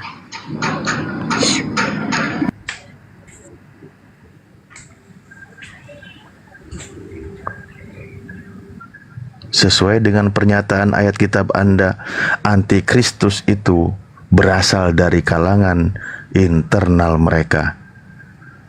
Ketika kitab Anda ditulis 1 Yohanes 2, itulah antikris sudah ada. Pengajaran-pengajaran yang tidak sesuai dengan pengajaran Yesus itu sudah ada. Dan pengajar ini, antikris ini di kitab Anda juga dijelaskan mereka telah menyebar ke seluruh dunia. Nah, betul. Nah, iya, sumbernya dari mana?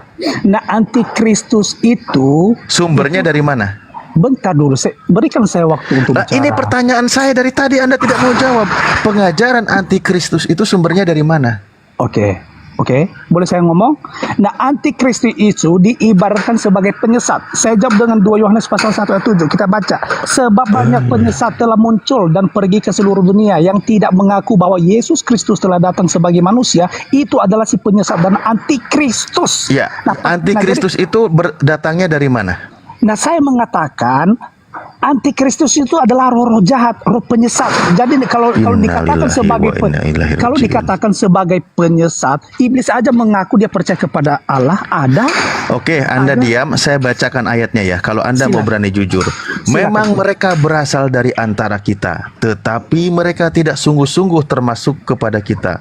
Sebab jika mereka sungguh-sungguh termasuk pada kita, niscaya mereka tetap bersama-sama dengan kita. Tetapi hal itu terjadi supaya menjadi nyata bahwa tidak semua mereka sungguh-sungguh termasuk pada kita. Pertanyaannya, menurut ayat ini, pengajaran antikristus bersumber dari mana?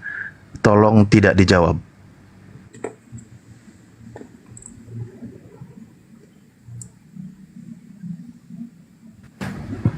Terima kasih. Memang faktanya ternyata pengajar antikris itu bersumber dari internal Kristen sendiri. Nah, itu kan tuduhan. Lah ini ayatnya. Tuh, sekarang dibilang tuduhan. Begini ya. Akbar. Sekarang begini, dengarin. Capek lah aku ngomong, kitabnya sendiri aja dibantah, apalagi mau ke Al-Quran kalau kayak gini. Dengarin saya. Berikan saya ngomong dulu. Tadi Bang Juma bercerita panjang, kami itu mendengar gitu. Nah, jadi itu adalah kelemahan kita di sini. Pertanyaan saya, pengajar antikris itu bersumber dari mana? Oke, saya memberikan pemahaman kepada Anda. Diam. Diam dulu. Ketika seseorang mengaku aku percaya kepada Allah, itu kan indah sekali. Pernyataan indah sekali, memberikan lautan sholat, terus beribadah setiap hari. Tapi ini kemana-mana lagi? Bentar dulu, tapi tidak sesuai dengan. Saya hidup sabar sabar Pak. Tapi kalau menjawab kayak gini amat ya. Makanya kamu dengar. Sabar saya pertanyakan lagi nih. Karena susahnya Anda itu susah memberikan peluang untuk orang lain bicara. Itulah susahnya kalian gitu. Jadi seakan-akan Kenapa Anda tidak berani jujur, Panehe? Kenapa Anda tidak berani jujur? Saya kan mau bicara ini, Pak. Bukannya nggak berani jujur. Dari tadi Anda sudah bicara. Pertanyaan saya, pengajar antikristus itu bersumber dari mana? Kenapa pertanyaan ini perlu 3 hari 3 malam? Nah begini, makanya diam dulu. Saya memberikan pemahaman ini biar terpancar. Innalillahi wa inna ilaihi raji'un. Nah, kan kamu memberikan sebuah kata-kata yang tidak menyenangkan didengar. Loh, apa yang tidak menyenangkan didengar?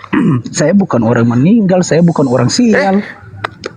Innalillahi kok meninggal? Emang hanya cuma orang meninggal yang ucap innalillahi itu kan ya ucapan kepada orang-orang yang ya udahlah mungkin itu. Iya makanya ngapain ngomentari orang innalillahi itu, saya merasa mendapat sebuah ujian. Ujian kesabaran menghadapi Pak Nek. Saya ngucapin innalillahi karena itulah ayatnya Al-Qur'an. Ida asobatu musibah qalu innalillahi. Ketika kami mengalami cobaan, ujian, kami mengucapkan innalillahi. Malah ngomentarin ayat ini lagi. Udah, ini urusan saya. Urusan Pak Nek menjawab. 1 Yohanes 2 nomor 18 dan 19. Pertanyaan saya, antikristus itu bersumbernya dari mana? Udah saya bandar ngomong. Jadi antikristus itu berasal dari roh atau roh jahat. Nah, dia menyikat. Bentar dulu, saya memberikan penyerahan. Sekarang, nah itulah Parah ini, kelemahan susah Anda. ini. Kelemahan Iya, Anda isinya itu udah kena ini. mengolok. Kelemahan Anda itu kena ini. mengolok, suka mencari pembenaran diri, tidak mencari Kok malah pembenaran? Ini Tapi IC-nya kalau- udah kena ini. Aduh. Bukan IC-nya, justru Anda itu yang kena, suka mau didengarkan tetapi tidak memberikan waktu. Bagaimana sih dirimu? Hah? Coba bayangkan, saya sudah mengatakan kalau Anda adalah orang-orang beriman, ya cerminan orang beriman itu bukan kebencian.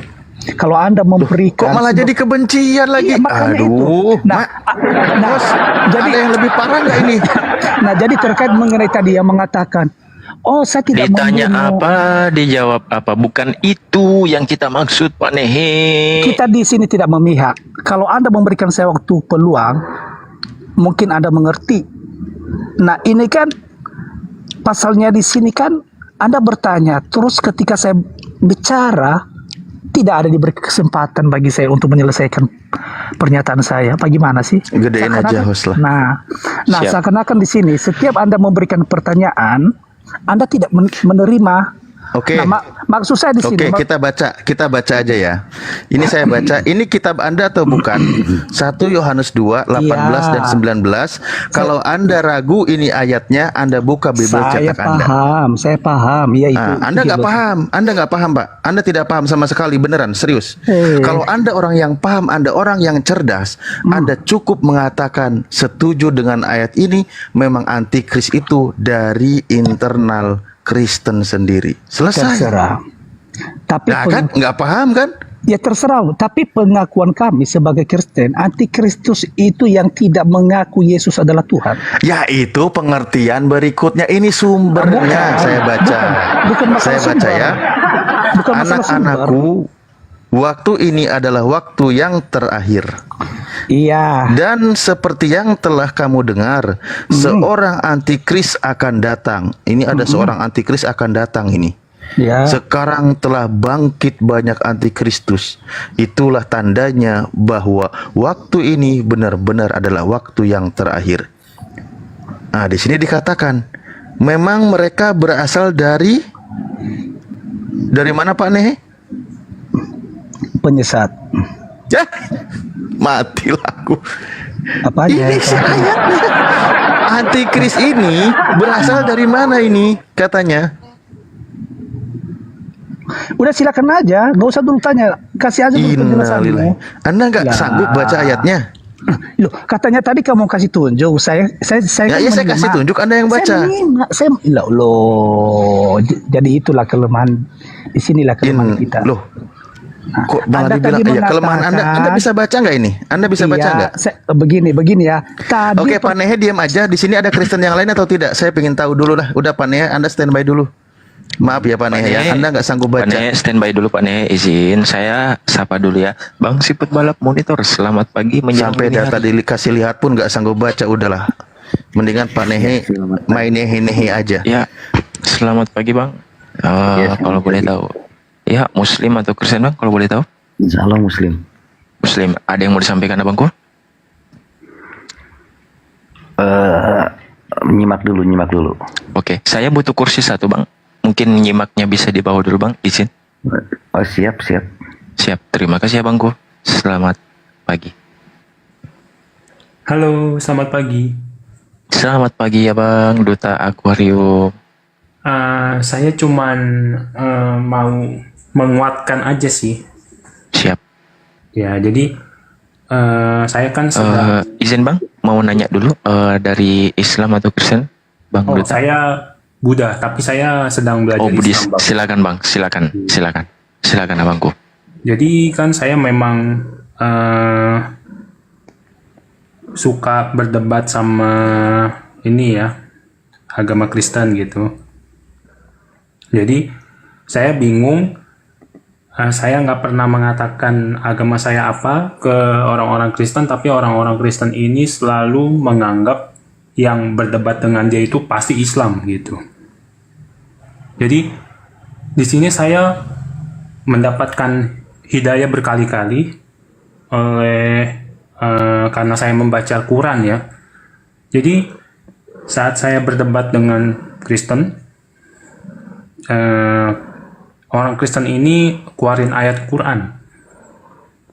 Jadi yang dia keluarkan itu adalah ayat Quran 86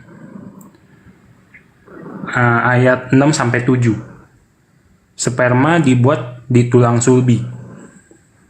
Nah, dia bilang begini. Maksud dia itu menghujat ya. Emang zaman itu belum ada testis.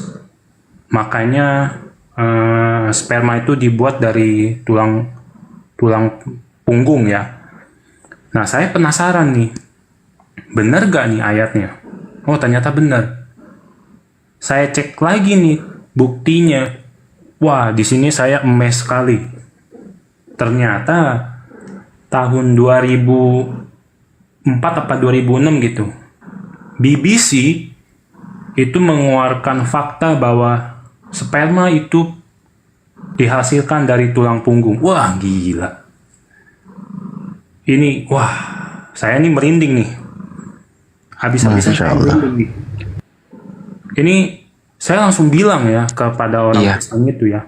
Saya mengatakan, coba Anda cek laporan dari bbc.uk, terus saya juga melampirkan fakta dari apa tuh namanya kedokteran Indonesia bahwa jikalau tulang punggung Anda bermasalah, itu akan berpengaruh pada produksi sperma, kualitas sperma, dan suhu testis. Wah, ini saya emes banget langsung. Gila. Nah, sih. Iya. Itu kayak saya membayangkan gitu. Gimana kalau Nabi Muhammad itu bukan utusan Allah, ini gimana dia bisa tahu gitu? Yes. Wah, gila sumpah. Makanya ini saya ngomong kayak gini ya untuk menguatkan para Islam, Muslimin. Saya yang bukan Islam aja mau masuk Islam. Kalau yang Islam mau keluar dari Islam, lebih baik Anda harus benar-benar belajar Quran ya, menurut saya ya. Siap. Begitu Siap, sih. Abang. Siap. Ustadz Alif, silakan Ustadz Alif masuk. Enggak, si Duta ini masih belum Islam dia.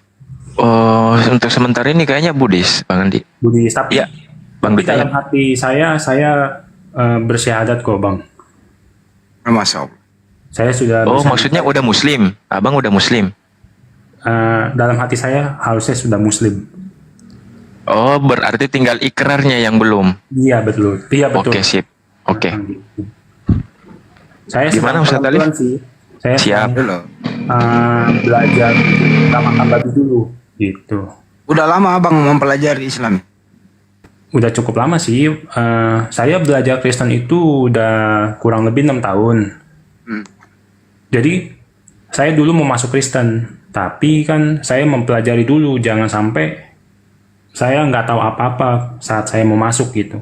Ternyata semakin saya pelajari semakin jomplang lah. Makanya saya berdiskusi sama orang Kristen gitu. Tapi orang Kristen ini selalu menilai saya itu Islam. Makanya mereka menyerang dengan ayat Al-Quran. Terpaksa saya baca. Pas saya baca, saya dapat hidayah. Udah seperti itu, Bang. Yang jomplang di Bible itu apa? Yang fundamental Bang? Jelas?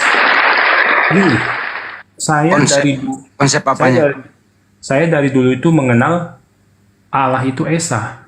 Allah itu tidak berupa, Allah itu tidak diperanakan. Tapi saat saya pas di SMK itu kan saya SMK Kristen. Saya di Bible bilang Tuhan itu Yesus, Roh Kudus itu Tuhan, Bapa itu Tuhan. Nah di situ saya bingung. Nah saya mulai mencari tahu lah, gitu. Saya mulai mencari tahu. Bahkan saya tanya pendeta, mereka malah menyamakan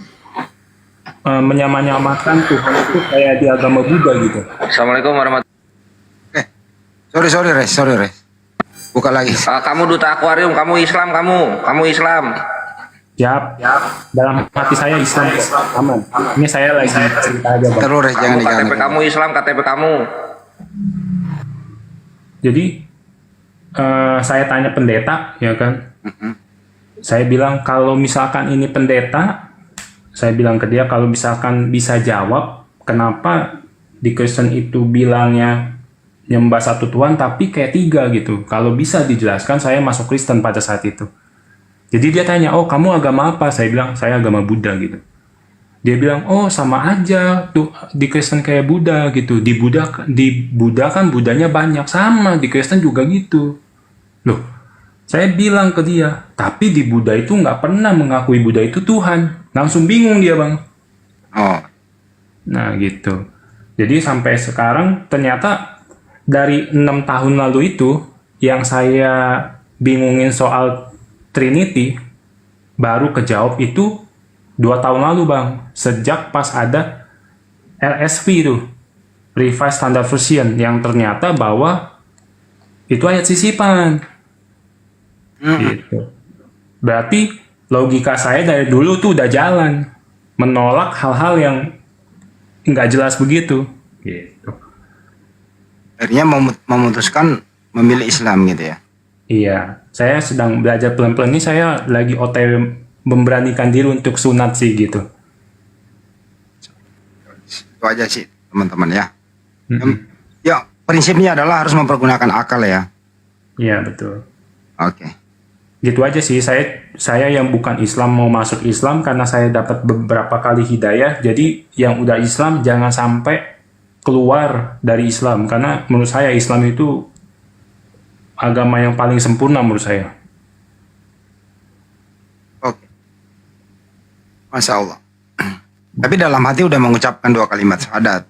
Cuman semuanya belum dipublikasi dan termasuk keluarga dan identitas yang lain belum dirubah ya.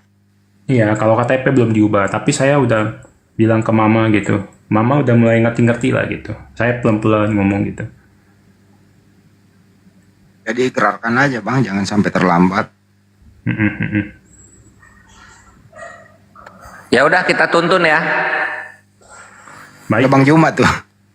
Ya silakan Gurunda. Ada yang mau masuk Islam? Pembuktian dulu. Oh iya. Datanya. Administrasinya dulu.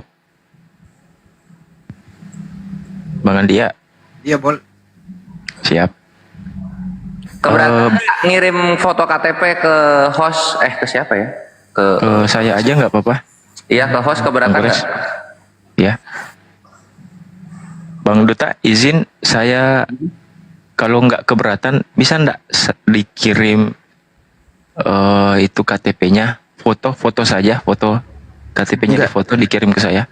Gini loh, apa namanya, kalau memang orang yakin ikrar benar kebenaran Islam, di antara syaratnya bersahadat secara online begini, itu dia menyerahkan datanya.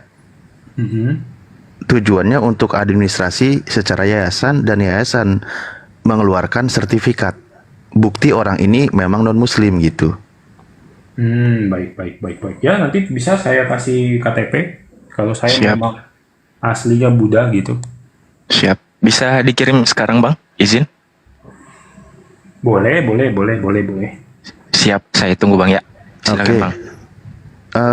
Bang Dutanya siap bersyahadat malam ini? Kalau bersyahadat di online gitu? Iya. Iya, di sini nggak apa-apa. Itu sah kok. Oh berarti harus tatap muka ya? Iya, makanya nanti open cam. Iya, Bang Duta, betul. Nah itu. Saya masih belum bisa, tapi saya di dalam hati saya sih udah bersyahadat gitu aja sih Bang. Gitu. Maksudnya belum bisa apa ini? Karena gimana ya? Saya lagi coba ngomong pelan-pelan dulu sama mama gitu. Pelan-pelan karena mama saya ini agak strict orangnya gitu. Keluarga ya. Intinya Islam itu kan tidak ada paksaan. Anda yakin menjadi seorang muslim, silakan. Kalau Anda masih ragu, belum siap, ya monggo, pilihan kepada Anda. Gitu. Oke, sebentar ya. Ini saya kirim KTP. Silakan Bang, kirim KTP-nya. Kalau masalah open cam mungkin nanti bisa dibicarakan dulu. Yang penting itu dulu Bang Duta. Ya. Bentar ya, saya kasih KTP. Bang Nehe tetap santai, tolong host kasih kopi yang baru, yang anget, yang agak manis ya, Bos. Siap Sudah saya kirim ya. Kalau memang saya Itu kirimnya lewat DM Bang Duta ya? yang inspirasi kehidupannya. Siap. Oh iya, udah saya kirim. Saya siap. Benar saya itu agama Buddha gitu. Ya, saya pantau dulu abangku. Ini hanya untuk formalitas aja. Iya. Untuk yayasan. Atau biar mau saya camp juga boleh nih kalau saya ternyata Buddha gitu. Jadi nanti ada fitnah lagi. Enggak, kalau nunjukin KTP nama nggak aslinya boleh, siapa bang? Nama aslinya siapa bang? Ricky. Oke, siap. Oke, aman. Buddha. Iya, sip. Buddha kan? Nah. Ya. Followernya berapa ini? Oh, udah bisa open cam Bang Andi? Digadein lah dia. Kalau open cam keberatan nggak? Ini sih saya jujur saya masih dalam hati saya saja gitu. Jadi saya belum bisa online gitu. Karena saya harus ngomong pelan-pelan ngomong ke mama gitu. Tapi dalam hati saya memang saya dikatakan saya udah Islam lah gitu. Saya hanya menyembah kepada Allah yang Esa. Saya mengakui Nabi Muhammad itu adalah utusan juga. Saya mengakui bahwa Nabi Isa juga utusan gitu. Oh, mantap. Alhamdulillah. Mamanya lagi nonton? Mamanya udah tidur, saya ini diem. Open cam? Enggak, nanti aja. Saya pokoknya udah bilang ke mama sih, tujuan saya Islam gitu. Iya, bercanda. Lanjut ngobrolnya. Takut menyakiti. Ini loh, Bang Juma, bagaimana ini? Ini kemarin ada yang kayak gini juga sih. Lebih takut kepada sesama makhluk daripada takut kepada Allah gitu. Pertimbangannya jangan terlalu lama gitu sih. Ustaz Alif gimana itu? Ya, sebentar. Gurunda monitor nggak ini? Oke, sambil nunggu Gurunda mungkin ya. Iya, coba kita coba Ustaz Alif kontak Gurunda. Iya, nggak apa-apa kalau beliau lagi istirahat, kecuali memang dia siap ikrar malam ini gitu. Di Islam itu kan dijelaskan, berkaitan dengan perkara keimanan. Makanya tadi ayat Al-Qur'annya itu jelas dikatakan ya, ketika Anda menemukan kebenaran, karena konsep pengajaran di dalam Islam itu dikatakan akan aku tampakkan kepada manusia di seluruh penjuru bumi dan pada diri manusia itu sendiri. Sanurihim ayatina fil afaqi wa fi anfusihim hatta yatabayyana lahum anahul haq. Kami akan memperlihatkan kepada mereka tanda-tanda kekuasaan kami di segenap ufuk dan pada diri mereka sendiri. Jadi Tuhan itu, Allah Subhanahu wa taala, menjelaskan tentang keberadaan kebenaran firman-Nya dengan penjelasan-penjelasan yang ada di alam semesta dan pada diri manusia. Sehingga nanti di situ Anda menemukan kebenaran bahwa inilah Sang Pencipta yang sesungguhnya. Ada seperti itu. Nah, ketika Anda sudah menemukan kebenaran itu, pilihan kepada Anda siap beriman atau tidak. Al-Quran mengatakan la ikraha fiddin, tidak ada paksaan untuk memeluk agama Islam. Makanya Al-Quran hanya menyampaikan kebenaran itu datangnya dari Tuhanmu. Kamu mau jadi orang beriman, silahkan. Kamu mau jadi orang kafir, silahkan. Itu kembali pilihan kepada Anda. Anda yang menentukan jalannya gitu. Namun konsekuensinya, kata Al-Quran, dan neraka itu penghuninya adalah orang-orang kafir. Jadi jalan yang Anda tempuh menentukan kemana Anda akan kembali. Itu aja poinnya. Loh, ketika Anda mengatakan kami sudah percaya kok begini, di Islam itu begini. Mohon izin, itu hanya pengakuan di lisan, karena di dalam Islam itu ajarannya apa? Diyakini dengan hati, benar, diucapkan dengan lisan, lalu menjalankan perintah-perintahnya. Itulah yang dikatakan sebagai seorang muslim atau seorang mukmin gitu. Jadi kalau belum dibuktikan, belum bisa diakui kan gitu. Hanya baru pengakuan sepihak. Nah, kurang lebih begitu. Jadi ketika Anda sudah tahu itu, yakin kebenaran itu, ingat kita tidak tahu usia kita itu berapa lama. Namun penyesalan terbesar manusia adalah ketika mereka mati namun dia tidak berserah diri kepada Allah Subhanahu wa taala. Dalam artian berada di dalam kekafiran, atau kata lain dia mati bukan sebagai seorang yang muslim. Itu adalah kerugian terbesar bagi manusia karena penyesalan sudah tiada guna. Begitu. Ketika Anda menunda terus menunda, ingat, berkali-kali kami sampaikan kepada kawan-kawan juga di sini yang menyimak ya, terutama orang-orang yang sudah menemukan kebenaran, Anda itu sedang berperang dengan iblis. Karena iblis berjanji di dalam Al-Quran, surah Al-A'raf ayat 16, surah Al-Hijr ayat 39, dan seterusnya dikatakan apa? La'aqudanna ila siratal mustaqim. Akan kami palingkan manusia itu dari jalan engkau yang lurus. Manusia itu akan dipalingkan, akan ditunda. Dia akan datang membisiki dari depan, dari belakang, dari kiri, dari kanan. Pokoknya bagaimana caranya Bang Duta ini tidak akan mengucapkan 2 kalimat syahadat. Usaha keras iblis sukses ketika dia membuktikan kalau Anda terus-menerus menunda 2 kalimat syahadat. Kalau Anda, padahal Anda sudah tahu itu benar, tetapi sebenarnya Anda masih kalah. Karena yang sukses adalah iblis. Karena dia berhasil mengajak Anda menunda 2 kalimat syahadat. Bisa jadi penundaan Anda terus-menerus berulang sampai akhir ajal atau akhir hidup Anda gitu. Di ayat lain dikatakan bahwa akan dipandang indah perbuatan maksiat kepada Tuhan. Nah, itu janji iblis. Ya dengan alasan-alasan yang logis, alasan-alasan yang indah. Namun prinsipnya adalah dia itu sedang berada di posisi kesalahan. Alasan inilah, alasannya logis, alasannya baik, dari keluarga, dari ini dan itu semua. Intinya manusia itu akan dipandang indah berbuat maksiat kepada Tuhan. Karena kalau sampai Anda mengucapkan 2 kalimat syahadat, pada detik itu juga Anda sudah mengalahkan iblis. Tetapi selama Anda menunda 2 kalimat syahadat, selama itu Anda sedang bergulat dengan iblis dan Anda berada dalam cengkeraman iblis. Silakan. Saya mau nanya, kalau seandai kata dalam hati saya sudah meyakini kalimat syahadat dan saya memang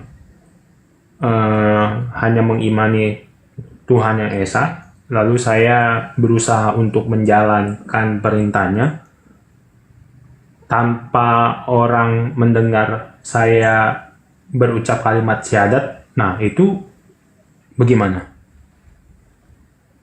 Loh, ikrar Anda itu berlakunya antara Anda dengan Sang Pencipta. Itu poin utama pada prinsipnya ya. Iman itu kan tasdikun biqolbi wa qaulu bilisan wa amalu bil arkan. Pertama, hatinya itu mengikrarkan, membenarkan, tidak ada keraguan.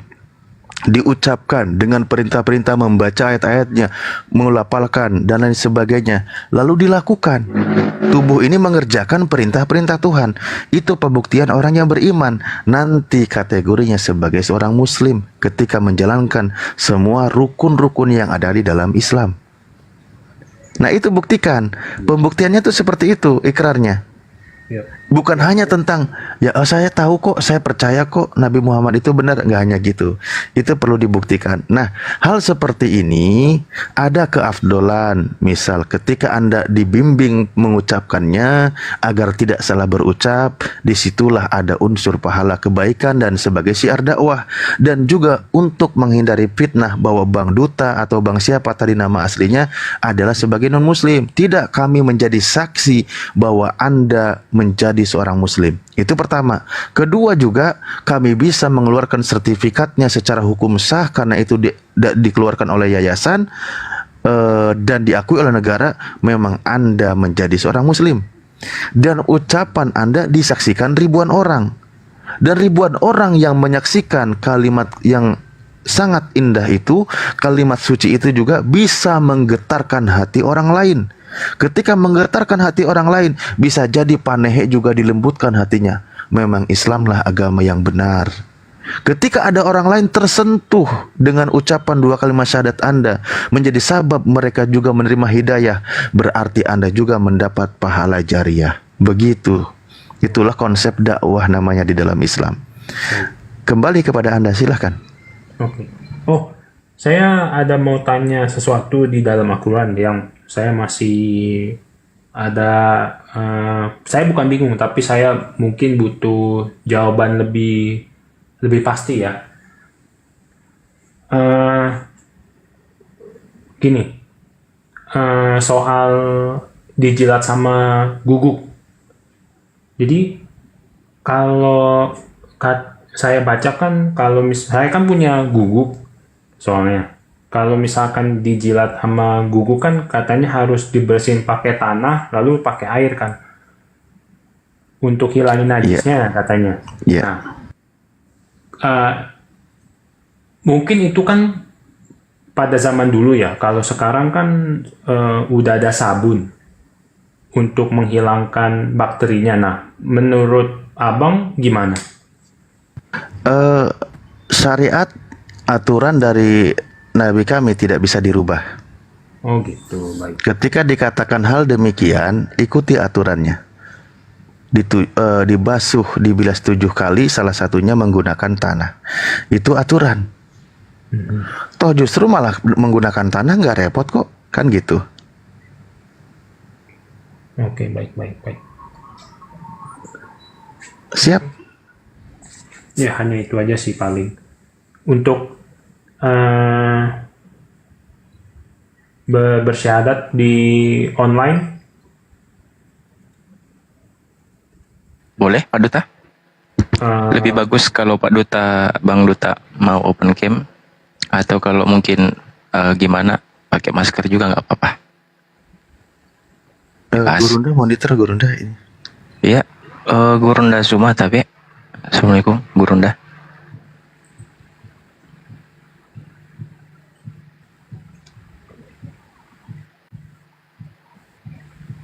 Sudah.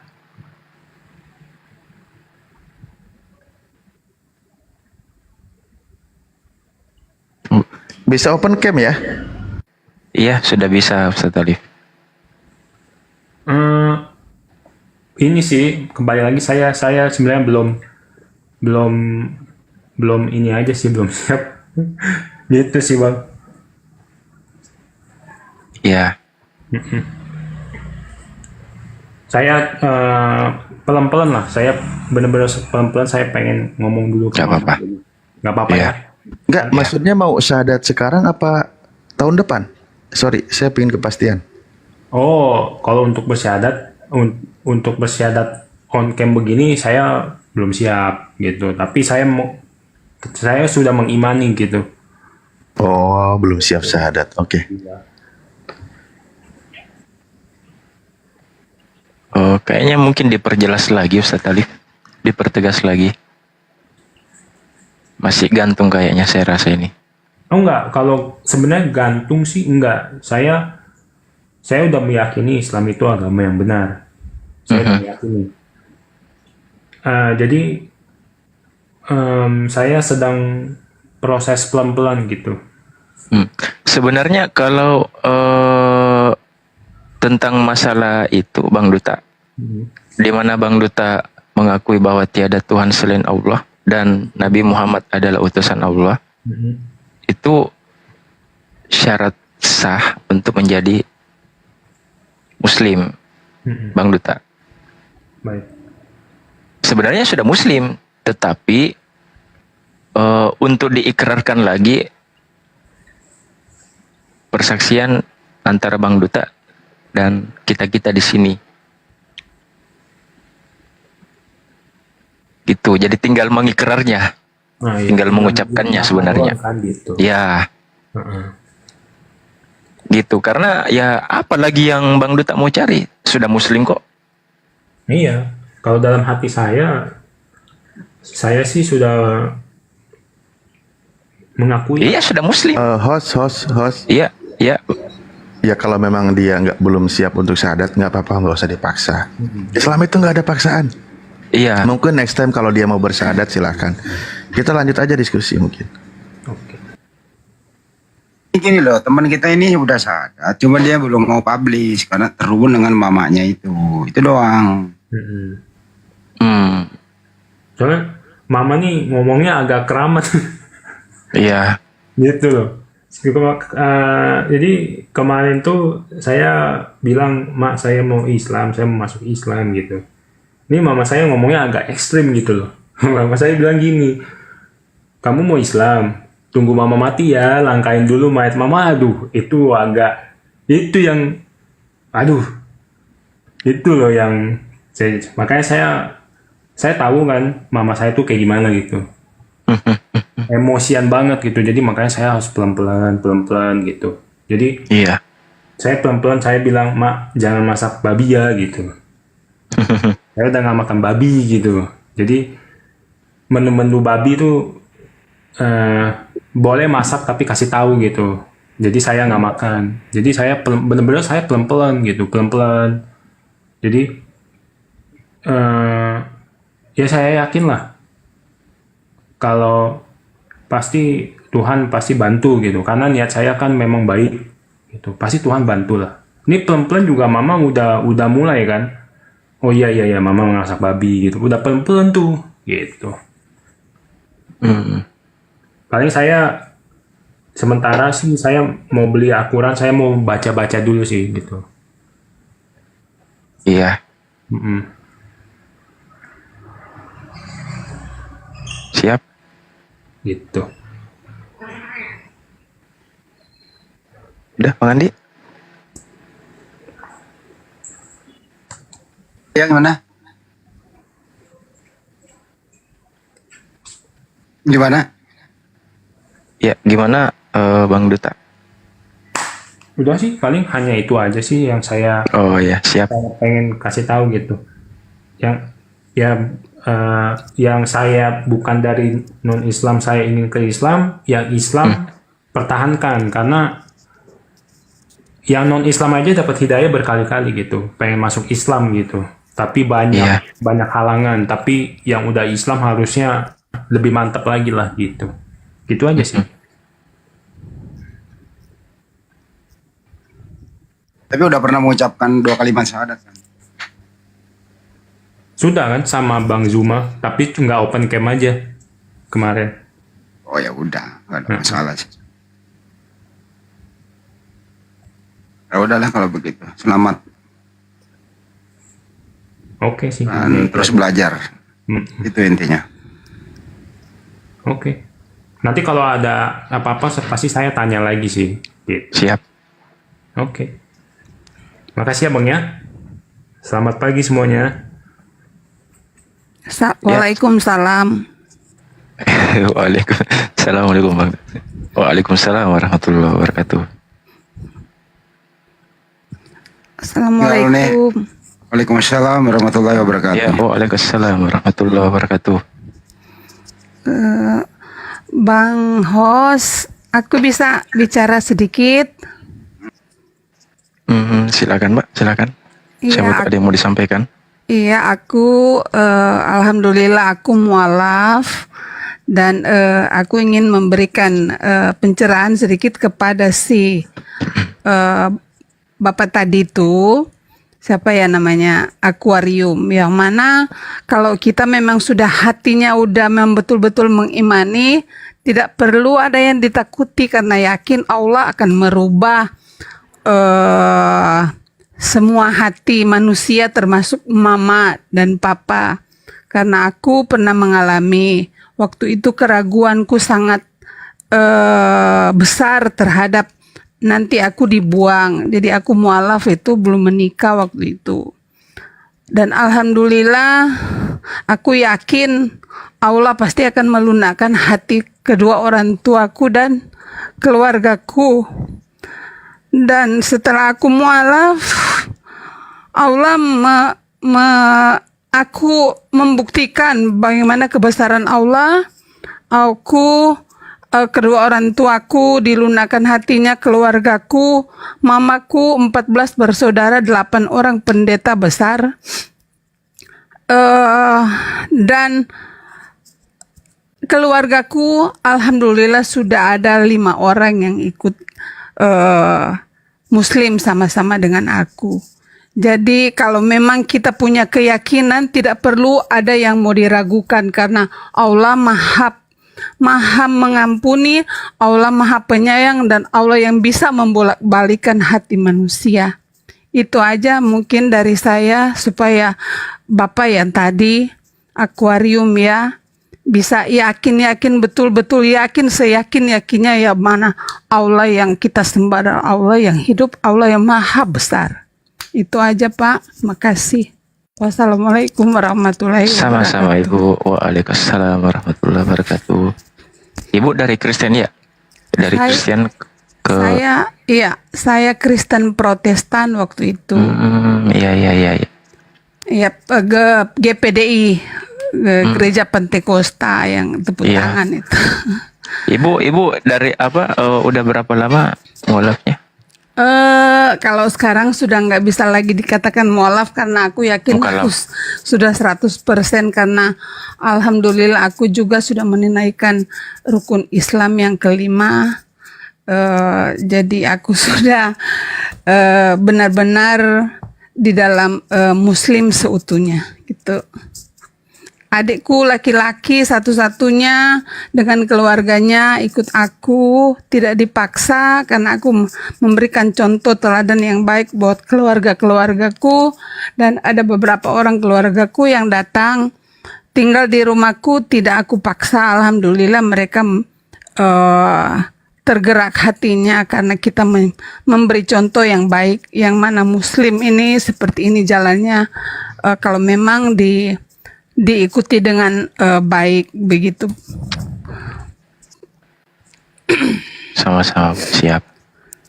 Ya, jadi untuk umat-umat Kristen yang mungkin sudah ada keraguan-raguan di hati, jangan gengsi, karena kita tidak tahu hidup kita besok mau jadi Allah panggil kapan. Karena kalau gengsi terhadap dunia, takut terhadap dunia, karena persoalan kita itu hanya nanti keluargaku bilang apa, nanti lingkunganku bilang apa, nanti aku dihindari dari teman-teman. Ya Allah maha besar, setelah kita di Muslim terlalu besar yang Allah berikan kepada kita. Jadi terlalu kecil dunia ini kalau kita mau bandingkan dengan kebesaran Allah. Jadi Allah ganti semua apa yang kita ragukan, Allah ganti dengan sukacita. Itu saja. Dan karena aku sudah merasakan bagaimana derajatku diangkat oleh Allah Subhanahu wa taala, aku dari orang yang miskin dan aku benar-benar masuk ke Muslim, menjalankan seluruh perintahnya, dan tadinya hidupku gelap, alhamdulillah sudah berkeluarga, sudah punya anak cucu, dan sekarang alhamdulillah perlahan-lahan walaupun kita sangat sulit untuk memberikan pemahaman kepada teman-teman keluarga, tapi perlahan-lahan mereka bisa mengikuti jejakku hijrah di jalan yang benar. Alhamdulillah. Alhamdulillah. Sama-sama Bu. Iya, maaf Pak, aku berinding kalau aku mengingat proses aku hijrah itu memang sangat berat. Aku menjadi mualaf waktu itu penuh dengan tantangan, tetapi alhamdulillah Allah selalu menjaga, dan Allah selalu memberikan aku kesehatan, kekuatan, dan bisa membuktikan kepada dunia bahwa Allah lebih besar dari segalanya. Mantap. Pertahankan. Amin, amin ya Rabbal Alamin. Iya. Siap. Mudah-mudahan selalu istiqomah. Amin, selalu amin. istiqomah, Ibu ya. Ya. Siap, lanjut. Ya. Siap, Bu. Aku standby. Siap. Izin saya minta ke satu kursinya, Bu. Ya, aku diturunin aja ya. Siap, sama-sama Bu. Sama-sama. Assalamualaikum warahmatullahi wabarakatuh, Bang Zuma. Waalaikumsalam warahmatullahi wabarakatuh. Dan semuanya yang ada di sini, Bang Siap, Ustadz Alif dan lain-lain ya. Siap. Sama-sama Bu, izin Bu ya. Waalaikumsalam warahmatullahi. Iya. Salam. Nah, oke. Ternyata yang tadi sudah itu. Cuman tadi saya fokusnya saya mau masuk Islam, mau masuk Islam. Nah, gitu teman-teman. Ternyata semua gara-gara nehe.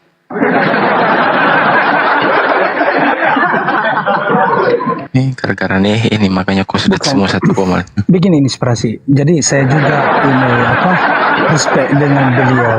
Dia mengungkapkan dan saya tidak melarang dia menjadi memeluk agama saudara kita Muslim. Jadi ibu itu kayaknya dia seorang yang rendah hati. Jadi mulia sekali hatinya.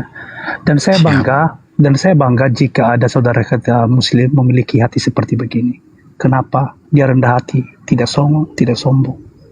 Nah, jadi itu yang harus diperlukan dalam berbagai agama. Nah, karena kan ada banyak saudara, bukannya di agama Muslim, di agama saya juga ada Kristen. Ya, mereka mengatakan saya Kristen, tetapi mereka songong, sombong, memaki, mengolok. Jadi kalau ibu ini saya rasa dia Muslim yang sebenarnya Muslim. Kenapa? Dia berhati yang mulia. Ya. Gitu. Mantap. Masya Allah, ibu ini tuh dengerin Pak Nehe. Iya. Wah, luar biasa. Jadi saya respect dan mungkin dia mendapatkan wahyu. Mungkin kan wahyu itu kan pribadi lepas pribadi. Iya. Tadi berarti ibu dapatkan bukan wahyu tapi hidayah. Hidayah. Ya. Kalau Pak Nehe cukup dapatkan wahyu 13 aja Pak Nehe ya. Nah, ini kembali lagi jadi monster inspirasi kehidupan. Oke, lanjut. Diskusi apa lagi nih? Saya siap menyimak ini dulu. Nah kan? Tuh, wahyu 13 yang sudah bersuara di belakang. Oke.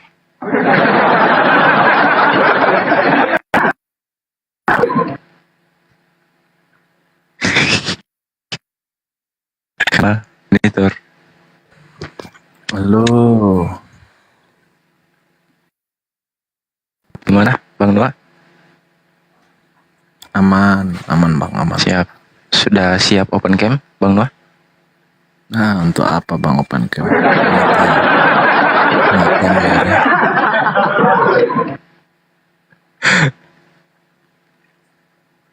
Untuk apa? Ya, nggak apa. Gimana?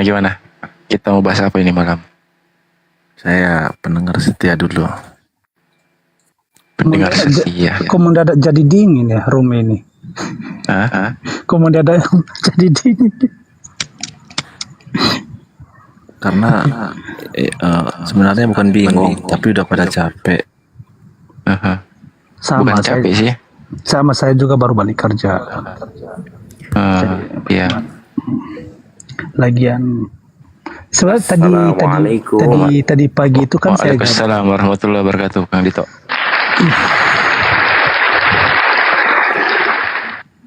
Ada Noah, ada Sedot, ada Panehe. Oke. Ada Jimin lagi. Yuk, salam Panehe. Yuk diskusi yuk. Ayo. Silakan saja, saya siap menyimak Anda sampai menyelesaikan segala apa yang Anda tanyakan. Silakan, saya siap menyimak. Ya udah. Jiman udah open cam. Udah apa? Udah open cam. Pernah kemarin berapa kali tapi saya masih buka pakai masker sebab keluarga bahaya gitu. Sama kayak kasus tadi kan. Ini yang bikin Pak Nehe jadi terasa dingin. Ada banjir naik, dia ketakutan. Satu daerah loh kami Pak Nehe. Bu, nggak usah bahas satu daerah dulu. Kita di sini. Iya. Anda datang tadinya mau diskusi apa brother? Coba dulu saya. Ya Anda lah yang bertanya. Biar saya jelaskan kepada Anda. Enggak begini brother. Begini, Anda ini saksi Yehova. Aduh, saksi Jehovah lagi, saksi Enggak. Jehovah. Ini sebuah question, pertanyaan gitu. Bukan berarti dia tidak mentuhankan Yesus lalu atau Kristus lalu dinyatakan dia saksi Jehovah. Barometermu di mana coba? Nanti saya kasih barometer Anda seperti apa pengikut Kristus itu. Silakan, saya berikan waktu. Jadi maksud saya biar kita lebih gimana ya, lebih nyaman berdiskusi, berbicara, maksud saya kalau saksi Yehova ya, kalau bukan gitu maksudku. Enggak, Anda menyatakan yang tidak mentuhankan Yesus itu adalah saksi Jehovah, bida atau saya berikan waktu. Barometer Anda apa? Enggak, ya? Data Anda barometernya apa? Saya berikan Anda barometer saya nanti bahwa yang mentuhankan Yesus itu adalah antikristus. Saya berikan data saya. Iya. Silakan, saya berikan waktu. Betul yang Anda katakan. Jadikan saya mengawalinya, kamu ini saksi Yehova atau Kristen, itu aja pertanyaan saya. Berulang kali dari kemarin kita diskusi, itu aja pertanyaan saya. Udah jawab, saya di GBI, bahkan saya on cam di roomnya Daman gitu. Saya ikut gereja, saya banyak loh yang saksikan. Kurang abang di mana sih? Biar kita ketemu offline lah bang. Ya, bisa ditanya kepada jemaat gereja GBI gitu. Itu aja repot. Oh begitu. Ya udah silakan, apa yang kamu tanyakan kalau begitu. Setelah ada pembahasanmu. Saya sudah menyatakan tadi. Abang menyatakan bahwa saya ini saksi Jehovah. Tidak, saya bertanya malam ini. Mungkin hari-hari yang lalu saya mempunyai feeling seperti begitu karena dasar saya kemarin itu saya mempunyai feeling itu. Bukan menuduh, tapi mencurigai iya. Tidak menuduh ya, saya tidak menghakimi. Mencurigai iya, tapi karena brother Jimen hari itu kan setiap ada statement ataupun dari kita dia selalu bantah. Jadi saya feeling ya, bukan menuduh ya. Saya feeling jangan brother Jimen ini dia saksi Yehova. Libatkan juga itu Sudot. Kasihan dia diam di situ. Libatkan juga lah Sudot. Jangan, dia lagi menyimak ini, tidak bisa diganggu ini. Coba tanya dulu. Mana tahu dia mau ikut. Oke. Halo Pak Sedot. Salam Pak Sedot. Gimana kabarnya Pak Sedot? Mau ndak ikut gabung? Saya sebenarnya sini mau menanggapi yang Muslim tapi nggak apa-apa. Saya nggak tahu ini denominasinya ini Jemen dan nggak apa denominasinya apa? Saya Protestan Bang Sedot. Protestan. Jemen? Sama, saya Protestan, saya GBI juga. Tapi berbeda dengan iman ya. Itulah Bang Jimen ini. Tadi Abang bilang Protestan. Kalau GBI itu karismatik, Bang. Iya. Kalau Sedot dari sini saya nanti biar saya sampaikan ya, karismatik sama mentuhankan Yesus. Ya, tadi sabar kan dulu. Denom ditanya loh Bang, bukan ini. Gimana? Gini nanti kalau Sedot nanti pasang di luar aja sama saya nanti. Ya boleh silakan. Itulah Bang Jimen. Jadi bukannya makanya dari tadi saya bilang dari kemarin saya tidak nuduh tapi mencurigai karena kan setiap Anda memberikan tanggapan bukannya salah, ada yang ini membuat kita bertanya gitu, penasaran jadinya. Misalnya ini tadi Bang Sedot menanya tentang denom. Oke, terus dirimu bilang sama Protestan. Lalu kamu bilang GBI itu kan bukan Protestan, itu kan karismatik. Gimana sih? Iya, saya tanya, karismatik itu mentuhankan Yesus enggak? Betul, tapi kan yang ditanyakan denom. Ya, denom. Ya, semua kan Kristen, semua Kristen kan percaya Yesus. Tidak juga, jangan kayak gitu Anda berbicara. Itu aja Anda salah. Saya bisa mencurigai Anda itu. Nah, jadi itu aja Anda, tidak semua Kristen mentuhankan Yesus. Kristen itu menurut apa? Menurut Anda apa? Saksi Jehovah mentuhankan Yesus enggak? Tidak, mereka tidak mentuhankan. Ya udah, Anda tadi bilang itu mereka Kristen juga. Kalau Kristen itu sebenarnya pengikut Kristus. Terus mereka apa? Alkitab Iya. mereka apa? Jadi Ya udah. begini, dengarin dulu Bang Jamin. Sebenarnya saksi Yehova itu kalau mereka benar-benar memakai akal ya, mereka mengatakan Kristen. Sebenarnya Kristen itu adalah pengikut Kristus. Lalu kenapa mereka menolak Tuhan Yesus? Karena begitu. Dari situ kita menilai. Terus kedua, mereka merayakan terus memakai kitab Kristen. Lalu menolak Yesus. Mereka tidak tahu bahwa keempat Injil itu ada di kitab mereka. Lalu mereka menyangkalnya. Nah, begitu loh Bang. Begini ya. Nah, jadi saya memberikan sebuah statement sama Bang Jimen kalau seandainya bahwa GB itu saya belum selesai ngomong. Ya udah silakan ngomong lah. Silakan. Hanya karismatik, dia termasuk juga Pentakosta di dalam evangelikal gitu. Jadi bukan evangel. Ya, nah, itu kan evangelikal abang bilang, evangelis. Baca sejarahnya. Loh, Ya nanti baca sejarahnya.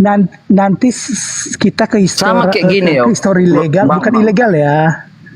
Dari situ saya nilai dari Baca pernyataan data abang. Data Anda apa? Data Anda apa? Saya bisa berikan data kepada Anda sejarah.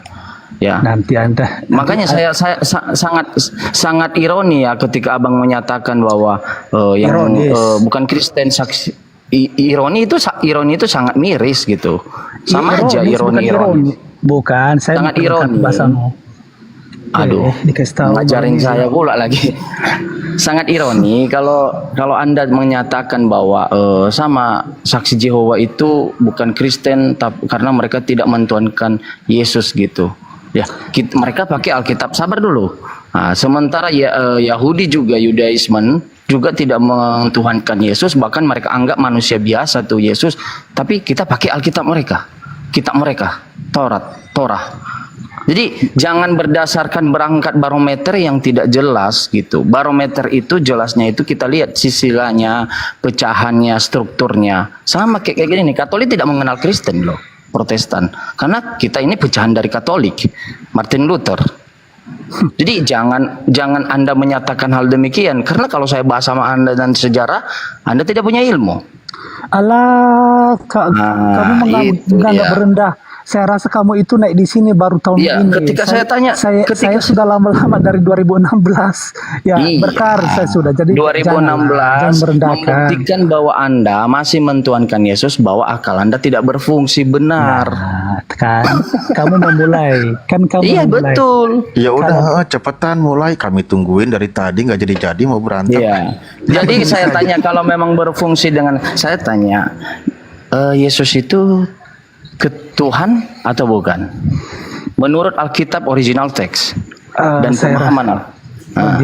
Saya rasa kalau begini-begini terus diskusi kita dari Tapi kemarin. berikan data dong, berikan data. Anda hanya argumentasi.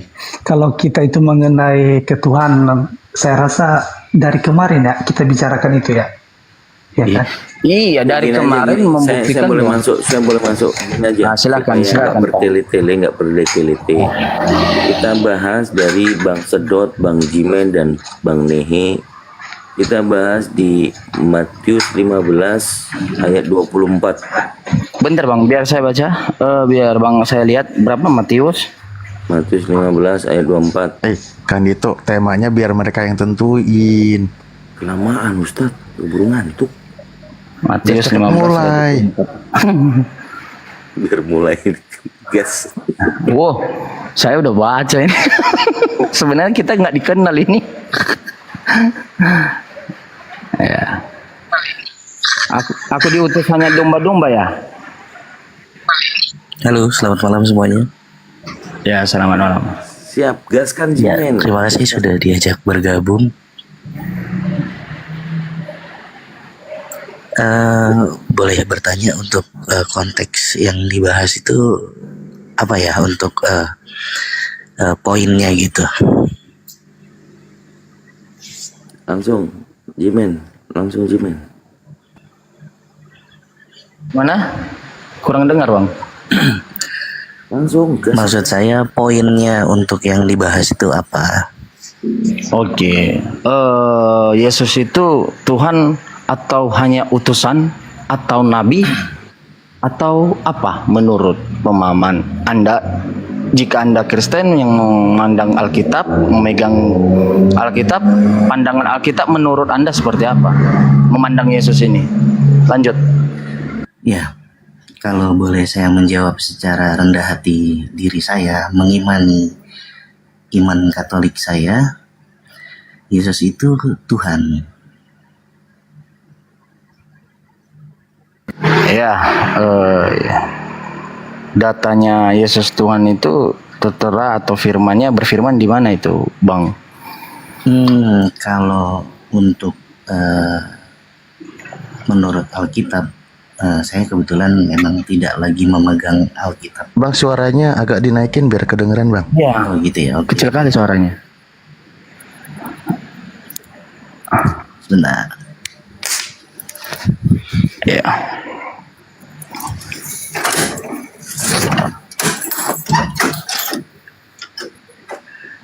Kalau saya sekarang tidak lagi memegang Alkitab, tapi kalau menurut saya secara iman Katolik saya, Tuhan Yesus itu Tuhan. Iya, itu kan argumentasi sama juga di gereja sama kita. Nah, saya tidak pernah mengenal argumentasi. Secara implisit, saya mengimani Yesus itu Tuhan, itu tidak bisa diargumentasikan. Karena apa? Pertama kali di gereja perdana itu sudah ada yang namanya murid-murid Yesus itu ya dibilang gereja perdana setelah Yesus naik ke surga. Itulah kenapa Yesus dia mendapatkan kalau secara pikiran manusia itu gelarnya itu ya dibilang kalau misalnya kita beranggapan bahwa Yesus itu manusia, terus dia wafat di kayu salib, terus dia bangkit dan naik ke surga, itu Katolik yang mengimani itu. Jadi kalau buat untuk yang di luar Katolik itu saya tidak mau berargumentasi. Ini adalah iman saya dan saya mengimani itu. Jadi kalau Anda memiliki paham ataupun ajaran dari masing-masing dari akal baliknya kalian mendapatkan pelajaran itu dari kecil hingga dewasa ini, ya menurut saya tidak mau memandang itu sebagai argumentasi, tetapi itulah ajaran dari nenek moyang kita seperti itu. Kalau untuk ajaran agama kita masing-masing, ya kita memegang teguh iman kita itu. Mungkin begini Bang Stefanus, izin saya memotong ya. Ini di dalam forum diskusi, ketika Anda menyampaikan sesuatu, kasih landasannya, kasih dalilnya gitu, biar enak sama-sama. Karena kebenaran itu kan berdasarkan data dan fakta gitu. Betul. Itu kita buktikan. Nah, apa yang Anda sampaikan perbanyak itu dari dalil gitu. Jadi orang-orang bisa membuka juga dan menyimak. Oh iya, ini dalilnya benar ada gitu. Makanya tadi pertanyaan Bang Jimen seperti itu. Nah, mungkin silakan kita kasih Bang Jimen dulu, nanti ditanggapi. Silakan. Siap. Ya, terima kasih Pak. Jadi Anda menyatakan tadi bahwa pada mula-mulanya gereja karena muridnya Yesus pada saat itu, lalu itulah kenapa diimani itu Yesus Kristus atau Yesus Kristus. Saya menyatakan seperti ini. Kita harus tahu juga visi misi Yesus diutus oleh Bapa, apa tujuannya? Apakah ada membawa agamakah, atau hanya ajaran, atau hanya hukum, atau hanya aturan? Satu. Kedua, Kristen atau Katolik ataupun kegerejaan itu hadir abad keberapa? Kita harus melihat itu juga sebelum Anda meyakini hal tersebut, gitu. Apakah pada saat Yesus ada ataupun berselang 10 tahun, 50 tahun setelah Yesus, atau ratusan tahun? Jadi kalau Anda mengklaim seperti itu bahwa Yesus adalah Tuhan dengan landasan Anda hanya berargumentasi, tapi ketika saya minta mana firman-Nya tidak bisa memberikan, ya saya anggap itu juga tukang becak pun bisa berbicara hal demikian. Kalau hanya berdasarkan kalau hanya berdasarkan ajaran nenek moyang kita di Indonesia ini adalah ajaran di mana kita meyakini batu-batu, ya, menyembah yang berwujud benda-benda mati seperti batu, patung, bahkan permandian keris, itu kita anggap sebagai juga memberikan kekuatan seperti Tuhan. Bahkan kita sembah sebelum masuknya agama. Jadi jangan membawa ajaran nenek moyang. Saya hanya minta, firmannya di mana? Lanjut. Begini bro, ini tidak ada menyangkut tentang firman. Ini hanya sebetulnya kita hanya membahas secara akal manusia. Jujur, kalau untuk pembahasan ini kita tidak boleh asal bicara, karena memang sejarah gereja pun itu ada studinya.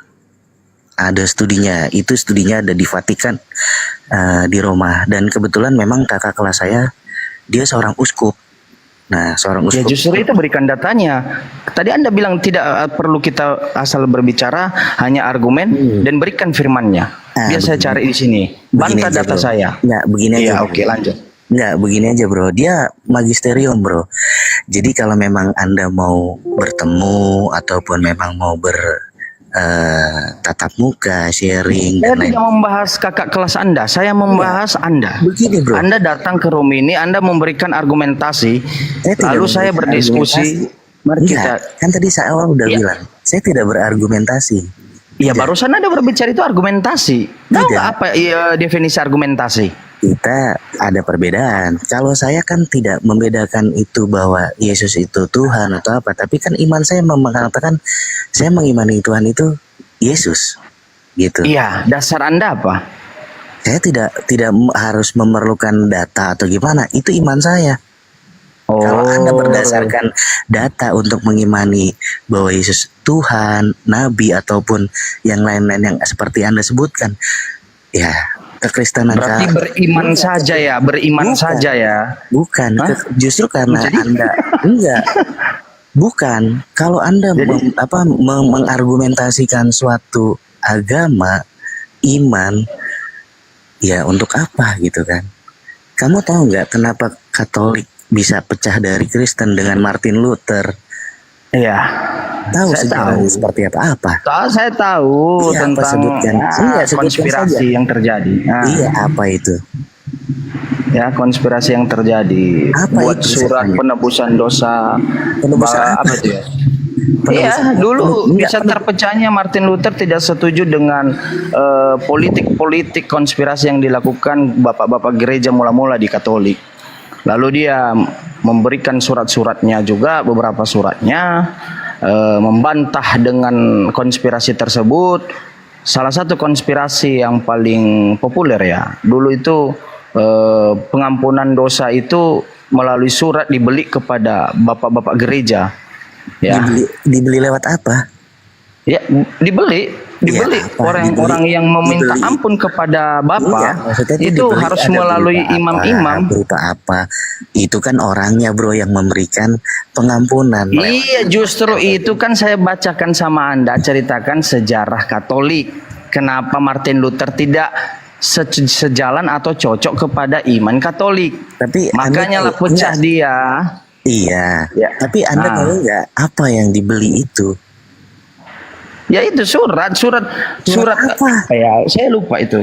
Ya, kalau lupa berarti Anda belum tahu secara menyeluruh seperti ya, itu. Iya, kalau kayak gitu saya tanya, itu apa? Boleh saya sebutkan? Iya, silakan. Martin Luther itu tidak setuju dengan gereja pada saat itu karena seperti sakramen, terus pengampunan dosa yang tadi Anda sebutkan.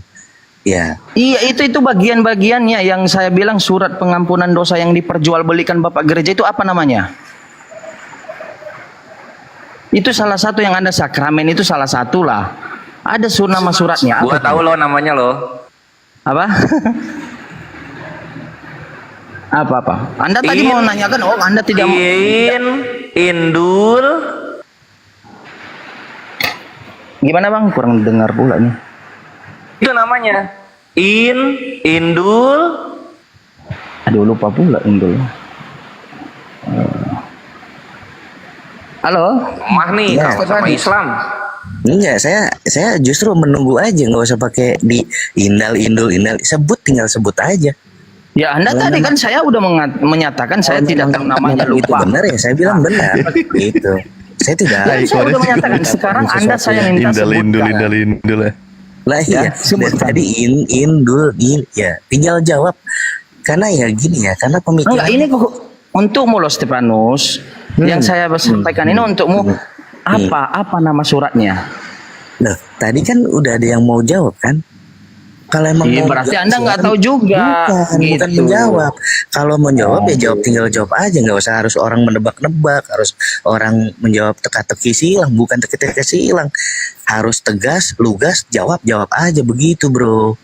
Seperti Ya saya sudah mengatakan saya lupa, saya tidak tahu. Lalu saya tanya, Anda menyampaikan tadi, berarti Anda tidak mengetahui keseluruhan. Saya tanya balik. Jadi apa yang Anda tahu nama suratnya apa? Untuk pengampunan dosa tersebut yang diperjualkan beli bapak gereja. Apa coba? Itu tidak Apa ada namanya? itu tidak ada namanya, bro. Itu namanya. Bukan. Salahnya di situ kamu. Bukan. Salah apanya? Itu memberikan dispensasi pengampunan untuk jemaat ataupun umat-umat pada saat itu. Gereja dalam tanda kutip mereka mengambil tanah. Terus Nama suratnya tahu nggak? Tadi udah dikasih clue loh. Memang betul ya, kita harus berpura-pura bodoh terhadap orang bodoh di hadapannya. Ya, itu namanya indulgensi. Saya itu surat itu tersebut terkenal di zaman itu. Ya, bagi orang yang ingin itu sabar surat, dulu. Enggak, itu surat yang berikan ke Martin Luther ke gereja. Kalau sedangkan Bukan, brother. yang namanya Anda ngarang. dispensasi, bukan. Surat itu sebutannya itu indulgensi, itu memang sebutannya untuk dari Martin Luther ke gereja, itu sebutannya. Kalau untuk namanya untuk Gini ya, dispensasi, ada nggak yang bisa bantu arti dari indulgensi ini? Karena yang saya tahu itu adalah penghapusan hukuman atau siksa dosa seperti pengsucian gitu bagi orang-orang, bukan untuk Martin Luther. Jadi Martin Luther ini tidak setuju dengan hal tersebut karena ada unsur konspirasi keuangan, politik di situ. Paham nggak? Selain dari unsur-unsur sakramen tadi yang dia tidak setuju. Saya paham sekali. Nah, indulgensi itu ya Anda ngarang. Bukan ngarang. Ya tadi Anda menyatakan tadi itu surat untuk hanya si Martin Luther antara Bapak gereja. Bukan gitu, brother. Anda ngarang itu. Dispensasi itu mana itu yang tadi Anda sebutkan, pengampunan. Tidak ada dispensasi dalam indulgensi, itu jelas.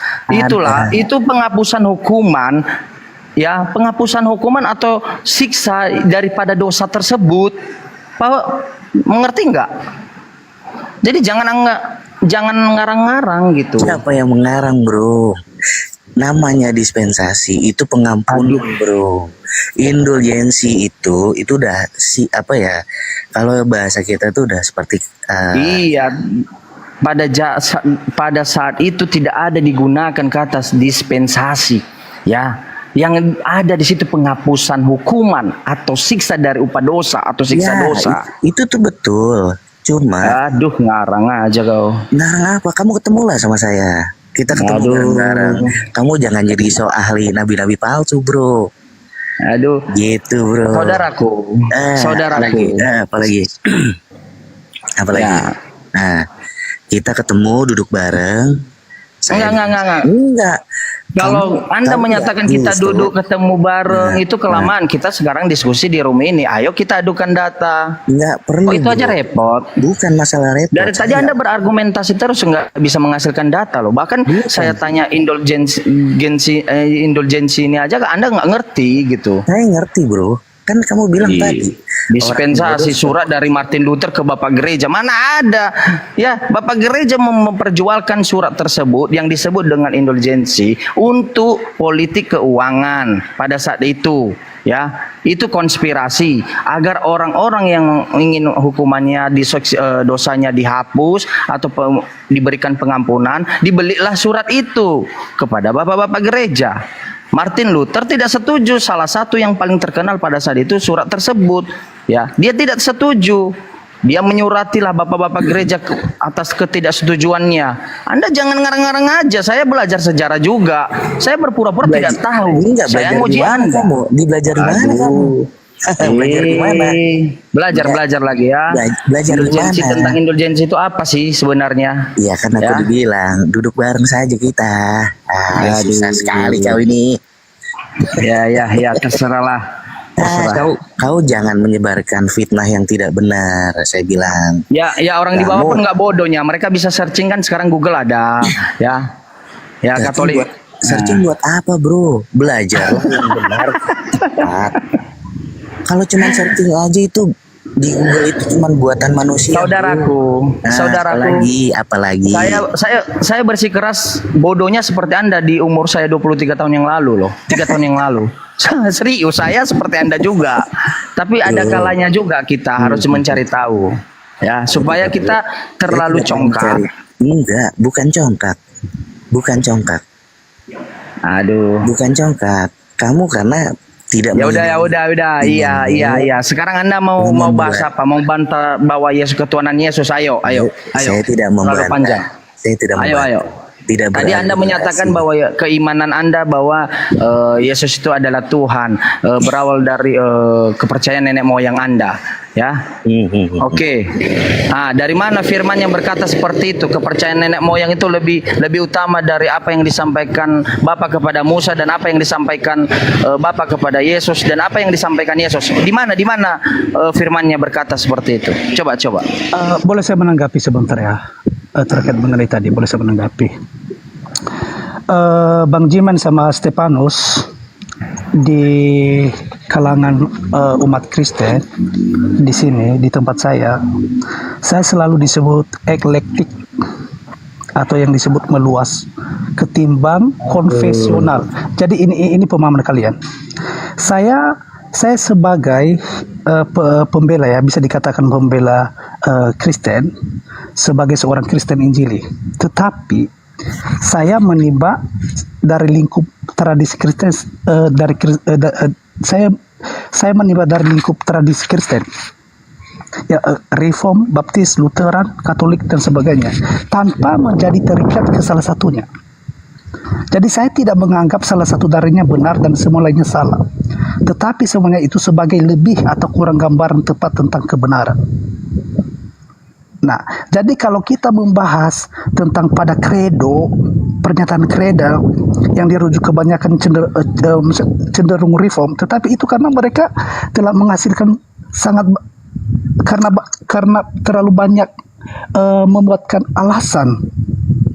Misalnya dari pengaruh yang paling banyak dikutip adalah Agustinus Katolik awal, Calvin, Reform, Lutheran, Wesley bersaudara, Metodis, C.S. Lewis, Anglikan, Irenaeus, Katolik awal, Moltmann, Reform modern, dan Bert, Reform modern. Lalu kamu memisahkan semuanya itu.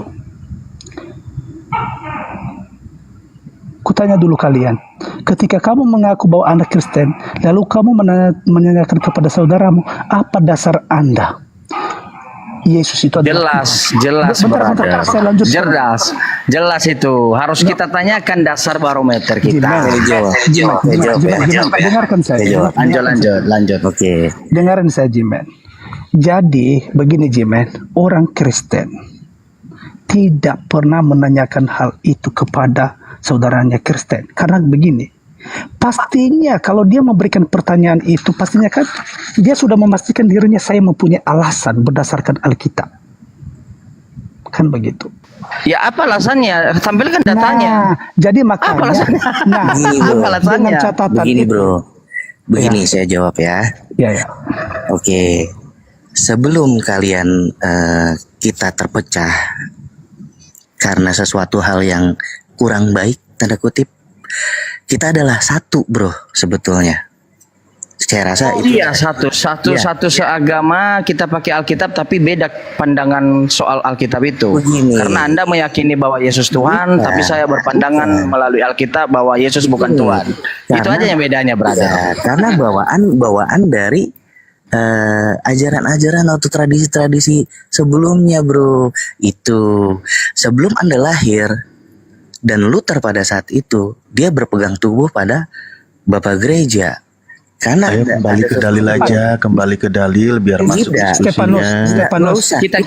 Kita balik ke data aja lah. Panjang kali argumentasi dari tadi. Saya pengen menginginkan seseorang yang bisa membantah argumentasi saya dengan data. Simple loh. Gini bro, oke. Gini dari tadi gini. Kebanyakan kayak mekana gini. Gini, makanya saya kalau untuk pakai room begini, saya nggak puas bro, gitu. Dan jujur, kalau untuk masalah ini udah agama, apalagi kita saudara. Kalau memang mau berpandangan, men-sharingkan, saya udah bilang, saya nggak akan membuka data apapun di room. Kalau memang mau terbuka, kita ketemu duduk bareng. Ada saya. Kan kita terbuka di room. Lalu Anda bilang ketemu. Mana yang jelas ini, ketemu atau di room? Kan tadi sudah saya bilang, saya tidak akan membuka data di room. Gini brother, ngapain kita nunggu kau ketemu kalau wadah ini sudah ada? Yuk kita diskusi. On cam bisa. Tidak ya bisa kan? bro, tidak bisa. Bentar. Memang kayak gitu dia. Nggak bisa jawabannya. Bukan. Gini bro. Bang Stefan, saya menanggapi dulu. Diam dulu. Tadi kan Bang Jimen ini dia mengajak saya membahas histori legal tentang sejarah. Namun saya cuma mau kasih tahu sama Bang Jimen ini, kalau kita berbicara tentang sejarah, saya rasa Anda mandi keringat. Saya akan membaca Udah lah, nggak usah panjang. Bentar Itu dulu, ya banyak kali argumentasi. Ayo berikan data Anda, bantah data saya. Yaitu Yohanes 14:12. Nanti sabar dulu, diam dulu. Nanti saya ajak Anda tentang Westminster Confession of Faith. Mau nanti bahasa, Anda mengajak Anda the Book of Common Prayer. Ya, nanti saya Anda mengajak Anda tentang katekisme of the Catholic Church. Dan saya Pak Stefanus. Oke. Gimana? Lanjut. Silakan Pak Stefanus, Bang Stefanus. Bang Sprasi, selesai dulu saya ngomong. Dari tadi saya boker di WC tadi saya. Bentar dulu Bang Sprasi, sebentar aja, cuma 1 menit aja, 1 menit. Berikan dulu saya waktu. Ya, oke. Kasihan Pak Nehe, dia udah nggak. Silakan 1 menit. Nanti saya ajak Anda tentang Chalcedonian Definition Katolik awal. Nanti saya menyerang Anda tentang Second Vatican Council. Nanti saya ngajak Anda tentang Reform Modern. Nanti saya ajak Anda tentang Wesley bersaudara. Iya Bang Nehe, jangan nanti sekarang. Sekarang. Diam dulu. Jangan bilang nanti sekarang. Itu sekarang. Pakai data ya. Iya, bentar slow. Pertanyaan sederhana aja yang telah disampaikan oleh Stefanus. Kamu mengatakan, "Oh, saya tidak tahu, coba jelaskan." Apalagi yang saya ungkapkan gini. Gak usah bahas-bahas histori lah. Nanti kamu mandi keringat lah. Saya bikin. Gak usah lah. Ya. Gini bro. Jadi kalau masalah sejarah dari 2016 itu saya sudah membahas sejarah ya. Kalau Anda lahir 2024, saya 2016. Iya bang. Terima kasih atas biodatanya gitu. Maksud saya, ayo kita adu data gitu, berdiskusi gitu. Jangan nanti ya kalau ketemu ya itu kelamaan itu. Ini kan udah ada ruang gitu. Jadi masalahnya Bang Jimen tadi ada mengatakan bahwa saya tidak tahu, coba jelaskan. Itu aja kamu tidak tahu. Tapi kamu mengundang orang ini untuk berdiskusi secara histori legal. Ini aja Anda bilang, saya tidak tahu, coba jelasin. Bagaimana sih Anda? Iya, saya sudah tahu dan saya jelaskan ulang kan tentang indulgensi tadi kan. Bahkan saya tahu namanya dari awal. Saya berpura-pura supaya saya udah duga ketika saya tanya apa nama suratnya, katanya dia bilangnya, "Oh, tidak ada nama suratnya." Oh, saya tebak langsung, saya tembak. Oh, berarti dia tidak tahu. Wah, harus wajib kita berpura-pura. Gitu loh. Bukan gitu, Bro. Saya bisa berpura-pura karena nanti saya ajak Anda tentang fact checking understanding. Ini aja bro. Lanjut aja kita langsung ke intinya. Koyo kita bahas data. Ayo jangan argumentasi. Saya tidak menerima argumentasi. Saya bilang itu omongan warung kopi. Ayo. Nah, maksud saya gini. Lanjut. Kalau memang benar-benar mau, ini saya punya teman dia yang belajar sejarah gereja. Jangan bawa temanmu. Bukan. Masa kau berperang sama orang kau bawa bapakmu? Tidak boleh. Saudaramu tidak boleh. Bapak dengan saudaramu lagi tenang-tenang kau bawa mereka untuk begaduh. Kalau saya, yang mana yang benar Lai? Bukan, begini Lai. Kalau secara implisit saya pribadi, saya masih kurang jujur. Tapi saya punya referensi orang yang bisa menjawab apa yang mau kalian inginkan semuanya. Iya, udah. Kalau memang itu kau hanya mengandalkan orang, udah suruh nanti orang tersebut DM saya. Dia kan mau ketemu sama saya, ya kan? Kau cari aja dia mau bertemu sama saya. Dia uskup Purwokerto, bro. Ya? Kamu cari aja, ketemu dia. Gitu. Aduh, panjang kali argumentasi kau, Bang. Saya bukan berargumentasi. Panjang dari proklamasi yang saya bilang kasih data, ayo bantah-bantahan data kita berikan melalui mereka apa sih Monsinyur ini, Bang. Monsinyur ini, uskup ini mau data apapun bisa dibuka sama dia semua. Ngomongin orang lain lagi. Bukan orang diskusi lain, cara orang lain loh. Enggak, karena gini. Kalian itu enggak gini. Enggak, udah. Bentar Bang Jimen, saya izin dulu. Ini kalau dia enggak siap kita suruh dibawa aja. Stefanus, kamu siap diskusi atau tidak? Oke, saya keluar. Enggak ada hasilnya di sini. Ya emang dari tadi nggak ada hasilnya, makanya saya bilang kembali ke dalil. Tahu nggak ada hasil, baru sadar apa? Iya bukan, karena orang-orang kalian kan orang-orang yang nggak berkompeten dengan soal agama. Saya mendukungmu Stefan. Nggak ada kompeten soal agama, biar diajak diskusi. Ntar kawan saya yang jelasin. Mau diskusi, ntar bapak saya jelasin. Ini Bang Stefanus ini sering melibatkan orang. Nanti saya akan diskusi, nanti saya akan ambilkan data dari sini. Stefanus. Udah mirip kayak saya aja kau. Bahas ini story. Aduh, lucu lah. Aku istirahat. Nih Aikores kalau monitor mungkin untuk ini lanjut. Siap. Ustaz Alif, Farpun aja nggak apa-apa. Siap. Saya jaga. Bang Pak Hos, inspirasi berikan lanjut. apa temanya, ya biar kami berdiskusi sini, gitu. Oke, temanya Nabi palsu. Oke, Nabi palsu. Saya senang sekali. Bentar. Oke, kalau gitu sebelum dilanjut, gini, saya izin masuk. Tadi tuh begini, Bang Jimen. Saya tadi baca di kitabnya kawan-kawan Kristen, termasuk kitab Anda juga. Cuman Pak Nehe itu tidak sanggup membacanya. Bergetar dia mau baca ayat ini karena bunyi ayatnya begini. Ternyata pengajar-pengajar antikris itu berasal dari angkatan sejaman dengan Yesus yang mengajarkan tentang Yesus tidak sesuai dengan ajaran Yesus. Itu tertulis di 1 Yohanes 2 nomor 18 bahwa antikris itu berasal dari antara kita katanya. Berarti sudah ada di zaman Yesus di abad pertama yang mengajarkan tentang Yesus namun tidak sesuai dengan ajaran Yesus. Nah, ini di sini waktu baca ini Pak Nehe gemeter dia sampai basah ini HP, nggak sanggup dia bacanya. Silakan Bang Jimen. Iya, wajar lah gemetar dia. Sebab Yesus menyampaikan Allah kita semua itu esa. Firman-Nya berasal dari Bapaknya, Roh Kudusnya dari Bapaknya, ya. Segala perbuatan dan pekerjaan yang besar, mujizat, kekuatan besar, keajaiban itu berasal dari Bapaknya. Itu pengajaran Yesus. Ya, tiba-tiba Paulus menyatakan bahwa dia adalah Tuhan yang tidak disampaikan oleh Yesus. Sementara Yesus tadi menyampaikan bahwa dia hanya utusan, bahkan di Ulangan dia hanya seorang nabi. Ya, itu wajar lah. Jadi nabi-nabi palsu itu ya si Paulus tadi yang mentuhankan Yesus gitu.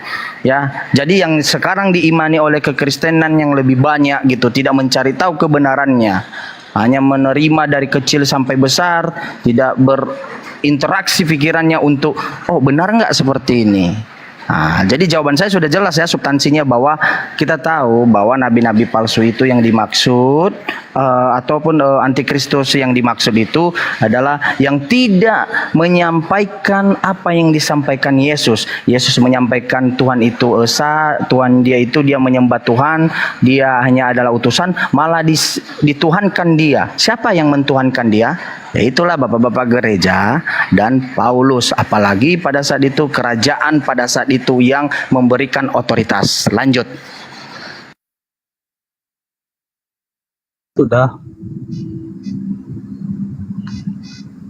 Nah, kan gini enak langsung pakai dalil percaya dia. Memang sejaman dengan seangkatan Yesus, pengajar-pengajar palsu.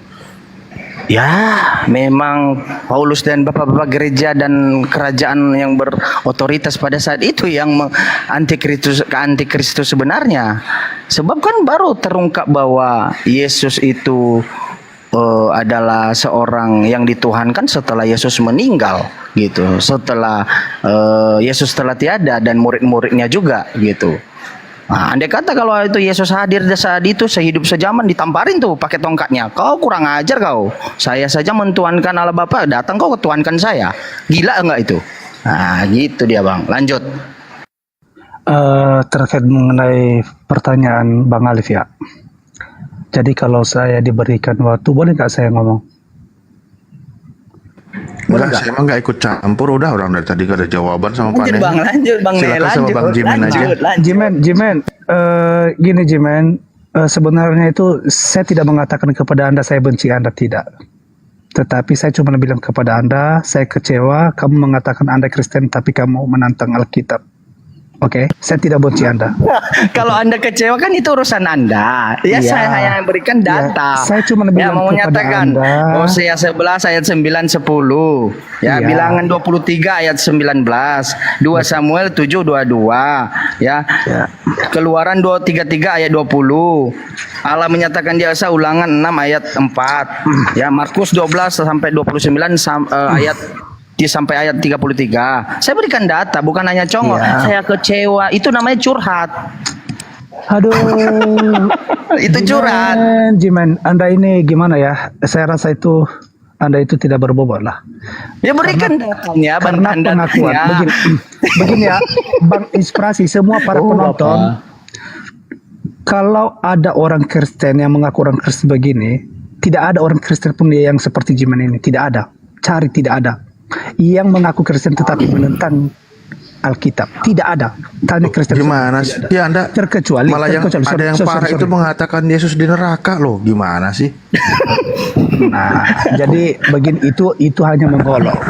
Nah, oke. Jadi saya mengaitkan terkait tadi pertanyaan ini ya Pak Alif ya di 1 Yohanes pasal 2 ayat 18. Kayaknya ini cocok ya. Maknanya cocok sama Pak Jimen ini. Jadi saya menyatakan seperti begini. Oke, apakah pada masa itu sudah ada? Nah, jadi Injil di 1 Yohanes itu mengatakan bahwa ada antikristus. Itu telah masuk ke dalam gereja. Betul, ada. Tetapi mereka ini adalah orang yang mengaku percaya tetapi selalu mengasihi dunia dan kesenangannya yang berdosa. Nah, dan artinya bahwa mereka percaya, tapi peranan mereka memutarbalikkan Injil bersama bertanya tentang salib, sehingga menempatkan diri sebagai penentang Kristus dan kebenarannya. Nah, ini salah satu contohnya Jimen ini, mengaku saya percaya tetapi memutarbalikkan semuanya. Ini salah satunya Jimen ini.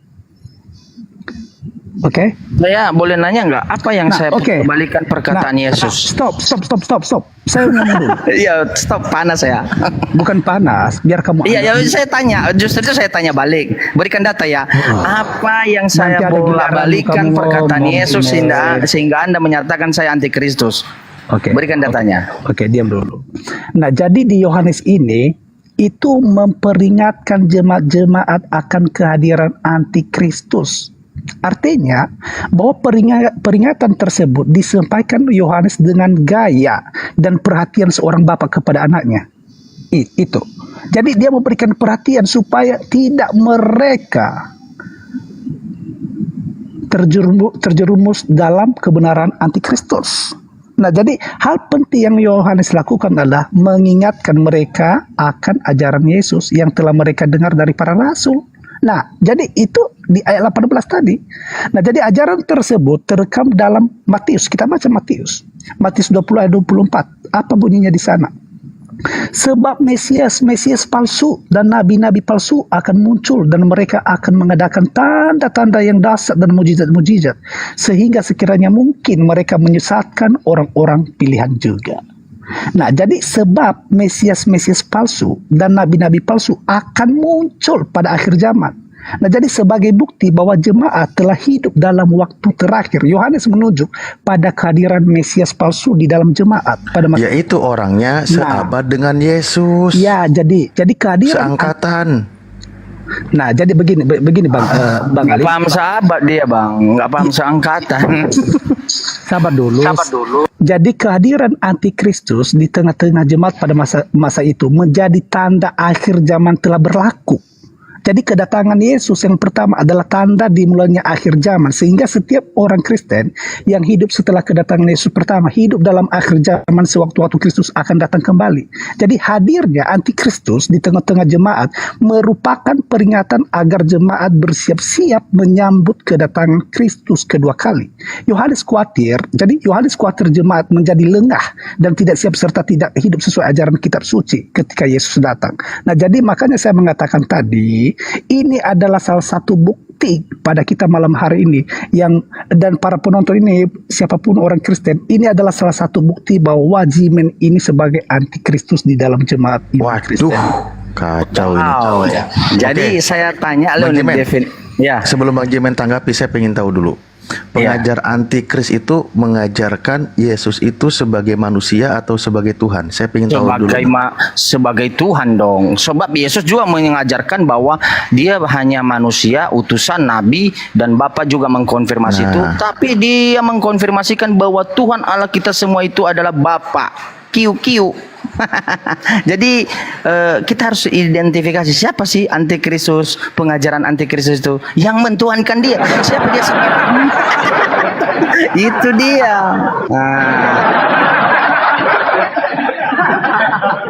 Alamak, lari lagi. Ini dia, padahal saya mau kasih data loh, siapa itu antikristus. Yohanes 14:12, Yohanes 4 ayat 34, ya, Yohanes 5 ayat 36, terlalu banyak. Siapa itu antikristus? Hosea 11 ayat 9-10, Bilangan 23 ayat 19, 2 Samuel 7 ayat 22. Saya mau kasih data sama dia biar dibacanya sebagai renungan. Gitu. Bukannya dia memohon ampun kepada Bapa bahwa dia sedang jadi antikristus. Saya juga dulu antikristus ya loh Bang. Jujur, saya antikristus juga, mentuhankan Yesus, jujur. Saya tidak munafik gitu. Tapi ya di umur 23 tahun. Oh. Ya, ini Bang Jimen, dia itu tadi duduk samping Anda, dia kepanasan, pindah kursinya dia ke atas. Oh iya. Masuk lagi. Lanjut. Lanjut.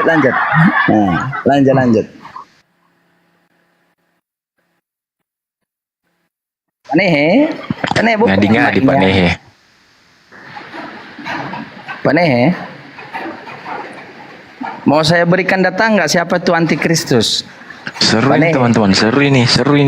Nah, seru banget ini. Jadi seru. Ini Pak Syar ini Kristen juga. Pak Syar Kristen juga. Pak Syar Kristen. Oh, kalau saya Islam sejati. Oh, maaf. Kayaknya bukan seagama dah. Ya. Seru juga ini, seru. Iya. Lanjut. Ya. Pane, mau saya berikan data siapa aja itu antikristus? Silakan. Hah? Silakan Anda ngomong. Oke. Antikristus itu ada di Efesus 2 ayat 15 sampai 16. Ada nggak yang bisa baca? Efesus 2 ayat 15 sampai 16. Pak Nehe ada Bible. Coba dibacakan Pak Nehe, silakan. Oh, dia tidak pakai Bible, dia pakai iman. Ada Bible-nya dia, ada Bible-nya. Oh ya ada. Oh sorry ya. Tapi sebelum saya membacanya, saya memberikan sebuah pernyataan kepada Jimen ya. Ini khusus Jimen. Kalau Anda paham, antikristus itu adalah orang yang menyangkal bahwa Yesus adalah Kristus. Oke. Iya. Nah, Tidak ada yang jadi- menyangkal dia adalah Kristus. Tapi yang menyangkal dia bahwa dia adalah Kristus atau nabi, itulah yang antikristus. Paham nggak? Kalau nggak paham bahaya nih. Bahaya nih. Kalau nggak Jadi paham. begini, antikristus itu bukan cuma di luar jemaat, tetapi di dalam jemaat, itu kata Yohanes. Nah, artinya bahwa pas malam ini yang kita ini diskusikan, kamu mengaku Kristen tetapi kamu menentang Alkitab. Anda adalah antikristus. Iya, berikan data Anda. Saya kan berikan data. Tahu nggak Jadi- siapa itu antikristus? Ya udah, silakan ngomong. Saya persilakan Anda ngomong. Silakan ngomong. Oke, Efesus 2:15 saya bacakan atau Anda cari tahu sendiri? Saya nyimak. Silakan aja. Oke. Sebab dengan matinya sebagai manusia, ia telah membatalkan hukum Taurat dengan segala perintah dan ketentuannya untuk menciptakan keduanya menjadi satu manusia baru di dalam dirinya dan dengan itu mengadakan damai sejahtera. Ya. Sementara Yesus berkata, ya, tidak ada satu titik atau iota pun yang bisa kau tiadakan sampai langit dan bumi ini hancur. Nah, dia menyangkal nggak? Dia membantah nggak? Di Efesus 2:15. Ah, siapakah antikristus tersebut? Pikirkanlah. Pikirkan. Habis kau buat data. Jawab bantah dengan data ya, biar saya cium-cium Anda. Lanjut. Oke, jadi makanya saya tidak mengakui Anda itu Kristen karena yang kita bahas tadi antikristus, namun Anda memberikan tanggapan tentang hukum Taurat. Iya, saya jadi- kasih contoh salah satu siapa itu antikristus, ya, yang membantah perkataannya, tidak mengikuti Kristus, tidak mengakui dia Kristus. Kalau Anda mengakui dia Kristus, tidak mungkin Anda juga mengakui dia juga Tuhan. Kristus itu apa? Ya, Kristus itu apa definisinya? Tahu nggak Anda? Biar saya jelaskan kepada Anda apa itu Kristus. Ya, dia itu adalah Mesias, utusan, ya, yang diberikan oleh Bapa melalui firman dan Roh Kudusnya, bahkan diurapi bersama dengan Musa. Itu namanya Kristus. Ya. Dia bukan Tuhan, Kristus itu bukan Tuhan maksudnya. Berarti Tuhan Kristus enggak ada. Justru ditambahkan Yesus Kristus. Oh, Tuhan Yesus Kristus. Jadi itu penambahan orang-orang yang salah tentang pemahaman ketuhanan Yesus, ketuhanan Bapa. Jadi jangan Anda hanya menyatakan, saya memberikan contoh siapa itu salah satu kecil antikristus itu. Yesus berkata, jangan di sini kau menyatakan satu titik iota bisa kau tiadakan sampai langit dan bumi di Torah ini, di Taurat ini. Lalu tiba-tiba di Efesus dia menyatakan bahwa Efesus 2:15 dengan matinya di kayu salib hukum Taurat dibatalkan, terbatalnya hukum Taurat. Menurutmu itu antikristus atau enggak? Menyangkal perkataan Bapak Yesus atau tidak? Yesus kan adalah Kristus. Ayo, coba bantah. Pakai data ya, sama dengan saya.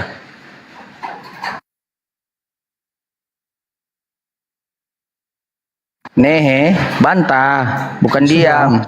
Sudah Anda ngomong? Sudah Bang. Nah, jadi biar Anda paham, saya memperjelas, saya memberikan pendalaman dan pemahaman kepada Anda. Ya, tentang Efesus pasal 2:15 itu adalah surat Paulus. Nah, jadi kita tahu bahwa hukum Taurat sebelum Yesus Kristus itu membuat orang-orang Yahudi menjadi bangsa istimewa karena hukum Taurat itu diperuntukkan terhadap bangsa Israel. Oke? Nah, jadi artinya kedatangan Yesus sebagai manusia membatalkan hukum ini contoh Musa. ngelesnya antikris ini. Bentar. Membatalkan hukum Musa. Itu dengan jadi ibaratnya merupakan pralambang umat manusia baru yang diciptakan kembali oleh Allah. Artinya bahwa kalau kita di perjanjian hukum Taurat sampai sekarang ini, mata ganti mata, perangilah musuhmu, seranglah orang-orang yang tidak satu agama dengan Anda. Saya rasa kita berada di dalam hukum Taurat. Nah, kenapa kehadiran Yesus Kristus itu? Apa tujuannya? Membatalkan itu bukan berarti meniadakan, tetapi menggenapi. Artinya menggenapi di sini menyempurnakan. Oke, memberikan pralambang umat manusia baru. Dari mana menggenapi membatalkan itu tidak menggenapi itu adalah menyempurnakan? Dari mana? Membatalkan itu menyempurnakan atau menggenapi. Dari mana kamus Anda? Tadi kan Orang bodoh pun tahu apa perbedaan genap dengan membatalkan. Oke. Gimana coba? Jimen. Oke, Jimen. Tadi Anda jangan ngarang-ngarang. Satu lagi, sebentar. Anda menyatakan tadi di Efesus ini adalah surat Paulus. Udah jelas ya, berarti surat Paulus. Nah, yang mana dia telah menyangkal perkataan Yesus bahwa tidak ada satu titik iota pun yang bisa kau tiadakan ini sampai langit dan bumi ini hancur. Nah, siapa yang menyangkal itu? Rupanya surat Paulus. Siapa yang buat adalah Paulus. Berarti antikristus Paulus. Oke. Enak kan? Oke, sudah ya, lanjut. Tadi kan saya sudah katakan, saya memberikan pemahaman kepada Anda, tetapi sampai sekarang ini tidak Anda paham. Kenapa? Tadi kan saya sudah mengatakan kalau iya, stop dulu. Saya ngomong dulu. Tadi saya mengajak Anda tentang hukum Taurat. Kalau kita di dalam hukum Taurat saat ini, buat apa kedatangan Yesus? Ya, kedatangan dia itu menyempurnakan, menggenapi. Justru karena dia menggenapi, menyempurnakan, dibilangnya janganlah kau bantah sampai titik satu titik atau iota ini sampai langit dan bumi ini hancur. Tiba-tiba Paulus tadi yang Anda menyampaikan bahwa surat Paulus dia mengatakan membatalkan. Berarti siapa yang membatalkan? Siapa yang menyangkal perkataan Yesus? Siapa antikristus itu adalah si surat Paulus. Terima kasih sudah mengkonfirmasi. Nah, sudah Anda ngomong. Jadi Anda itu, kalau saya ini amati, nalar Anda itu mentok bahwa itu Paulus membatalkan hukum Taurat. Artinya itu ibaratnya ditiadakan. Kan begitu, membatalkan. Jadi Anda mentok di situ. Tapi kamu bentar, slow. Santai. Nah, kamu tidak sampai ke nalar bahwa kedatangan Yesus artinya itu memberikan, kan tadi saya sudah mengatakan pralambang umat manusia baru. Kenapa itu? Nah, jadi kita buka di 2 Korintus pasal 5 ayat 17. Apa maksudnya di sana? Dia memberikan bunyi, jadi siapa yang ada di dalam Kristus, ia adalah ciptaan baru. Yang lama sudah berlalu, sesungguhnya yang baru sudah datang. Apa sih yang sudah berlalu? Maksudnya di situ adalah hukum Taurat. Kita didilili oleh hukum Taurat. Jadi manusia baru di sini adalah pralambang manusia baru. Itu adalah hukum kasih yang kita pegang saat ini. Jika seseorang melakukan kejahatan kepada Anda, jangan balas kejahatan dengan kejahatan, tetapi balaslah kejahatan dengan kebaikan. Itu adalah perlambang manusia baru. Yang dulunya itu adalah kejahatan balas dengan kejahatan, mata ganti mata, gigi ganti gigi. Itu kan hukum Taurat. Nah, jadi Anda sampai ke situ enggak? Bang, ini arti batal, Bang, bukan menyempurnakan arti batal. Nah, kalau aduh Jimen ini susah diajak. Sudah memang. Tapi memang susah sebab hanya orang Jimen. Memang susah. Oh Jimen, saya rasa Jimen. Lu mau pakai secara etimologinya mau nggak? Enggak. Ya. Jimen, saya memperingati Anda. Wow, kamu takut kali. Tolong Anda jujur. Kalau Anda Kristen. Kalau Anda bilang tidak. Tapi jangan memakai saya adalah Kristen, tetapi Anda menentang Alkitab. Justru Anda penentang Alkitab. Yesus berkata tidak boleh satu titik iota bisa saya memperingati kamu, Jimen. Ada di dalam Alkitab itu mentiadakan apa yang kamu tabur itu yang kamu tuai. Tidak berlaku. Saya cuma kasih tahu kepadamu, Jimen, hukum alam dalam Alkitab. Apa yang Anda tabur itu yang Anda tuai. Itu hukum alam Kristen. Apa yang Anda tabur itu yang Anda tuai. Jadi iya bang.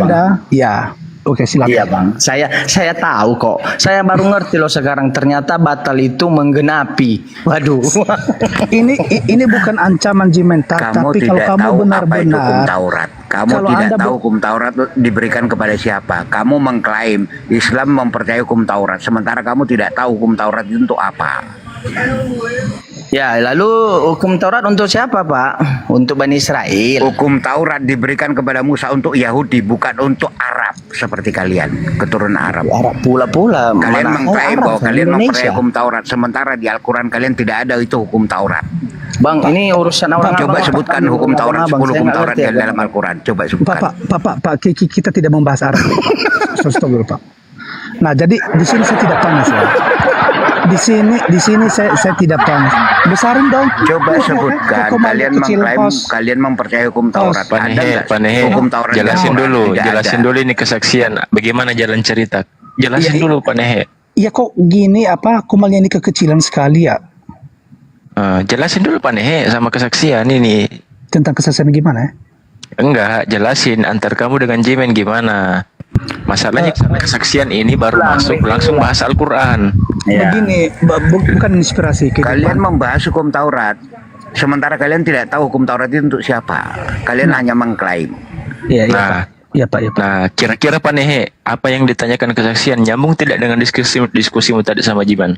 Saya tidak mengerti siapa yang ngomong ini, soalnya roomnya kecil ini. Ini kesaksian yang di pojok sampingnya Ustaz Alif. Iya, besarin dulu layarnya, aku kekecilan. Nyambung, tetap nyambung karena kalian bicara tentang hukum Taurat yang tidak kalian tahu untuk apa itu hukum Taurat. Kesaksian ini nggak nyambung.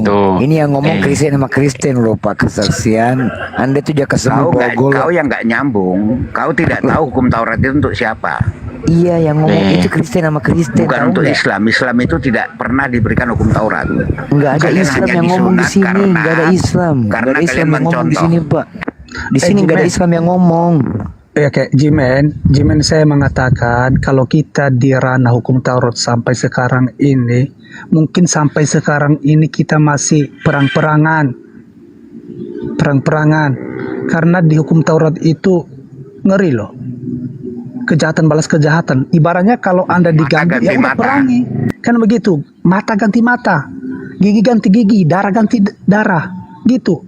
Jadi kalau kita berbicara hukum Taurat, sabar dulu nih ya. Saya mau sama kesaksian. Tadi dia berkata bahwa hukum Taurat itu hanya kepada Bani Israel. Bisa nggak saya kasih data? Saya tidak suka juga berbicara doang. Ini. Coba kasih data. Hukum Taurat itu diberikan kepada siapa? Coba kasih data. Ini. Jawab Yesus. Aku datang hanya kepada domba-domba yang tersesat, yang hilang dari umatnya, umat Israel. nampak sih Jimen ini bukan Kristen ini. Cara dia Loh, baca kamu aja. tahu kamu baca itu nggak ada hubungannya dengan hukum Taurat. Tadi Anda menyatakan hukum Loh, di Taurat situ mana untuk Bani ada hukum Israel. Taurat untuk orang-orang yang di luar Ketika Israel? Anda Mana? mentuhankan Yesus, Yesus Mana? pun tidak datang untuk kita orang Kristen. Dia datang untuk besarin dong Bani Kumalnya. Israel. Izin dulu. Idiot. Izin dulu. Kamu itu budak Ini, Muhammad, besarin. kamu bukan Kristen. Kamu budak Muhammad, kamu bukan orang Kristiani. Iya. Kamu Hapus. budak Muhammad. Iya Pak, Ya, kesaksian. kamu Dia budak bukan Kristen. Muhammad. Anak muta kamu. Kamu anak muta, anak pelacur. Kesaksian, aduh saya lagi tidur kebangun. Anda ini jangan bawa-bawa kami umat Islam Tunggu tidak dulu, ikut campur. tunggu dulu. Kami umat Islam tidak ikut campur, tidak mengklaim mengklaim. sebagai Jangan pengikut menyinggung-nyinggung. Di sini bukan Islam yang lagi diskusi. Kami tidak terlibat. Anda jangan nyinggung-nyinggung kami, Pak. Iya Pak. Fokus aja kepada diskusi Anda. Kami nggak ikut campur kok. Kambing menyamar jadi domba. Iya betul. Iya betul itu Pak. Tapi maksudnya jangan senggol di situ sampai kita belum. Panehe, saya tanya, Jimen ini Islam atau bukan? Kalau ini ya, sorry ya. Tadi kan saya mengatakan dari awalnya saya tidak menuduh, tetapi mencurigai iya. Dari caranya bicara, dia kambing Tunggu dulu, menyamar Bang jadi domba. Kesaksian. Iya, saya ngomong sama Pak Nehe dulu, Bang Kesaksian, izin. Nah, kalau memang kamu curiga Jimen Islam, suruh ucapkan dia 2 kalimat syahadat kalau dia berani. Saya bukan karena di situ juga Bang Hos, karena Dia gini kan curiga. Enggak, misalnya curiga itu bukan berarti saya juga menunjukkan dirinya dia Islam, tidak, tetapi kan saya masih feeling ini. Nah, berarti masih 50-50 kan? Enggak, artinya dia sudah terlepas dari Kristen, tetapi entah agamanya mungkin bisa saksi Yehova, bisa Hindu, bisa Buddha, Oke, bisa saksi Yehova Islam tidak? Itu bukan, tetapi Kristen itu juga sudah selesai, kelar itu aja. Iya. Jadi jangan senggol-senggol Islam di sini, nggak ada hubungannya dengan Islam di sini. Nggak ada saya Iya. senggol. Caranya Mereka bicara apalah, itu sudah Nggak ada saya saya senggol. yakin 100%. Udah lanjut. Enggak, Bang Saksian. Saya nggak ada. Saya di sini cuma ngomong. pendengar aja. Saya di sini cuma pendengar aja. Ya udah. Jadi gini Pak, kalau Anda menyatakan tadi hukum Taurat untuk Bani Israel, jelas saya tidak membantah, tidak untuk orang Kristen, tidak untuk orang di luar orang Bani Israel atau domba-domba tersesat di Bani Israel. Begitu juga Yesus datang bukan untuk orang Kristen, bukan untuk orang Katolik, apalagi orang-orang Indonesia. Dia datang untuk Bani Israel. Nah, Justru kalau kita dari situ kita Justru cara itu dari sudah membuktikan bahwa kamu itu Yesus itu jadi datang bukan sama orang Kristen. Tapi Alkitab berkata seperti itu. Tahu Bapak, Bapak kekristenan itu datang ketika kapan? Abad keberapa? Apakah Yesus sedang ada atau Yesus telah mati dan murid-muridnya? Jadi pertanyaan kita sudah Nah. Nih, saya mau kamu tampilkan data, bukan congong raja. Bau mulut loh, bau mulut. Sampaikan data. Iya, saya malas tidak memberikan edukasi bahwa ini sebenarnya yang sebenarnya gitu. Hanya ini argumentasi saya dan saya ingin dibenarkan. Itu salah, brother. Ya. Saya pengen Anda bantah data-data saya berikan kepada Anda, saya sebutkan dari tadi, bantah dengan data-data yang pandangan Alkitab yang sebenar. Bang, karena apa? Izin dulu besarin kok ini ya, karena kan handphone saya gelap di sini. Jadi besarin dong. Kalau boleh. Izin dulu ya. Bang Hos, Abang ganteng. Bukan, layarnya kok kecilan di sini semuanya. Kobal ini kan kekecilan semua. Udah, berarti sinyalmu itu yang bermasalah. Oh, sinyal ya. Iya. Nah, ini komanya Bukan sinyal di HP, sinyal di kepala ini. Ada masalah. Enggak lah. Nih. Tapi kekecilan loh di sini. Macam ini apa? Komal kayak bentuk yang lain aja. Aku mau istirahat. Kecil sekali. Jadi makanya saya bilang Jimen, kalau kamu mengatakan Anda adalah Kristen, tidak ada sejarahnya itu seorang Kristen itu menentang Alkitab. Tidak ada loh. Nggak ada. Di mana-mana Kristen tidak ada loh. Misalnya jangan dulu Kristen, misalnya lah sorry ya, agama lain lah. Gak mungkin dia nantang ini keyakinannya sendiri. Tidak ada. Justru itu memproklamasikan. Kalau Jimen Kristen Pak, Bapak mau mualaf nggak? Gimana Pak? Kalau Jimen dia buktikan bahwa dia Kristen, Bapak mau mualaf nggak? Iya. Mau nggak mualaf? Mau nggak mualaf? Kok kita membahas di situ ya? Kita bukan. Ya kan Anda curiga bahwa dia bukan Kristen. Ya, dari cara dia mengatakan sesuatu, dari cara dia itu menunjukkan Bang Sierra, maksud dia si Cinehe ini, maksud di sini di luar yang tidak mentuhankan Yesus bukan Kristen. Saya tanya, saksi Jehovah Kristen nggak? Dibilangnya Kristen, bagian dari Kristen. Apa kitabnya Alkitab? Sejak kapan saya bilang? Tadi saya tanya, saksi Jehovah Kristen atau enggak? Jangan ngada-ngada. Saya bilang tadi tidak. Banyak loh yang nonton. Pertama kali kita berdiskusi, Anda menuduh saya saksi Jehovah, saya tanya balik. Iya. Menurut Anda saksi Jehovah Kristen atau bukan? Anda ini memang ini ya, Anda ngarang. Anda ini suka menjolim. Tadi saya mengatakan begini, kalau saksi Yehova mereka menolak ketuhanan Yesus dan mereka memakai Alkitab Kristen. Terus mengaku mereka saya bukan Kristen, tetapi Kristen itu dasarnya adalah pengikut Kristus.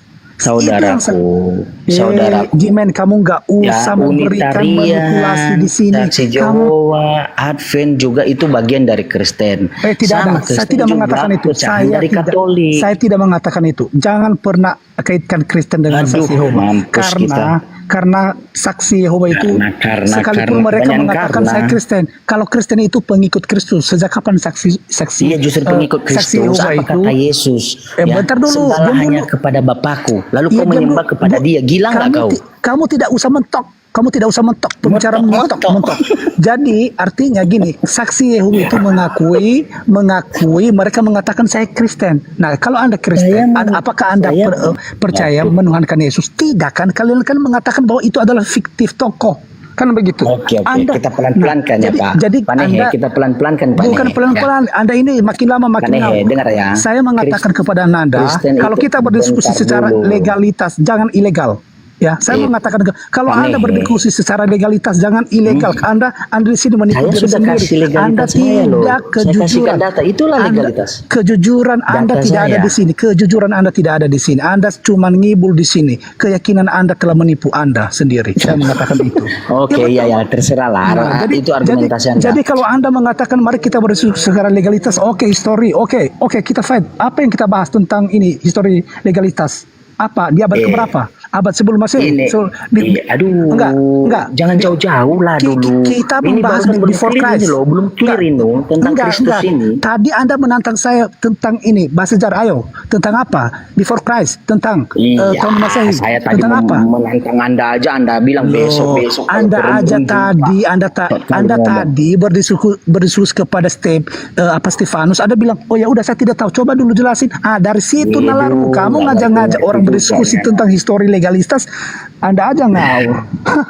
Iya, Pak Nehe, Nanti saya Anda bawa ke ranah-ranah semua denomis. Ya, sudah Pak Nehe. Anda keringat dingin, Anda makan tai jadinya. Iya, keringat dingin saya. Udah Pak Nehe. Jadi makanya saya tanya, jangan ajak-ajak Kristen itu pengikut Kristus enggak? Nah, ya dari situlah inilah pertanyaan ini. Pelan-pelan. Iya, saya uraikan loh. Kristen itu pengikut Kristus enggak? Itu dari 2016 itu. Aduh. Kristus itu pengikut Kristen enggak? Jadi Kristen itu pengikut Kristus enggak? Kristen itu diatasnamakan kepada siapa? Saya coba dulu. Itu kan kepada pengikutnya enggak? Itu pengikutnya. Jadi, iya, oke. Udah jangan tahan dulu Pak Nehe. Jangan Anda meminta keterangan bukti. Saya membuktikan kepada Anda supaya Anda tidak congor di sini. Anda itu kan manipulasi semuanya. Nah, jadi kejujuran Anda itu tidak ada di sini. Makanya dengar orang ngomong jangan cuma sehat. Kalau Anda sehat, saya sehat balik. Jika Anda sehat, saya sehat balik. Ya, jadi jangan coba-coba Anda ingin bermain air. Kalau Anda bermain air, saya siapkan ember kepada Anda. Iya. Saya tidak bermain air. Saya bukan anak-anak, Pak. Maksud saya di sini bermain ember. Kamu mengatakan Kristen, tapi Anda menentang Alkitabiah. Anda itu adalah sangat menyebalkan sekali bagi saya. Tapi saya kamu boleh nggak usah tanya di nggak, sini. Pak? Kamu nggak ada ruang ini, nggak ada ruang legalitas di sini. Nggak ada. Kamu itu adalah bodong. Iya, kamu di sini bodong, bukan bodoh ya, bodong. Kamu tidak ilegal di sini, tahu nggak? Iya. Kejujuranmu di sini tidak ada sama sekali, nol nihil di atas kertas. Iya Pak Nehe. Anda membahas tentang histori, nanti saya bawa Anda sampai ke dalam-dalaman, Anda ngawur jadinya. Belum lagi kita bahas. Iya Pak. Iya, saya ngawur nanti ke kedalaman ya. Saya boleh tanya nggak Pak? Anda cuma bahas itu di abad 16-17 tentang denom apa lu tentang ini apa semua revolusi reform apa yang Anda bahas di situ itu tahun-tahun itu masih kecil bagi saya kalau Anda membahas reform masih kecil. Kalau Anda bahas tentang agama di Romawi, apa yang Anda bahas tentang agama di Roma? Tadi kan saya mengatakan di situ, saya bukan dikatakan di kalangan Kristen itu sebagai memihak, ya, tetapi saya di situ adalah eklektik ketimbang dikatakan konfesional. Jadi artinya bahwa saya seorang pembela iman Kristen, tetapi saya menimba dari lingkup tradisi Kristen yang luas. Reform, saya juga percaya, Baptis, Lutheran, Katolik dan sebagainya. Dan saya tidak menuntut bahwa ataupun saya terikat kepada salah satunya. Saya tidak menganggap salah satunya dari bahwa ini adalah benar, ini adalah salah, tidak. Tetapi salah satu darinya tetapi semuanya itu sebagai lebih atau kurang gambar tepat tentang kebenaran. Saya tidak terikat. Tapi yang namanya Kristen itu bahwa mempercayai bahwa Yesus adalah Tuhan. Beda dengan Anda. Anda mengatakan saya Kristen, saya pengikut Kristus, tapi Anda menentang. Sejak kapan ada sejarahnya begitu? Ya gantian nanti ya Pak Nehe. Ya gantian, silakan berbicara. Enggak, Anda itu kan gini, dari kemarin tidak ada kejujuran kepada Anda. Maksud saya itu kita jujur aja lah. Kamu tidak usah menipu. Saya kasihkan data saya bahwa saya Kristen. Kalau Anda bisa nggak langsung mualaf? Loh, kan udah beralih lagi. Oh, nggak mualaf. Ya udah, jumpa kita Pak Nehe, jumpa kita sama-sama Silakan datang. diskusi. Kalau Anda pun ke Anda jemaat mau saya. datang, Makanya Pak Indonesia, silakan, Nehe, saya makanya Pak akan Nehe jangan memberikan- dituduh orang kalau dia bukan Kristen. Itu dia tantang. Kalau saya Kristen mau masuk mau mualaf nggak? Aku mau nanya. Ya, gini aja Pak Siregar, izin Pak Siregar, di mute dulu Pak Siregar. Nih. Begini Pak Pak. Dokter Hewan monitor, Pak Dokter Hewan. Ya, aku mau nanya dulu dong sama bisa nggak? Silakan, silakan. Saya di sini cuma mendengar aja. Sama Lanjut. siapa? Sama siapa Bapak bertanya? Ya, aku dulu yang nanya si Jimen ini. Silakan Pak, silakan Pak. Kamu enggak agamamu jujur dulu, kau agama apa kau itu? Oh, saya Kristen Pak. Kristen kau. Ngakunya Kristen tapi menentang Alkitab. Kau ini memang ya pembohong besar. Tunggu dulu Pak Nehe. Aduh Pak Nehe, di mute dulu Pak Nehe. Lanjut, lanjut Pak Dokter. Tapi jawab jujur dulu ya. Ya. Yang benar itu menurut kamu Islam atau Kristen siapa? Menurut kamu? Gimana? Menurut kamu agama yang benar itu Islam atau Kristen? Oh, saya belum mempelajari Islam. Saya tidak. Saya hanya mempelajari Alkitab saya, Perjanjian Lama dan Baru. Soalnya di kampung saya juga terlalu banyak saksi Jehovah kayak gitu, kayak kamu orangnya. Tapi pintar semua memang, saya akuin itu. Oh iya Pak ya. Apa? Ya. Iya, saksi Jehovah juga kalau Bapak tuduhkan saya saksi Jehovah, so boleh nggak saya tanya, saksi Jehovah itu bagian dari Kristen atau enggak? Kamu aja nggak bisa jawab loh. Masa agamamu sendiri kamu? Saya sudah jawab loh Pak. Saya sudah jawab loh.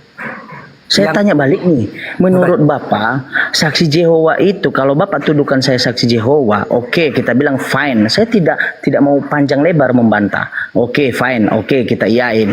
Pertanyaan saya, apakah saksi Jehovah adalah Kristen dan mereka adalah Alkitab?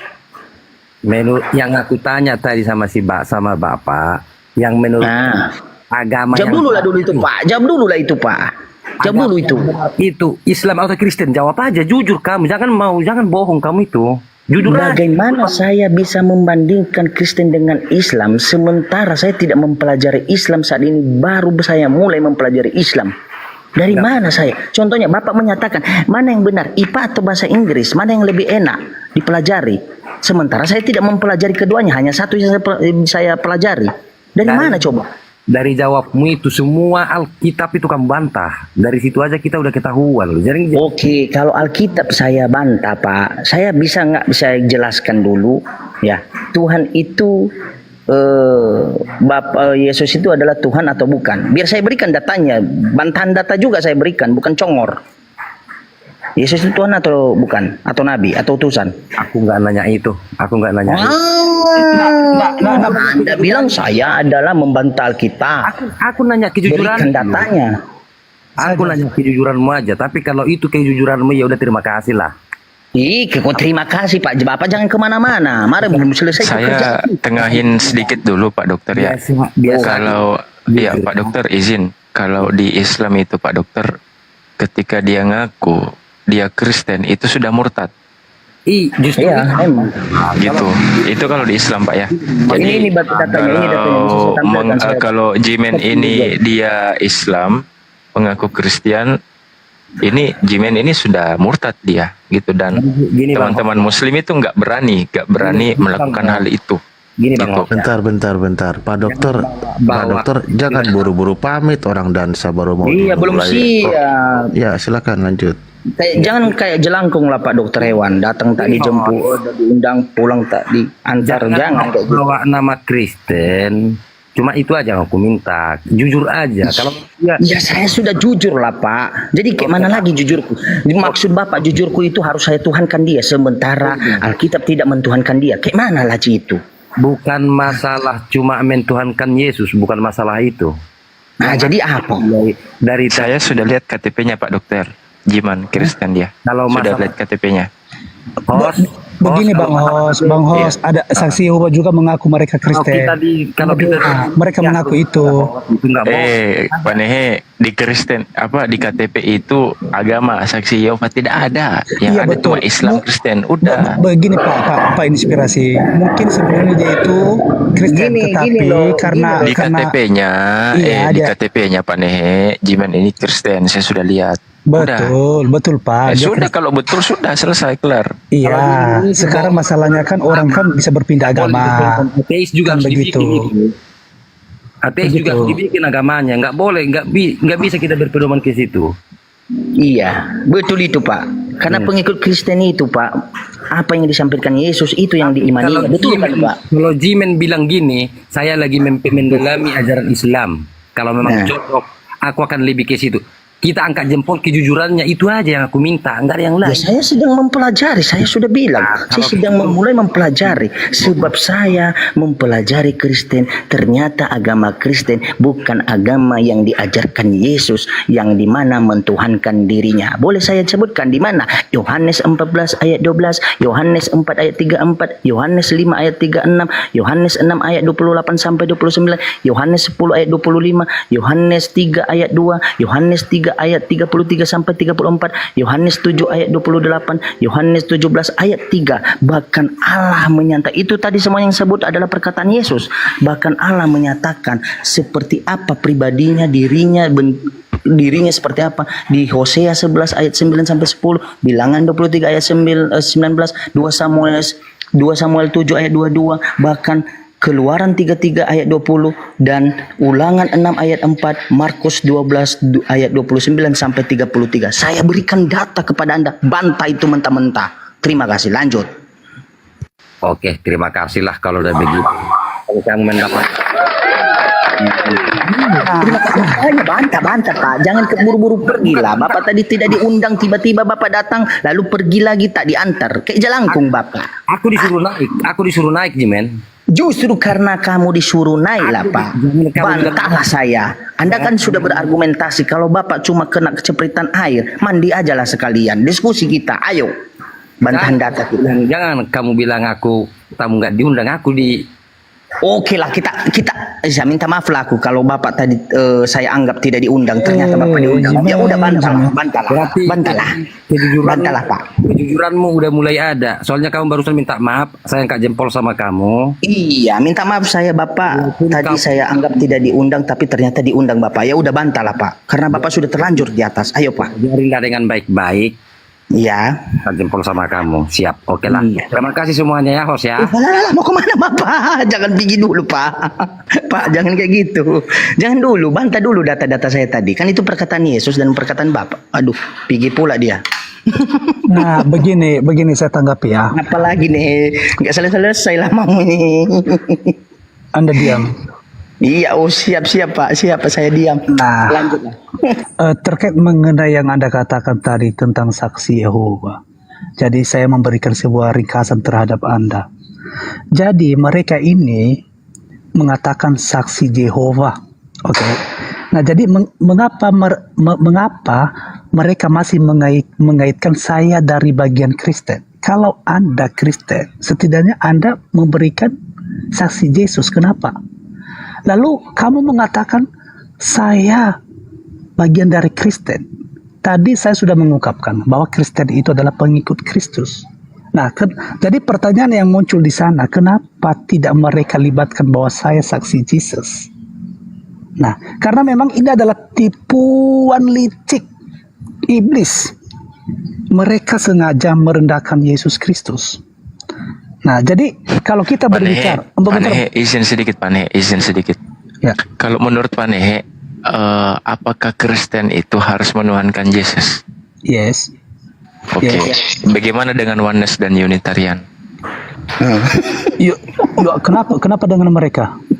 Ya itu tadi yang saya bilang. Apakah Kristen harus menuhankan Yesus? Ya kan Unitarian kan menuhankan Yesus. Oh, Unitarian menuhankan Yesus, yakin? Belajar lagi nih, ya. Lalu kenapa? Yakin. Jadi begini, makanya saya membahas antikristus tadi. Oneness tidak menuhankan Yesus, Pak Nehe.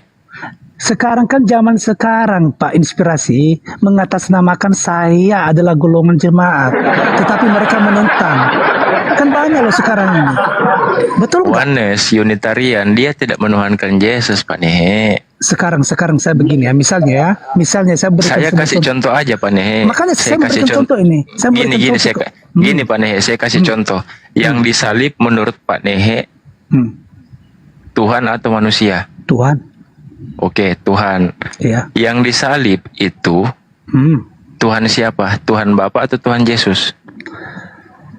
Kayaknya kita udah berulang kali ya kita membahas ini ya. Udah itu manusia, Tuhan aja. manusia. Itu yang bisa menjawab jawab Anda pertanyaan saya tadi. kalau Anda memisahkan dari sebuah Tidak, Pak Nehe, yang disalib itu tunggu dulu Pak Nehe, tunggu dulu. Yang disalib itu Tuhan Bapa atau Tuhan Yesus?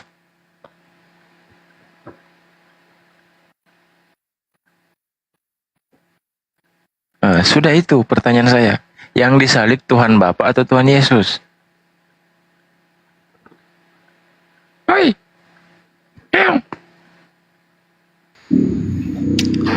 Saya heran sama sini ini ngarang-ngarang aja dari tadi. Pak Nehe, yang disalib itu Tuhan Bapa atau Tuhan Yesus, Pak Nehe? Commute. Anda memberikan pertanyaan. Terima kasih Bang Rudi. Seakan-akan roh dan daging itu adalah sama.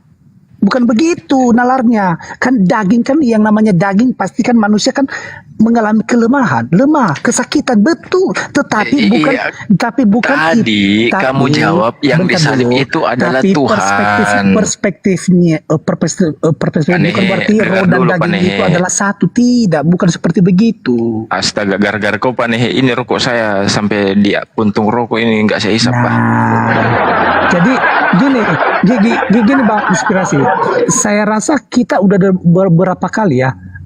Kadang sorry ya di luar Kristen itu mengatakan ditanya siapa Tuhan Yesus, yang disalib siapa Tuhan? Ya Tuhan. Terus kok dia mati, berarti manusianya Tuhan. Ya, saya Tuhan. tidak tanya mati, yang saya tanya yang disalib itu kau jawab Tuhan. Tuhan siapa? Tuhan Yesus atau Tuhan Bapa? Itu kan Udah, Yesus. Itu doang. Yesus itu nama manusianya, oke? Jadi yang mati itu adalah dagingnya, bukan roh yang ada di dalamnya. Nah sudah, Makanya itu jawabannya. Nah, kalau kau tanya oneness, jawabanmu dengan jawabannya oneness itu beda Pak Nehe. Ya udah, kasih naik mereka, siapa aja mereka, kasih naik. Kami berdiskusi. Siapa aja? Saya. Selesaikan dulu tadi Unitarian itu Kristen atau bukan? Kamu tidak usah ngawur di sini. Kamu itu penentang. Anda itu penentang. Kalau Anda di sini di samping saya akan berbicara empat mata di hadapan Anda. Empat mata macam pacaran aja kita Pak Nehe. Enggak gini. Kalau kita berdiskusi secara empat mata. Berdiskusi. Kalau kita berdiskusi empat mata, Anda itu nihil di atas kertas saya buat. Tahu nggak Anda? Anda itu hebat cuman baca doang. Saya tidak berdiskusi di atas kertas Pak. Saya tidak berdiskusi di atas kertas seperti Paulus menyurati. Tidak. Saya diskusi. Ayo tante. Inilah ruangnya. Ini roomnya. Ayo. Halo Jimen. Tadi saya sudah ketahui Anda dari cara Anda bertanya, dari cara Anda itu Kristen atau bukan? Gini, Dinda Jimen, gini. Kalau saya mengatakan Pak Nehe yang disalib itu Bapak, apa kamu setuju? Pasti dia menolak ini. Pasti ini karena dia mengaku Kristen tapi dia menolak ini. Tidak, saya tanya kamu Pak Nehe, kalau saya bilang yang disalib adalah Bapak, kamu setuju atau tidak? Oh, tidak setuju lah saya, sebab bukan kamu. Pak Nehe saya tanya, Pak Nehe. Ya. Yang disalib adalah Bapak, apakah kamu sepakat? Bukan begitu konsepnya. Kan Bapak itu kan roh. Oke, jadi yang disalib itu adalah manusia, bukan yang disalib itu adalah Bapa. Kamu coba dulu mikir, pertanyaanmu betul kau lah, suka hati kau aja. Jadi seakan-akan yang kamu libatkan ini pertanyaan yang disalib itu adalah Bapa. Tidak. Anda paham nggak? Yang disalib itu adalah manusia. Yang namanya manusia mengalami kesakitan, bukan Kalau oneness ditanya Pak Nehe, kalau oneness ditanya tidak muter-muter, to the point dia yang disalib siapa? Yang disalib adalah Bapa. Ya, sekaligus Yesus. Sudah selesai. Kasih naik. Saya diskusi. Saya sudah naik Bapak. Anda itu tidak jujur. Anda tidak jujur. Kalau terhitung ditanya. Anda ini memang pengkhianat. Anda itu adalah Yudas. Anda itu Yudas. Iya. Sorry, Anda itu Yudas. Serius. Kau kenapa kau bilang saya Yudas? Agak lain kau. Begini Bang Inspirasi. Kenapa Anda mengatakan? Karena Yudas itu tahu nggak? Mentang-mentang nama saya Yuda, kau tambah S pula. Yudas itu dia Yudas Iskariot, tahu nggak? Pak Nehe, nama saya Yuda, kau tambah S, agak lain kau. Enggak, itu beda lah. Enggak, ini Yudas itu tahu nggak? Dia sampai mencium Yesus, terus menyelami Yesus, tapi akhirnya dia menjadi pengkhianat. Begitu juga di si Gemini ini. Saya Kristen, tetapi dia akhirnya dia menjadi pengkhianat terhadap Alkitab. Anda adalah salah satunya. Ya, saya boleh bisa tanya nggak Pak Nehe? Silakan Anda tanya. Yang menyangkal perkataan Yesus pengkhianat nggak? Gimana? Yang menyangkal perkataan Yesus pengkhianat nggak? Anda tanya dari dalam jemaat atau di luar jemaat? Wih, dalam Alkitab lah, berarti dari konteks jemaat. Iya, kalau dalam Alkitab mana ayatnya?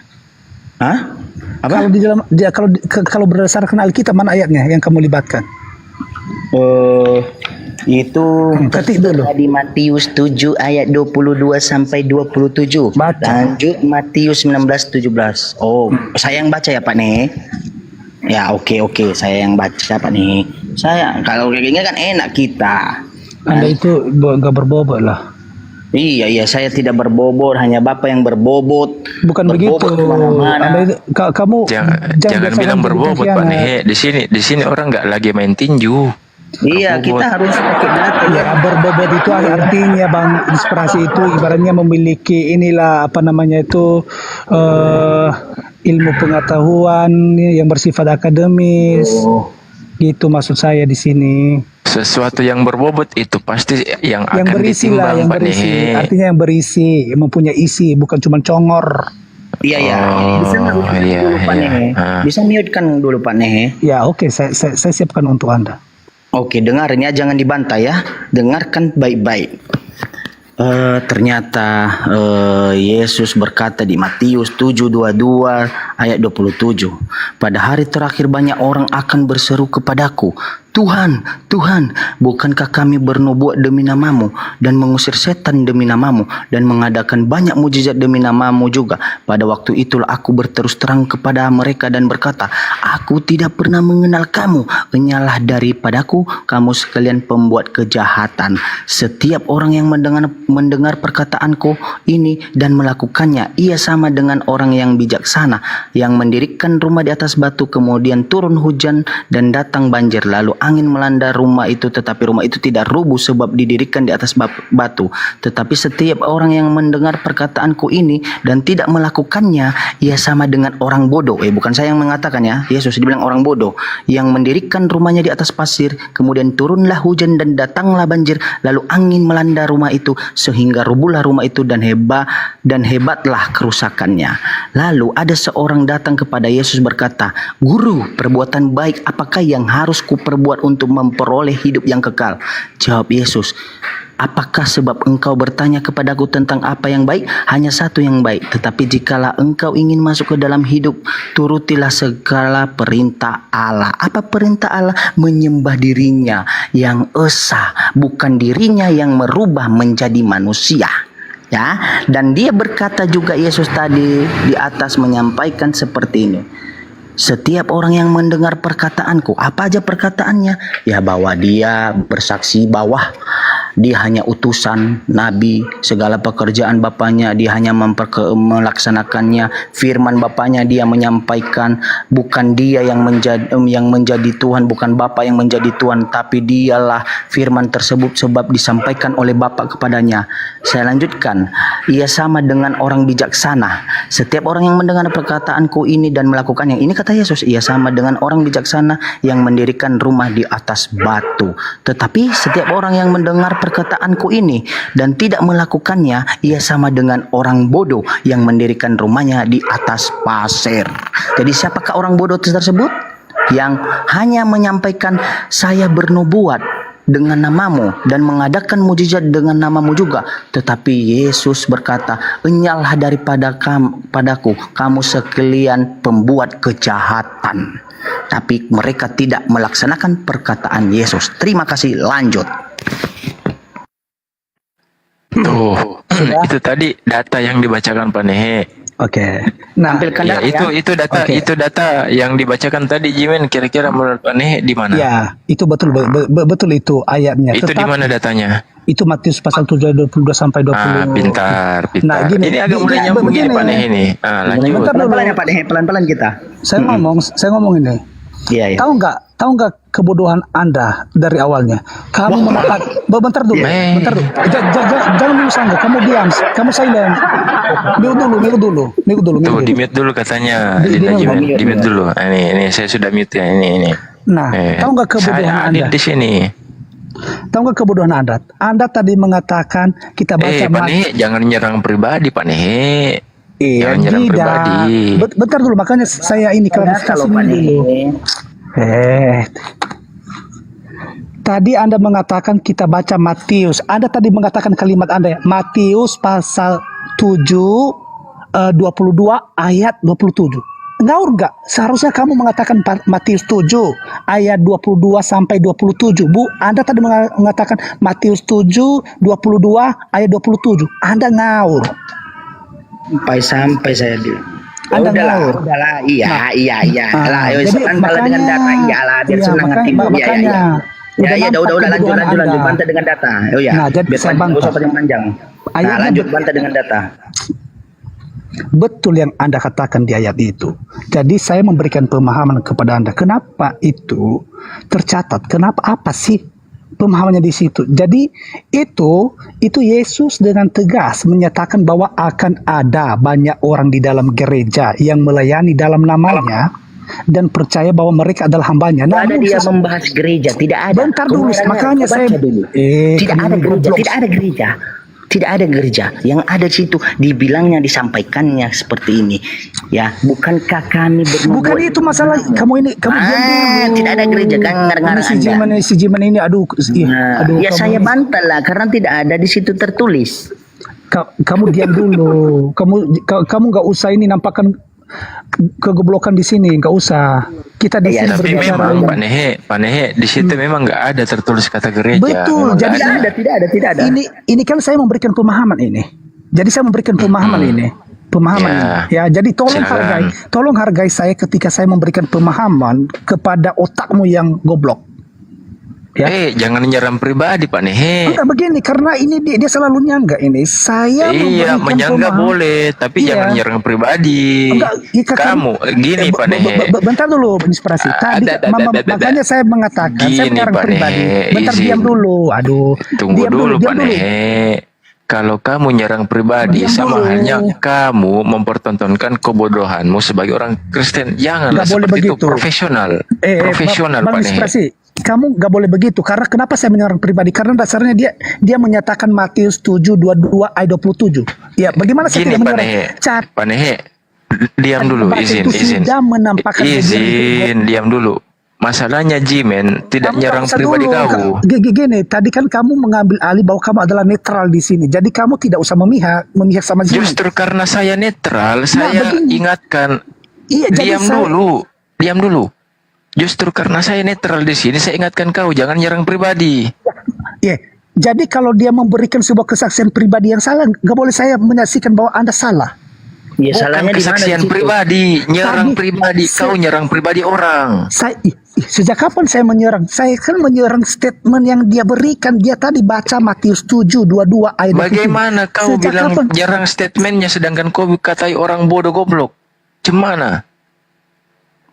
Pribadi, kata-kata tersebut pribadi, terkecuali. Bentar dulu, Jimen, kamu diam dulu. Tadi waktumu sudah ada waktunya bicara. Kamu diam dulu. Kau bisa diskusi santai. Enggak begini, karena argumennya, tapi jangan bodoh-bodohi orang. Kenapa saya mengatakan dia bodoh? Karena dia baca Matius 7, katanya tadi Matius 7:22 ayat 27. Seharusnya kamu mengatakan begitu. Matius 7 ayat 22 sampai 27. Tahu nggak? Berarti kalau Anda mengatakan Matius 7:22 ayat 27, sejak kapan Kristen membacakan seperti begitu? Kamu bodoh sekali lah. Makanya kamu nggak usah sosok pinter. Iya, ya udah bantah data saya. Iya, kita iyain. Sekarang ya kita iyain biar cepat, jangan berputar-putar. Saya ngerti kok cara kau itu. Kau hanya mempermasalahkan itu agar Anda tidak menjawab substansi dari apa data yang saya berikan. Kalau masalah-masalah saya berikan. saya mengatakan kepada Anda ya, saya udah bolak-balik dari perjanjian baru sampai Wahyu itu. Saya kayaknya udah bolak-balik jadi badu. Karena jadi kalau makanya kamu diam. Kamu tadi Anda ngomong saya diam, tapi giliran saya ngomong Anda diam. Oke. Nah, jadi itu di dalam Matius 7 ayat 22 sampai 27 artinya bahwa Yesus dengan tegas menyatakan bahwa akan ada banyak orang, bukan cuma di dalam gereja, tetapi yang melayaninya dalam namanya. Ya. Mereka mengatakan bahwa saya hambanya, namun sesungguhnya Kristus tidak pernah mengenal mereka. Kenapa? Kita baca di Matius pasal 7 ayat 23. Pada waktu itulah aku akan berterus terang kepada mereka dan berkata, aku tidak pernah mengenal engkau. Enyalah daripadaku, kamu sekalian pembuat kejahatan. Kan begitu. Kenapa Tuhan tidak mengenal mereka? Seperti yang saya katakan tadi tentang antikristus. Nah, jadi bagaimana kita mengenal mereka? Ya, tentang penyesat-penyesat itu. Firman Tuhan mengatakan dari buahnya lah kita mengenal mereka. Ya, kita baca ayat 16.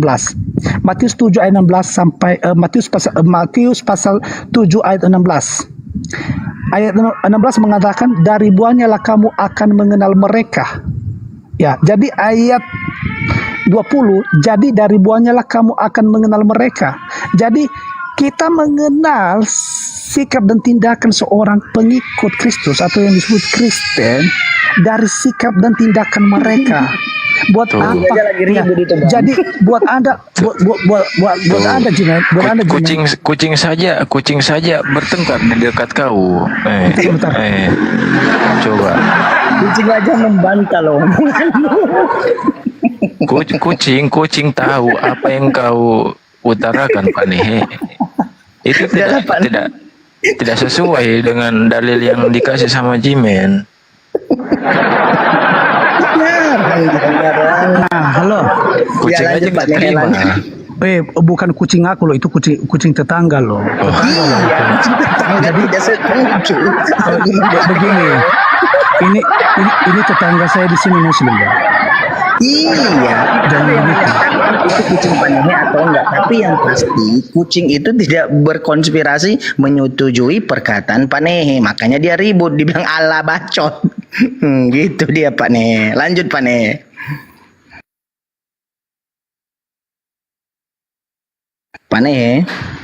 Panehe lanjut.